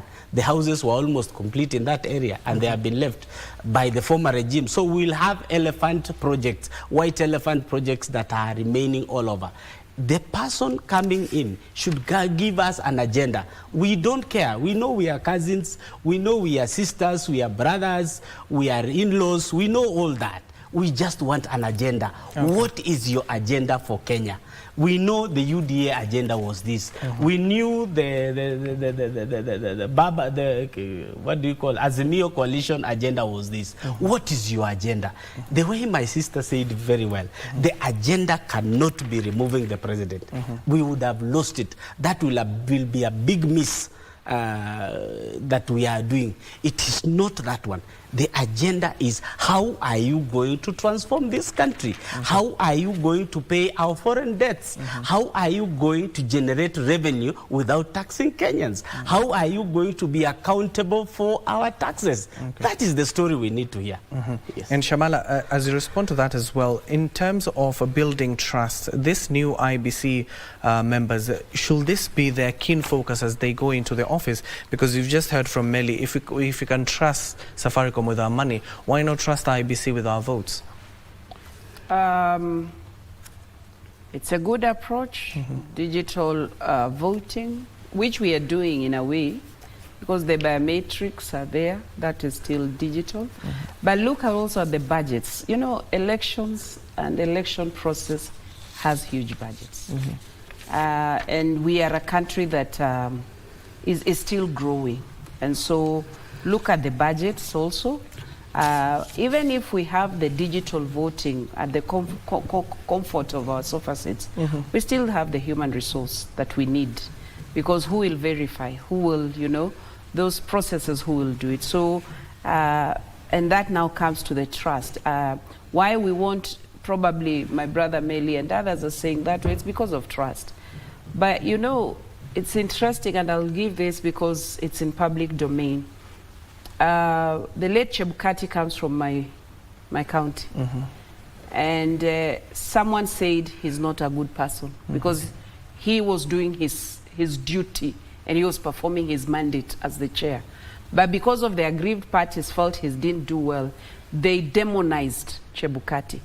But now, when it was the time for his departure on earth, or he has departed, it was embarrassing for the people who are now in with government. It was embarrassing for them because they had demonized a person until Kenyans had refused to trust. So what am I saying? That Kenyans listen to what leaders speak about. Kenyans can just be told this person is bad and we believe. I think it is important not to go for people. Trust should be built in systems. All right? Trust should be built in systems. Let us look at things analytically. Are our systems responding? If they are not responding, what should be fixed? But it pains the whole nation when we demonize people and we lack trust in them, even when they've not started working. For us, it's not the IEBC commissioners. It is the systems that should be impeccable, should be solid, so that the systems can be able to give results that are extremely unquestionable. And so it's again up to Kenyans, you know, because the Constitution says we shall vote like this, but also it gives the provision of human resource. We must have a chair, we must have commissioners, we must have the clerks. So again, it's about us Kenyans being, at one point we call ourselves democratic, but when results are coming, we are undemocratic. We need to understand democracy is sometimes not everything you like will win. And we should trust the process. So once we start trusting the processes by accepting the verdicts of the people, then the systems will work and trust will be built. But I cannot stand at this national television and start saying that Kenyans should trust so-and-so, that Kenyans should trust you, for example. I mean, I don't have the moral authority to do that. But what I can say is we need to keep analyzing our systems, check on our systems, strengthen our systems, not the people. And let's not listen to when somebody says this person ensured so-and-so election was better, favored so-and-so, and we believe that is wrong. Okay. Yeah, that is immature, in fact. Yeah. We're entering the final leg of our conversation. Let me start with you, Meli, your 1 minute remark as we wind up. My 1 minute remark would go to the Inspector General of Police, Douglas Kanja. Our Constitution guarantees us the right to life. No other institution in this country can guarantee us our lives better than the National Police Service, ensuring that they maintain law and order in this country, and ensuring that we stay alive even in their custody. We should feel safe in a police station more than we can even feel safe out here. But the current results that we get, reports that we get from the police stations around the country, our young people, and you see I'm dressed in a black shirt and a somehow white tie in solidarity with Mwalimu Albert Ojwang, who lost his life in the hands of the police. May they get justice. That is a father like me who has one son, and perhaps the only one. I'm lucky I have a daughter. He has only one and he is aged. That life has been cut short. Please, let us not see other things like that happening. Let that life that has been lost be one too many. Let the police be reformed. You have a budget to work on. Reform the National Police Service so that they can even guarantee us our security, not us feeling insecure. To the presidency, please ensure that the systems, the government institutions work. The people responsible for any mishap should always be held accountable. We are a nation and a progressive nation, and more other nations look upon us as Kenya. Okay. Shamala, your closing remarks? Okay, I just want to say I like the politics of Kenya. It's moving towards driving an ideology, and let's sustain that momentum in terms of holding our leaders to account, not only at the national level, but also at the county level. We're also saying when you're holding leaders account, also hold institutions to account. Institutions that need to be able to protect the rights of wananchi should be held to account.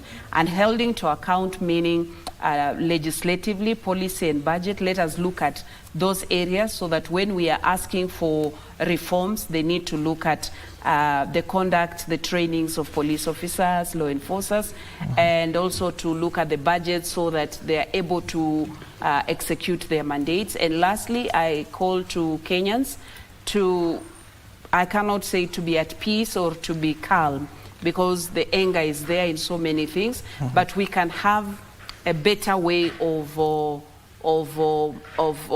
having a conversation that will bring results. Because if we go to a way that we are radical and angry to destroy our country, we have no other country other than Kenya. But we can use the instruments in place to register our concerns, our anger, our disappointments, to bring change through reforms, policies and legislations.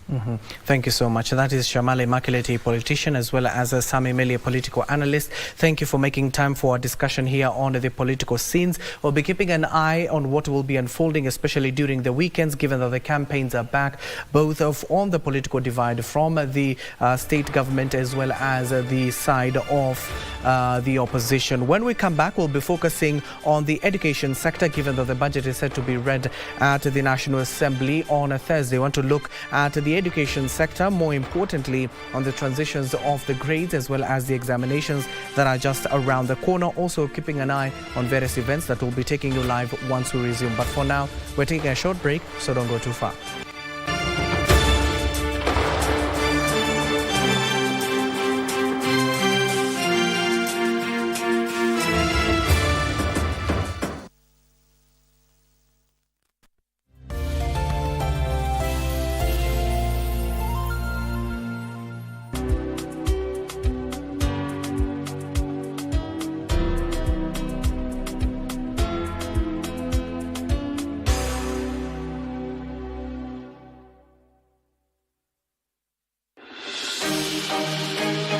Kenya's future is taking shape. Introducing the 2025-2026 National Budget. A budget built on priorities and focused on what matters most. Empowering agriculture for food security and prosperity.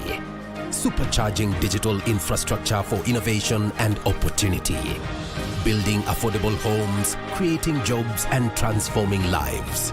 And ensuring quality healthcare for all. So, how much will it all cost? Well, a proposed budget of 4.2 trillion is on the table. Get the full picture, understand the numbers, and see the impact. The 2025-2026 budget on KBC Channel 1.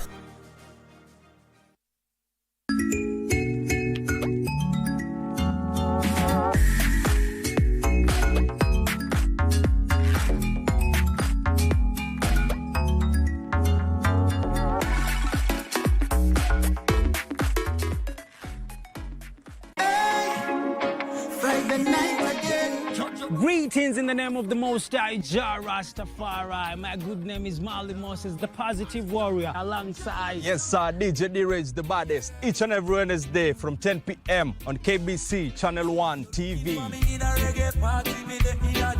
Tunakuletea the biggest reggae party in 254 in a yard extra. Extra niceness of reggae music. Extra dose of entertainment. When the thing is nice, we have to do it twice.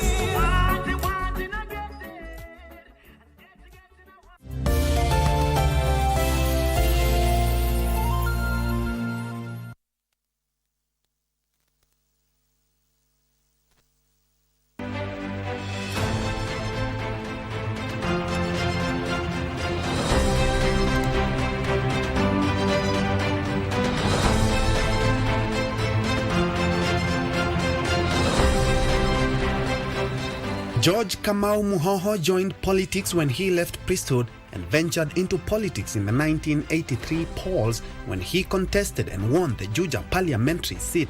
It is believed that his decision to join elective politics was influenced by the experience of his brother-in-law, Kenya's founding president, Mzee Jomo Kenyatta.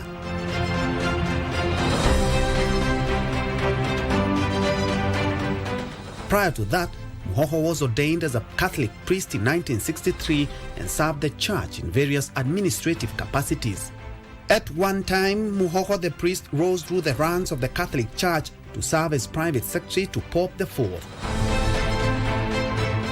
In addition to service to the Pope, Muhoho was the first black African Pope or envoy to Brussels, Luxembourg, the Council of Europe and NATO.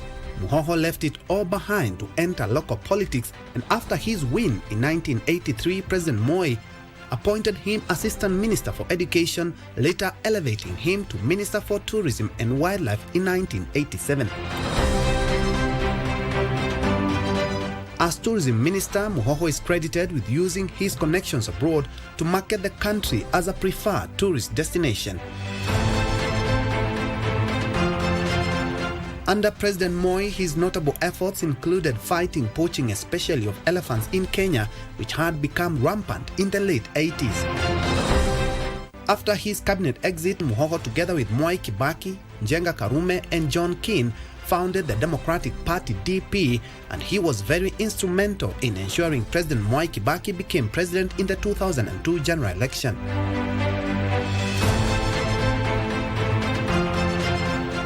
In 2004, President Mwai Kibaki appointed Muhoho as Director General of Kenya Airports Authority (KAA), where he is credited with overseeing the construction of a new modern wing at Jomo Kenyatta International Airport and a new airport in Kisumu City.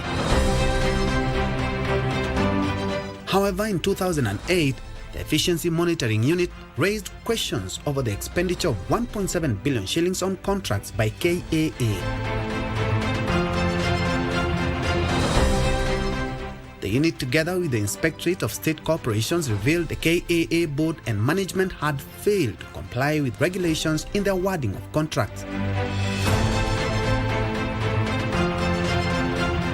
He left the position in 2010, after which he joined other members of the Kenyatta family to campaign for Uhuru Kenyatta, who became the 4th president of Kenya.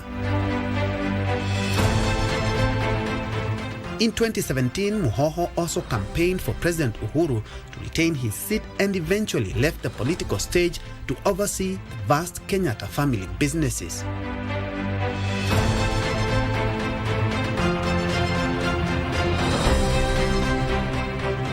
For the cabinet, I'm Ben Troy Njue.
Thank you for staying with us. Our keen focus of this second hour will be on the education sector, given, as per usual, they have received the largest budget when it comes to the 25-26, and we want to look at how this will, of course, inform the transition of not only grade 9 to grade 10, but other developments within the education sector. But before we converse that particular discussion, I want to take you live to the Kenya School of Government, where stakeholders are currently meeting in a dialogue and capacity building workshop on financial investigations and asset recovery. Let's listen in. Representatives of the different institutions and organizations, distinguished participants, ladies and gentlemen, good morning. Before I read the speech of the CEO, I was just reflecting on the title for the workshop that we are in today, which is Stakeholder Dialogue and Capacity Building Workshop on Financial Investigations and Asset Recovery. As I reflected on this, I was able to frame about 4 questions. And the first one is, who is a stakeholder? The second one is, what is the role of a stakeholder? And the third one is, why do we need dialogue? And number 4, why capacity building on financial investigations and asset recovery? I will not ask you to answer those questions, but I will try briefly to attempt them. A stakeholder is defined or can be defined as one who is affected or can affect the actions of another. In the context of an organization, when you talk about a stakeholder, you are talking about the people who,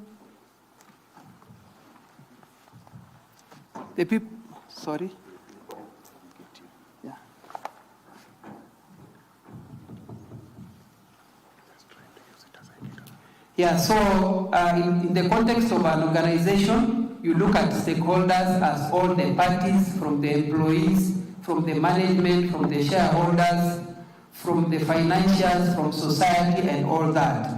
And when you look at what we are doing, you can take actually a country, you can take a continent, and the whole world as actually an entity with several stakeholders.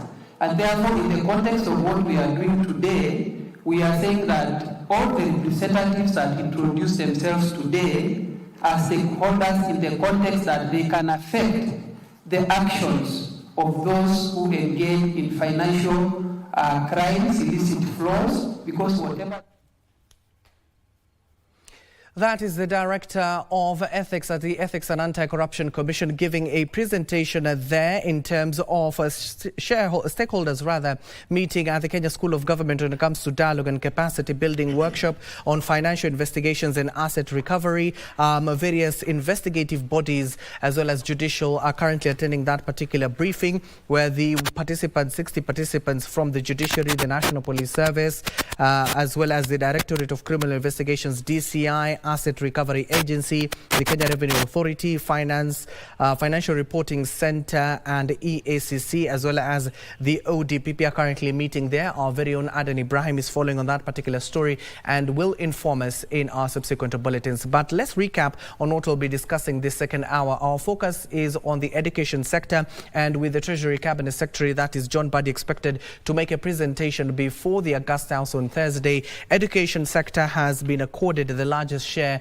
of the 2025-2026 budget, where 701.1 billion shillings has been allocated, which will account for 28.1% of the total budget. Now, the keen focus is what the Exchequer is saying, that the significant allocation intends to support school capitation across primary, junior secondary school, TVET and university institutions that will also cater for the remuneration of teachers, instructors and lecturers, as well as the development and expansion of the educational infrastructure. But more importantly, what we want to focus, and my experts, I'll be introducing them in just a few, is the transition of learners from grade 9 to grade 10. Given that the circular was out, there is a schedule that they're supposed to follow, and in terms of selection all the way to the assessment and how they're going to be assessed at the end of the day, and other key sectors that these particular funds will be going to. Let me get to introduce my guests. Let me start on my left. That will be on your right in the screen is none other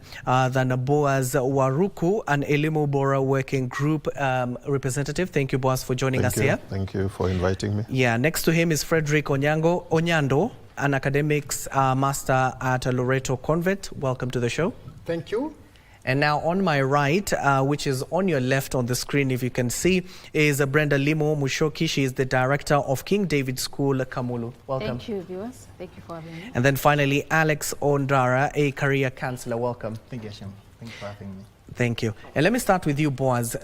As per usual, the education sector gets the largest share when it comes to budgetary matters. Compared to last year, is it going downwards or is it going upwards? Thank you, and indeed to our viewers, salute. And thanks for this opportunity to discuss education matters. Secondly, education budget is always the lion's share. That is not in dispute. It's always the lion's share. I can't remember over a year when it was less. It's always taking more and more. I think it is doing so precisely because the needs in education are so numerous, so many. If you were to tabulate right from the early grade, PP1 right now, as you are planning now up to grade 9, and then those who are in high school, TVETs and the universities, you'll realize that the needs of all those levels of education would require a lot more. I think the situation that we find ourselves is to say whether the allocation reaches the target. Yes. And if the allocation has been also done proportionately, being sensitive to the required standards that are there. I do a lot of research in education, and when discussing budget, I normally follow the 4S framework. The 4S framework talks about, one, the size of the entire budget that the government has, and that it is important that we always try to ensure that that budget continues to grow like a mushroom. It becomes bigger and bigger and bigger. So a bigger share is better share. A bigger size is a better size. Is good for everybody in the economy. Then you come to the share. Now, in this case, you see, education will always get more because it also depends on a government or a country that wants to progress. So the share that it gets out of that big one is very important. But there's a third S which is very important, the sensitivity with which we look at each and every component within the budget. In education, the sensitivity would mean, are we catered for the special needs, for instance? Are we catered for the needs of the girls who have additional needs beyond just what the boys are? And of course, then there's the last share. There's the last S, which is on the scrutiny.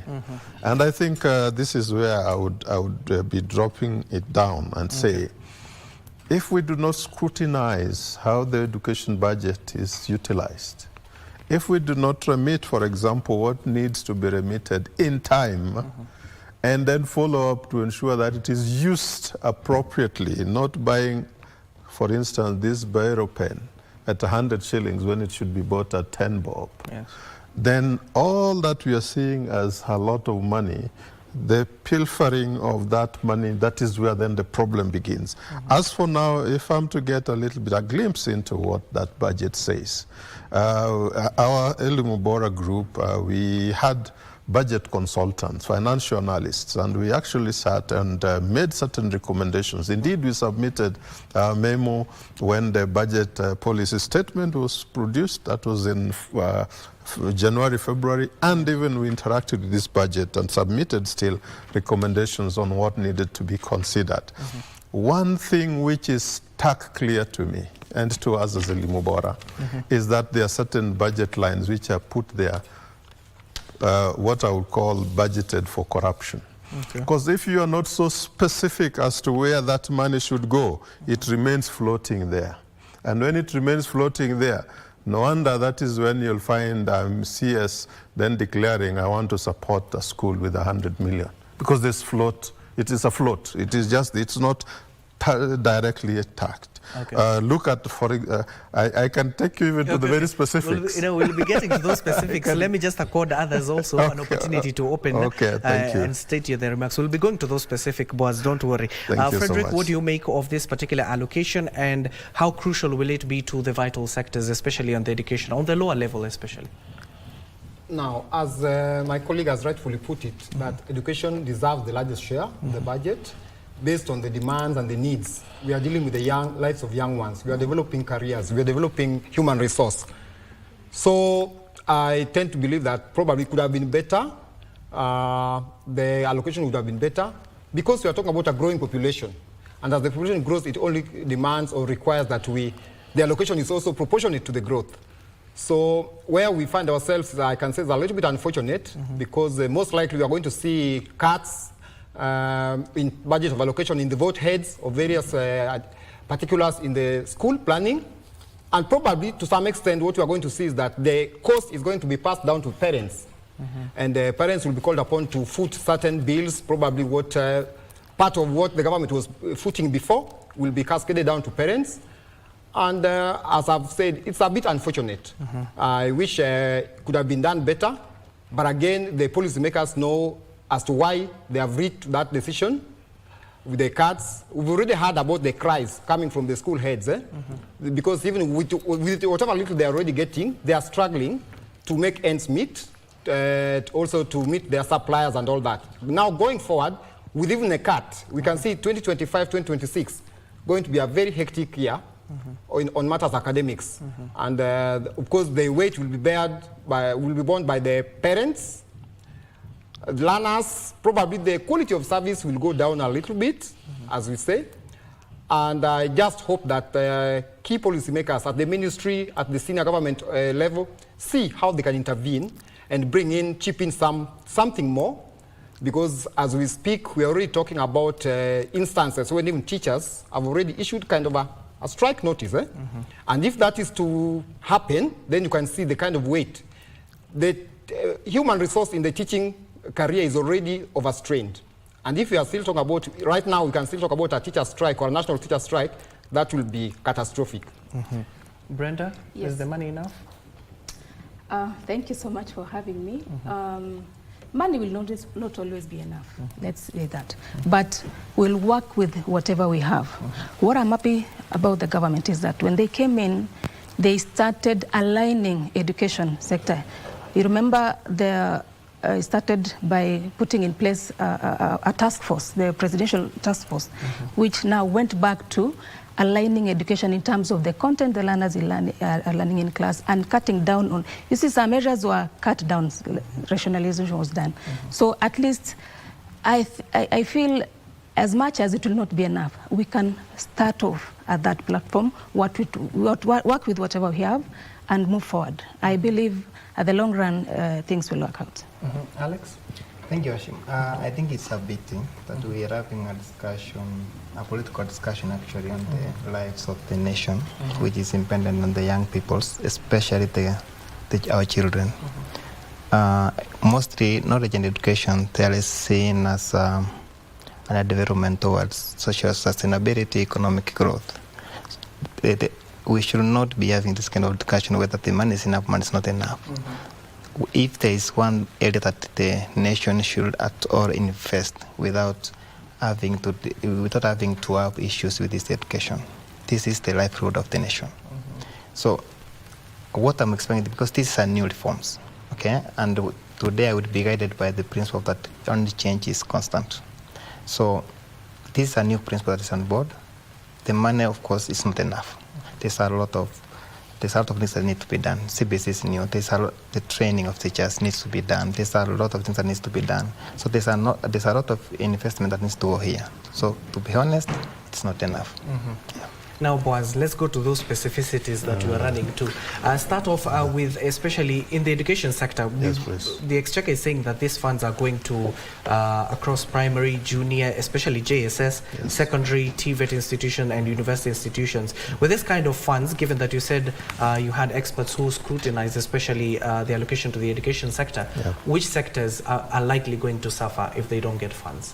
I think all sectors are likely to suffer. Right from the kindergarten to the tertiary universities. I don't know whether I start from the kindergarten going up or yes, I start from the up coming down. Because if you start from the up, the lecturers themselves, you've seen redundancies being declared. They were supposed to be given certain improvements based on the CBS that they signed. Those provisions are not in the budget. And so that tells you that industrial action are likely to be there. That will destabilize our tertiary level. So I'll be tucking up and tucking the down here. When you come now to the early grades, where we expected that the Munavu report, Brenda has mentioned, should have been actioned or implemented, that is not happening. Why? Because the parliament has failed to seize of that report and convert it into a policy that would require. I don't know whether the handicap is from the executive that should have been bringing it there. And so that has not happened. As a Limobora, we've had occasions to interact with the parliamentarians. The first thing they tell you, don't mention that. That is not something we know. So a formal process of including it. Why I'm bringing that is because within that, the recommendation of Munavu, there is supposed to be the comprehensive school process, harmonization of what the counties do as a function. That is at the early grade, that's the ECD. and then the vocational training, and how that also is seamlessly intertwined with the national, the basic education at primary level going up. That is not in harmony. And so when then you look at how administration and accountability aspects will be at play there, the resource, you're not seeing them there. But when you ask, you're tempted to, okay, you can be told that maybe the counties would see how they harmonize, how they seamlessly intervene at that level. But it should not be something which is not predictable. It should be so clear. Okay. On the quality and standards, even at that particular level, you saw at least one of those recommendations when the fees for exams was removed out. I think that was one thing that everybody saw, and that has been reinstated. Actually, that is the only thing that has been reinstated. And somehow it's been reinstated but removed from where the capitation to schools is supposed to be, meaning that then it is cutting back on the capitation to schools. The capitation to schools also is based on statistics of students which are less than the actual learners in school. Now, when you do so, and your arithmetic tells you that if you are to transfer, like it is recommended, 2,200 per child per year, but then you are transferring for less the number of the children, you're definitely not going to meet the needs of all those learners. So we were very specific. We told them, get the facts right, because the facts are not manufactured by anybody. They are in the statistics, the Kenya Bureau of Statistics, just the recently released the demographic surveys and all that. They are all there. So why this less harmony in how those things should be done is a problem. Come to the teachers. You still indicate that you'll be recruiting some 20,000 intern teachers. The courts have told you that recruiting intern teachers is against the law. Okay. So why do you continue with a budget that wants to fund things which are outside of the law, when the law is provided for what should be funded? So we say with that, you should be talking of how you recruit teachers on permanent and pensionable, though there's an indication that there will be a recruitment of teachers, a conversion of the interns into permanent and pensionable, but there's no provision allocated for that conversion. So those gaps, you just look at them and you start wondering who was doing this budget, and just wondering how it done. I'll go to the infrastructure and tell you there's an allocation of 400 million. For school, there's an allocation of, I think, for 400 schools, a budget which is almost 18 billion. But that budget, as it is indicated, the provision for 400 schools, you start wondering, which schools are these? Because they're not specific. Okay. Those 400 schools could be any schools. How many schools do we have? Primary school level, we have over 23,000. Okay.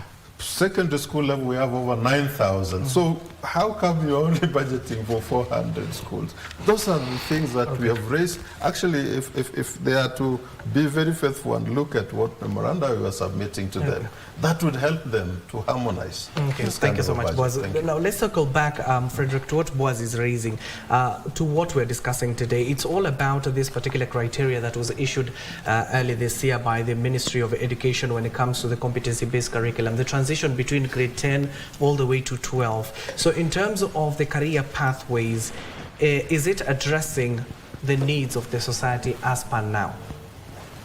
Well, thank you, Bwana Abdiaziz, for that question. Now, I want to believe you've talked about the transition. Yes. Right now, we are at that stage where our learners are being prepared to transit from grade 9 to grade 10 next year. They are expected in senior schools. And that right now, actually, what junior schools are doing is helping them select and also select their appropriate career paths. That is in the form of pathways. Pathways come alongside with the tracks, and within the tracks, we've got the subject combinations. Yes. Now, you said that recently, actually, the government did release circular on the same, a formal circular, and prior to that, they also released 2 documents. One on the subject combination in senior school, and the other one was on the categorization of the senior schools in preparation for next year. You've asked whether the subject combination or the career pathways actually align to the needs or in the job market today. Looking at it, I would say it does. It does, because if you look at the way the government has planned it, along the 3 pathways, the STEM, then we have the social sciences, then we have arts and sports science.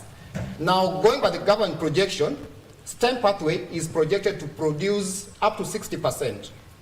So learners progressing to senior school are supposed to take up to 60% of STEM students, after which at the end of grade 12, they're expected to have been equipped with necessary skills that can enable them to be the job creators, that can enable them to embark on the world of work, use those skills to produce goods and services that can earn them an income. Alternatively, from the grade 12, they can also progress to higher education now in the university. The government, I think, is looking at, we also have a Vision 2030, and you're looking at towards industrialization. So there's there's a lot of career opportunities under technical technical studies track. We've got a lot of opportunities under pure sciences track. A lot of opportunities are also there under applied sciences track. But that's not all. We have got the other pathways under, for example, arts and sports. We've got arts as a track, and then we've got the sports and recreation as a track.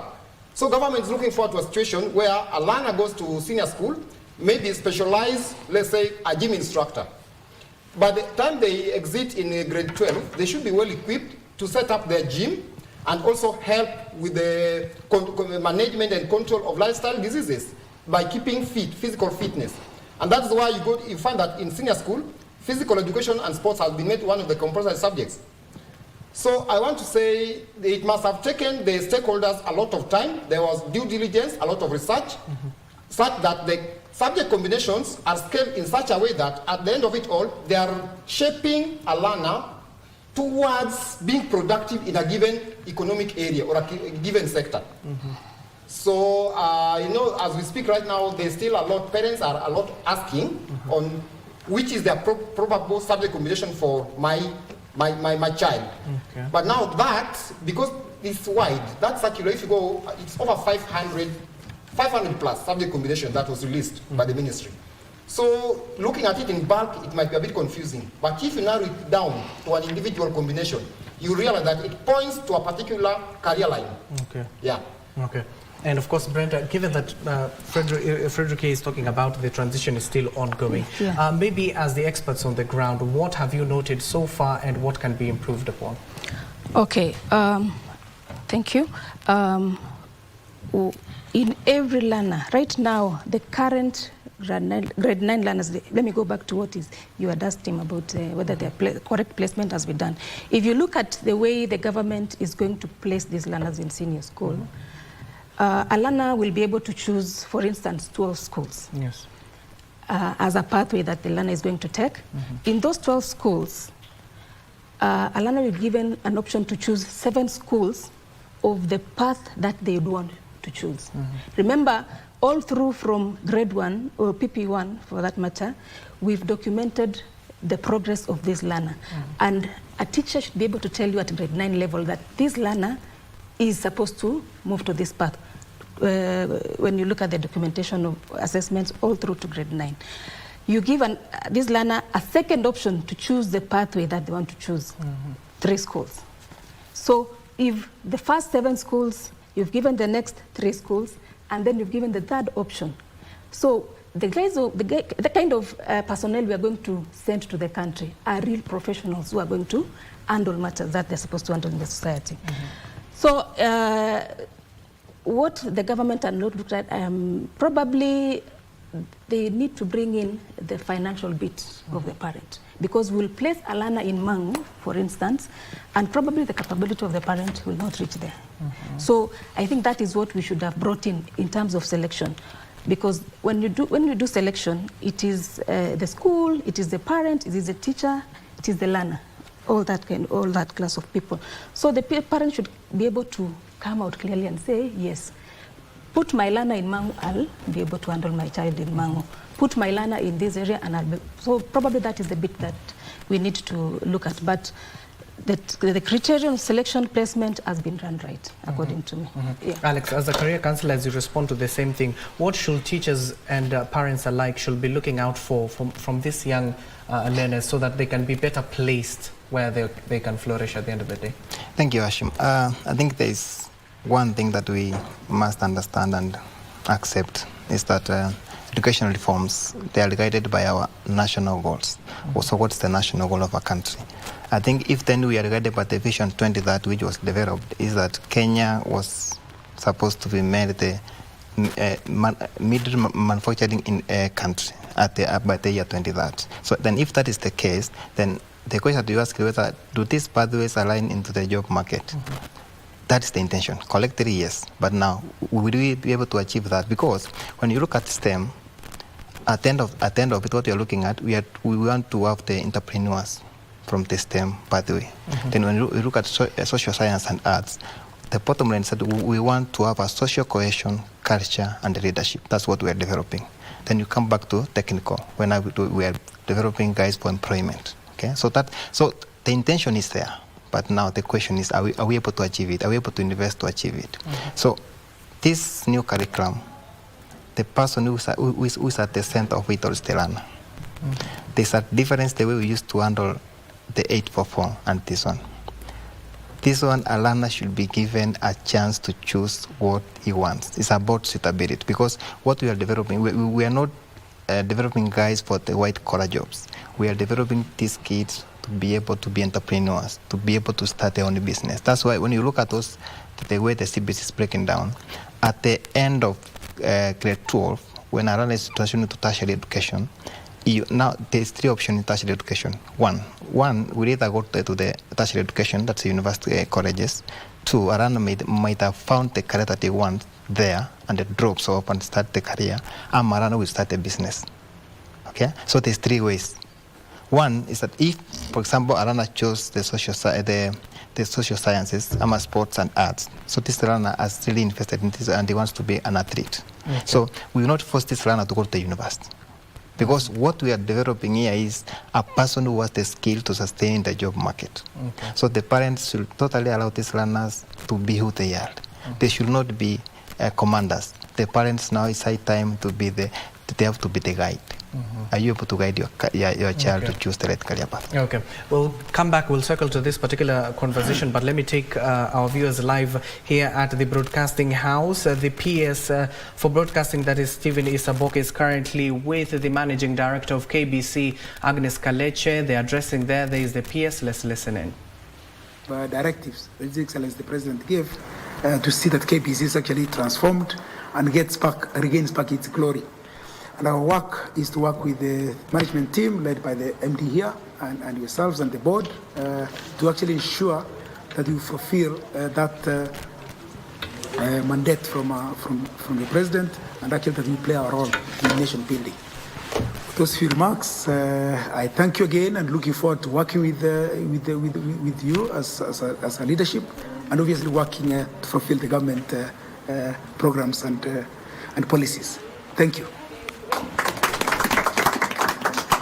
this point, yes, I want to present a few gifts for visiting us. That was a brief meeting between the Principal Secretary at the State Department for Broadcasting, that is Stephen Isaboke. Then you can see the Managing Director, Agnes Kaleche, and of course our very own Timothy Kipnusu will be giving us an update in our subsequent bulletins on what the two figures have been able to discuss on the various issues that are affecting the broadcasting industry, and especially here at the Kenya Broadcasting Corporation. Circling back to what we're discussing, if you're just joining us, our focus is on the education sector, and more importantly on the career pathways, given that January 2026 is not that too far, and especially right now when the government is reading its budget on a Thursday. And how crucial will it be to these career pathways? Let me head over to Boaz once more.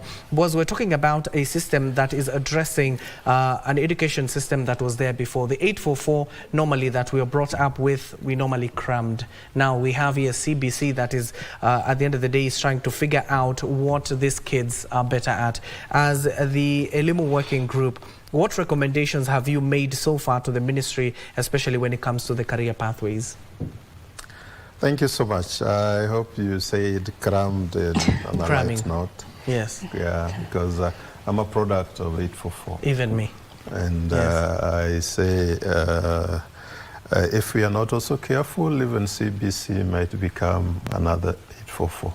Because 844 was supposed to replace the 7-4-2-3 system, which was considered to be more theory, and then the cramming aspect, non-practical. But that is not a question you've asked me. I was just responding to that. Now, for me, in terms of then transitioning, before I even go to the pathways and all that, we should be looking at two critical things: the level of preparedness for these learners to transition, and for the institutions that are receiving them to receive them and indeed continue with that. So in economics, people talk of demand and supply, but that would be restraining. So I want us to look at how a situation where then you are talking of these learners are being prepared and they'll be ready, but then when they get to the school, then the horror begins. When they get to grade 10,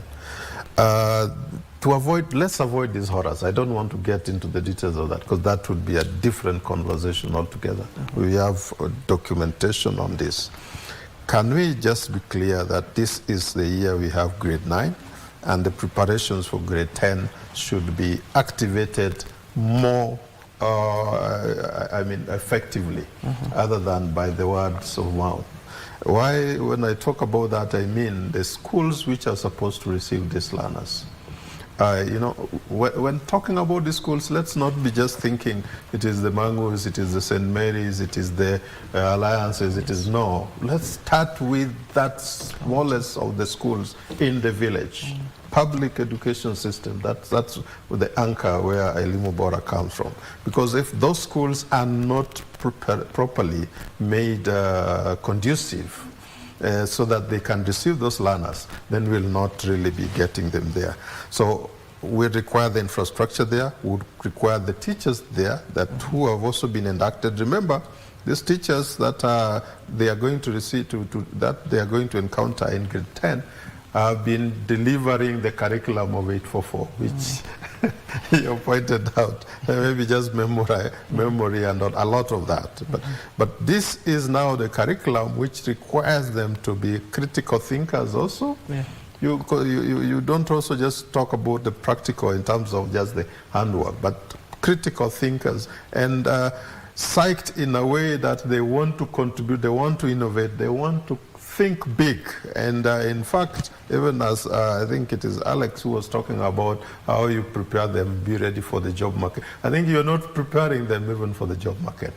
You're preparing them to create the market for them, because these are the jobs that are going to be there. Nobody is even training people for. In the next 10 or 20 years, the kind of jobs that we'll be having requires the dynamite in the minds of these young people. That is the dynamite that you require to activate. So you require then teachers who would be able to understand that in the 21st century, when we are teaching these young ones, the facilitation needs to broaden their scope of thinking and imbibing things. The mind thinks, and the hand and other limbs act. So in that case, that is very important. The second aspect is, when you are now looking at how they are being prepared, now that's coming back to the learners themselves. I like it that Brenda is so positive. Brenda, because you come from a private institution. But the public schools are dealing with enormous number of learners. You'll find 2 teachers handling JSS as we speak. And indeed, they're handling hundreds of students. The only thing that is happening, because I'm not talking out of blue, I've visited some of those schools, you'll find that the rubric that they're filling, they're filling meet expectations, approaching expectations, and all that. And if you ask if there's a particular child that is being assessed, if you don't fill those, also you are in trouble. So essentially, we've called as a Limubora, we don't just want to moan about what is not working, but we've called as a Limubora that let us prepare grade 10 in such a way that even these learners will have a second chance of deciding or determining which path they want to get. And I want to remove completely this element of affordability. Brenda, don't use that term. When we use that term, we completely throw our constitution out of the window. There's a right to education, and the government has a responsibility to provide. If it is affordability, over 80% of our learners would not be anywhere. So let it not come out that we are talking about those who can afford which schools should be placed. No. That, to us, as a Limubora, we completely are not of that mindset. So we need to help these learners. As of now, I think rationalization of subjects has been going on, and it has been going on for far too long. At some point, KICD should be asked now, because I know that they were ambushed. Let me be very clear. I think they were ambushed when they are being told, rationalize this from so many subjects. We need only 9, we need only 7, and all that. But you see, when they were telling you that we have a challenge, when you're rationalizing, where do you place home science and all that? And then they eventually find home science and agriculture together, and then they're telling there's something that we miss when we are doing this rationalization.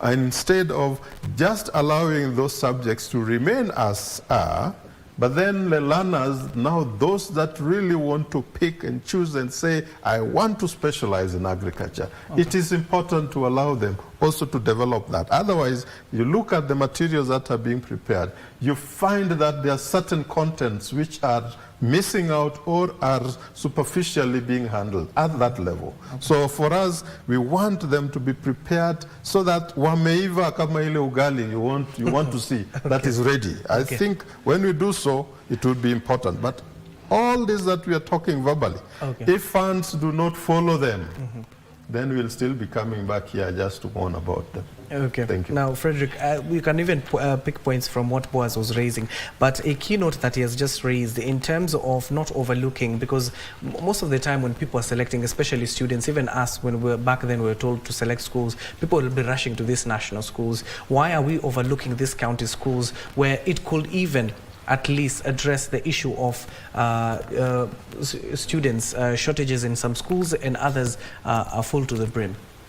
Thank you, Bwana Hashim, for that. Allow me to start by agreeing with what my colleagues have said here, Brenda and Alex, that with the CBC, the focus is actually on the learner, and that it's about preparing the learner for future, for stability, to switch and to be a productive member of the society. So I also do want to agree with Bwana Boaz, as he has put it, that with the CBC, it's not about producing somebody who can be employed, but somebody who can be an employer, a job creator. It's true, the market is changing. The learners we're talking about are the people who will be ushered into the job market in the next 5-10 years. But then, of course, things shall have changed. 5 years ago, nobody knew that AI would be the key thing today.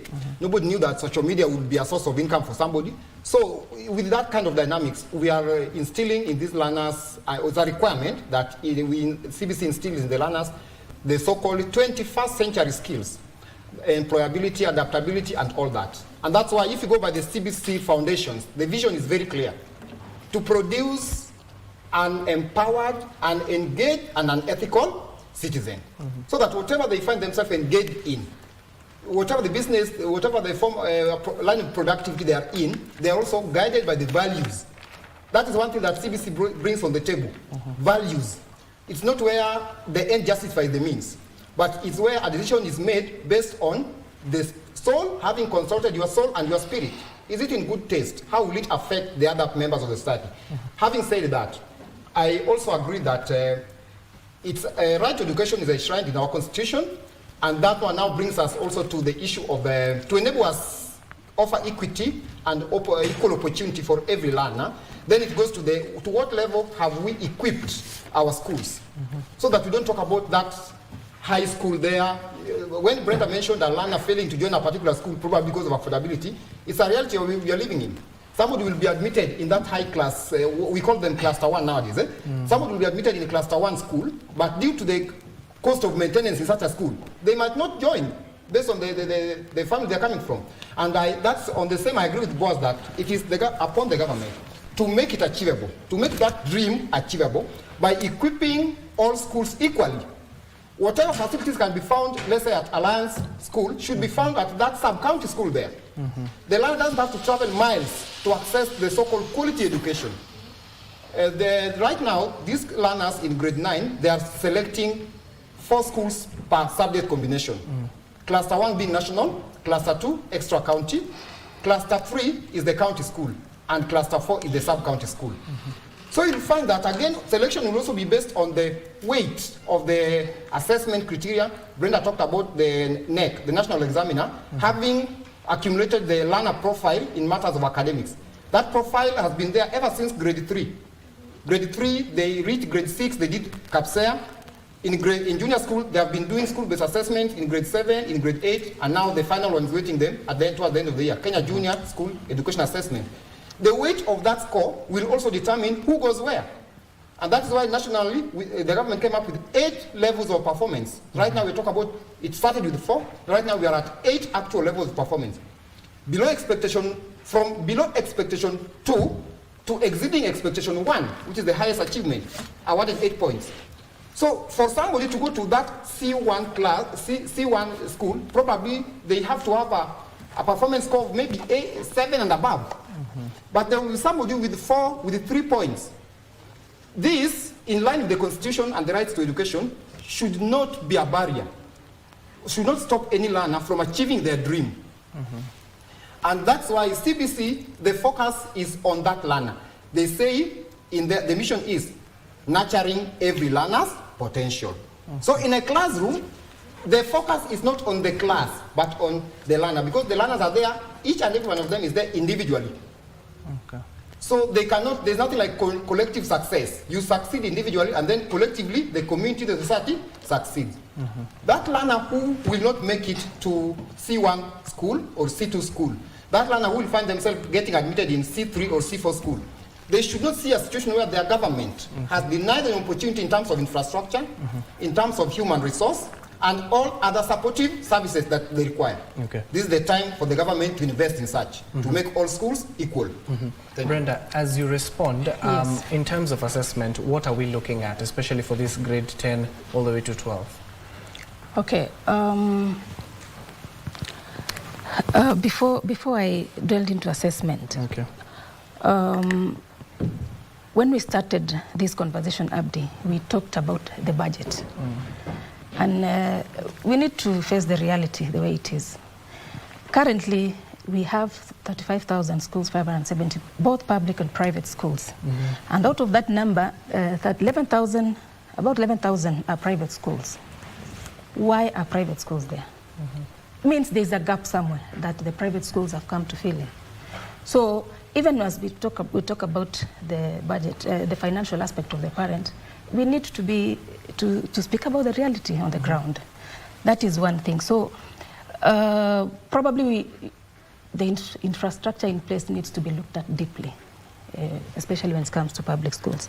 Now, assessment. When we move to assessment, for a learner to join senior school, remember we've been documenting their assessment all through, like he has mentioned, from grade 3.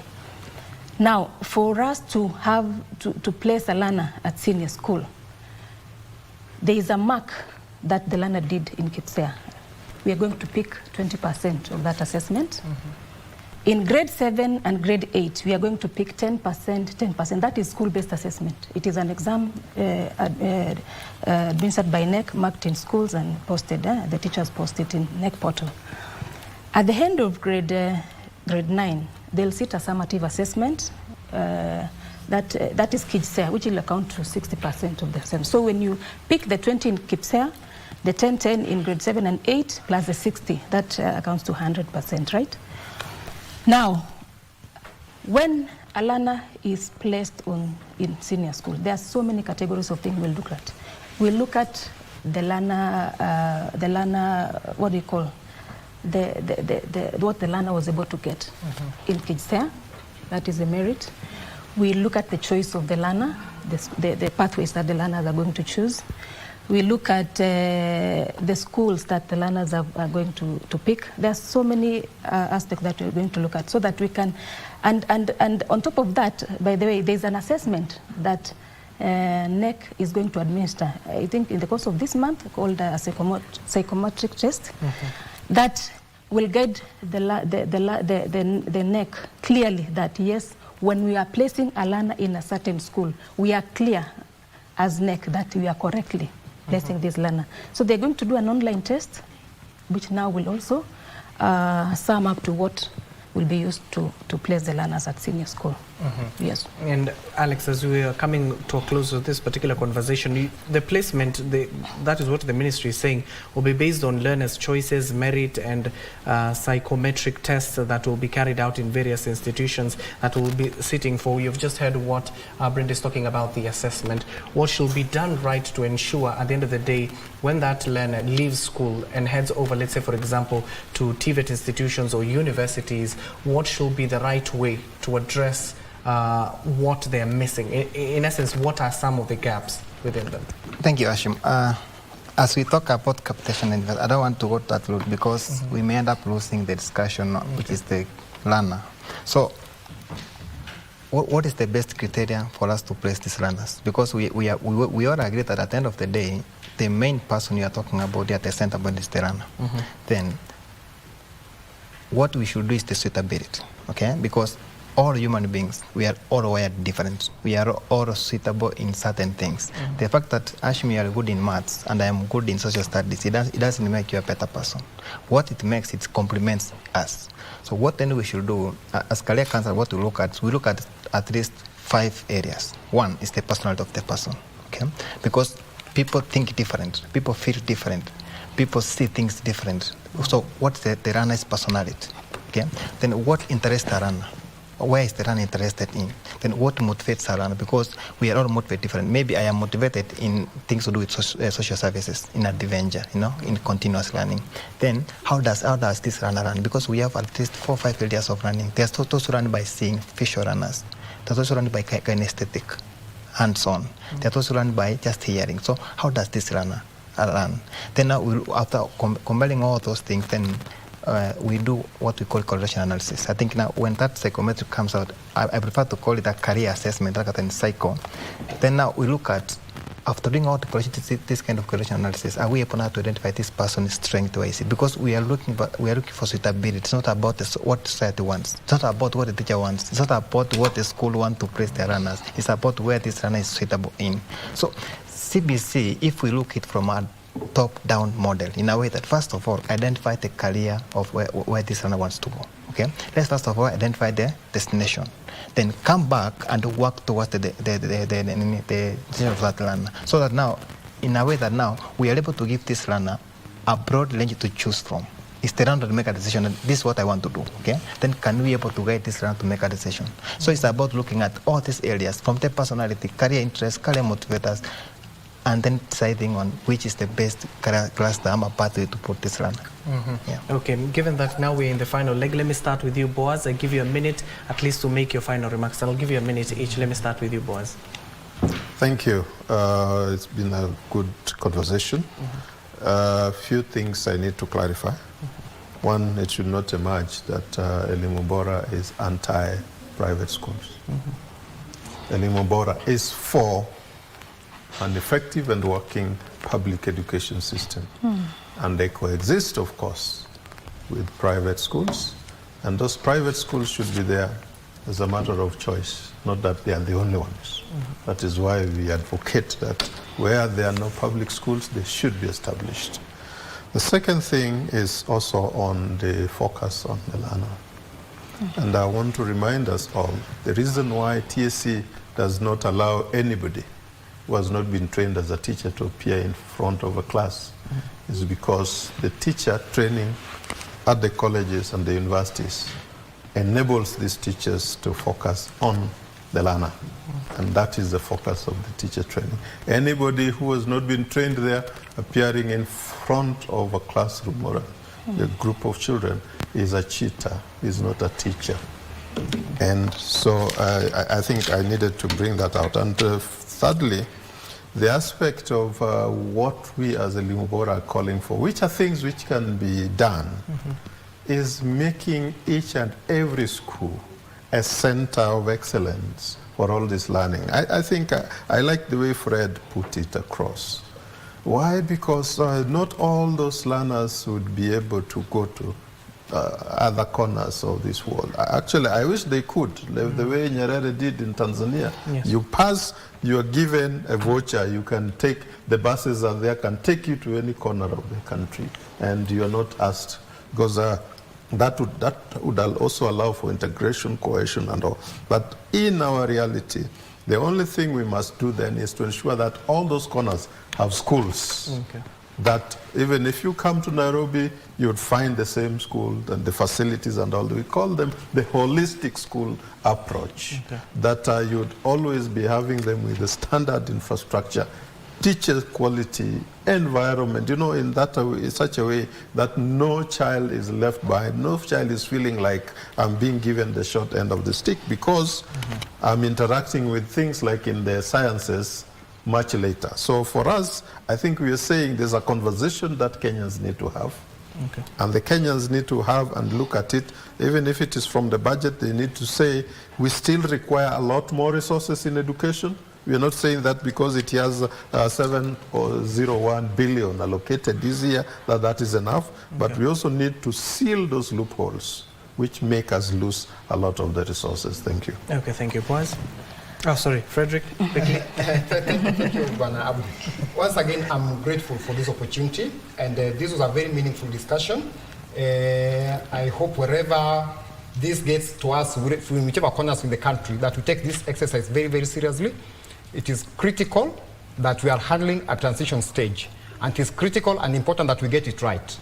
So two things come in hand. One is to ensure every learner gets that which is due to them, their rightful place in education, without having to struggle for it. So I still call upon the key stakeholders, particularly the educators, nowadays called facilitators, the way Madam Brenda said, that we happen to know these people, we've been with them for longer, we happen to know them better.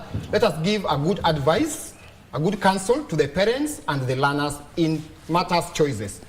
When Alex said it should not be about the parents' push or the family push or any other pressure. It's about the learner and their suitability. What can they make them realize their full potential? And the government is committed to that. So let us handle this exercise with care, with utmost faith, and we help the government realize this intention. Secondly, the way Bwana Boaz has put it, my appeal is still that we spend on funding and equipping our schools.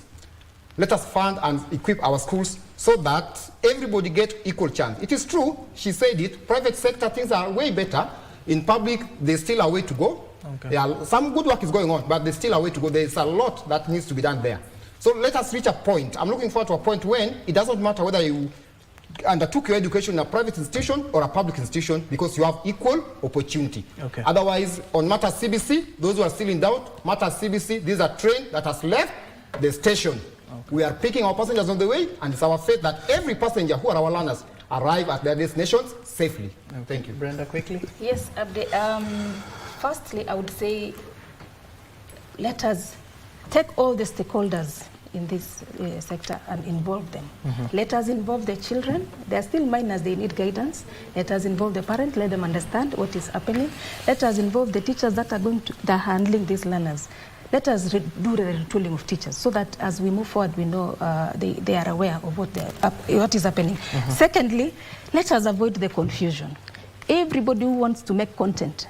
I heard the other day that now CBC has changed to CBE. Nothing has changed. It is the confusion of content creators outside there. Let us keep the eye on the focus and let's deliver education to the learners. Thank you so much. Alex, quickly. Thank you, Hashim. In 1 minute, maybe 4 things. One, let's stop politicking on the lives of the children in any way. It's unacceptable and it should not be happening. 2, these learners are making one of their decisions in life. They are deciding on their life. So to the parents, don't be commanders, just guide them. Then to the children, kindly let's allow them to discover themselves. Because from the bottom of my heart, I believe that CBC is one of the best curriculum. If at all it's well implemented and there's good intention. Thank you so much, and I really appreciate it. When you hear that sound, they're kicking us out of the studio. Alex Odare, Career Counselor, Brenda Limo Mushoki, the Director of King David School in Kamulu, Boaz Wakuru, a representative of the Wakuru. Waruku, Elimu Bora Working Group, and then Frederick Onyandwi, Academics Master at Loreto Convent. Gentlemen and lady, thank you so much for joining us this afternoon. And of course, it's already in the afternoon. And joining us in just a few, so don't go too far, is Kasichana Masha up next with Kurunzi Mashinani. For now, good morning.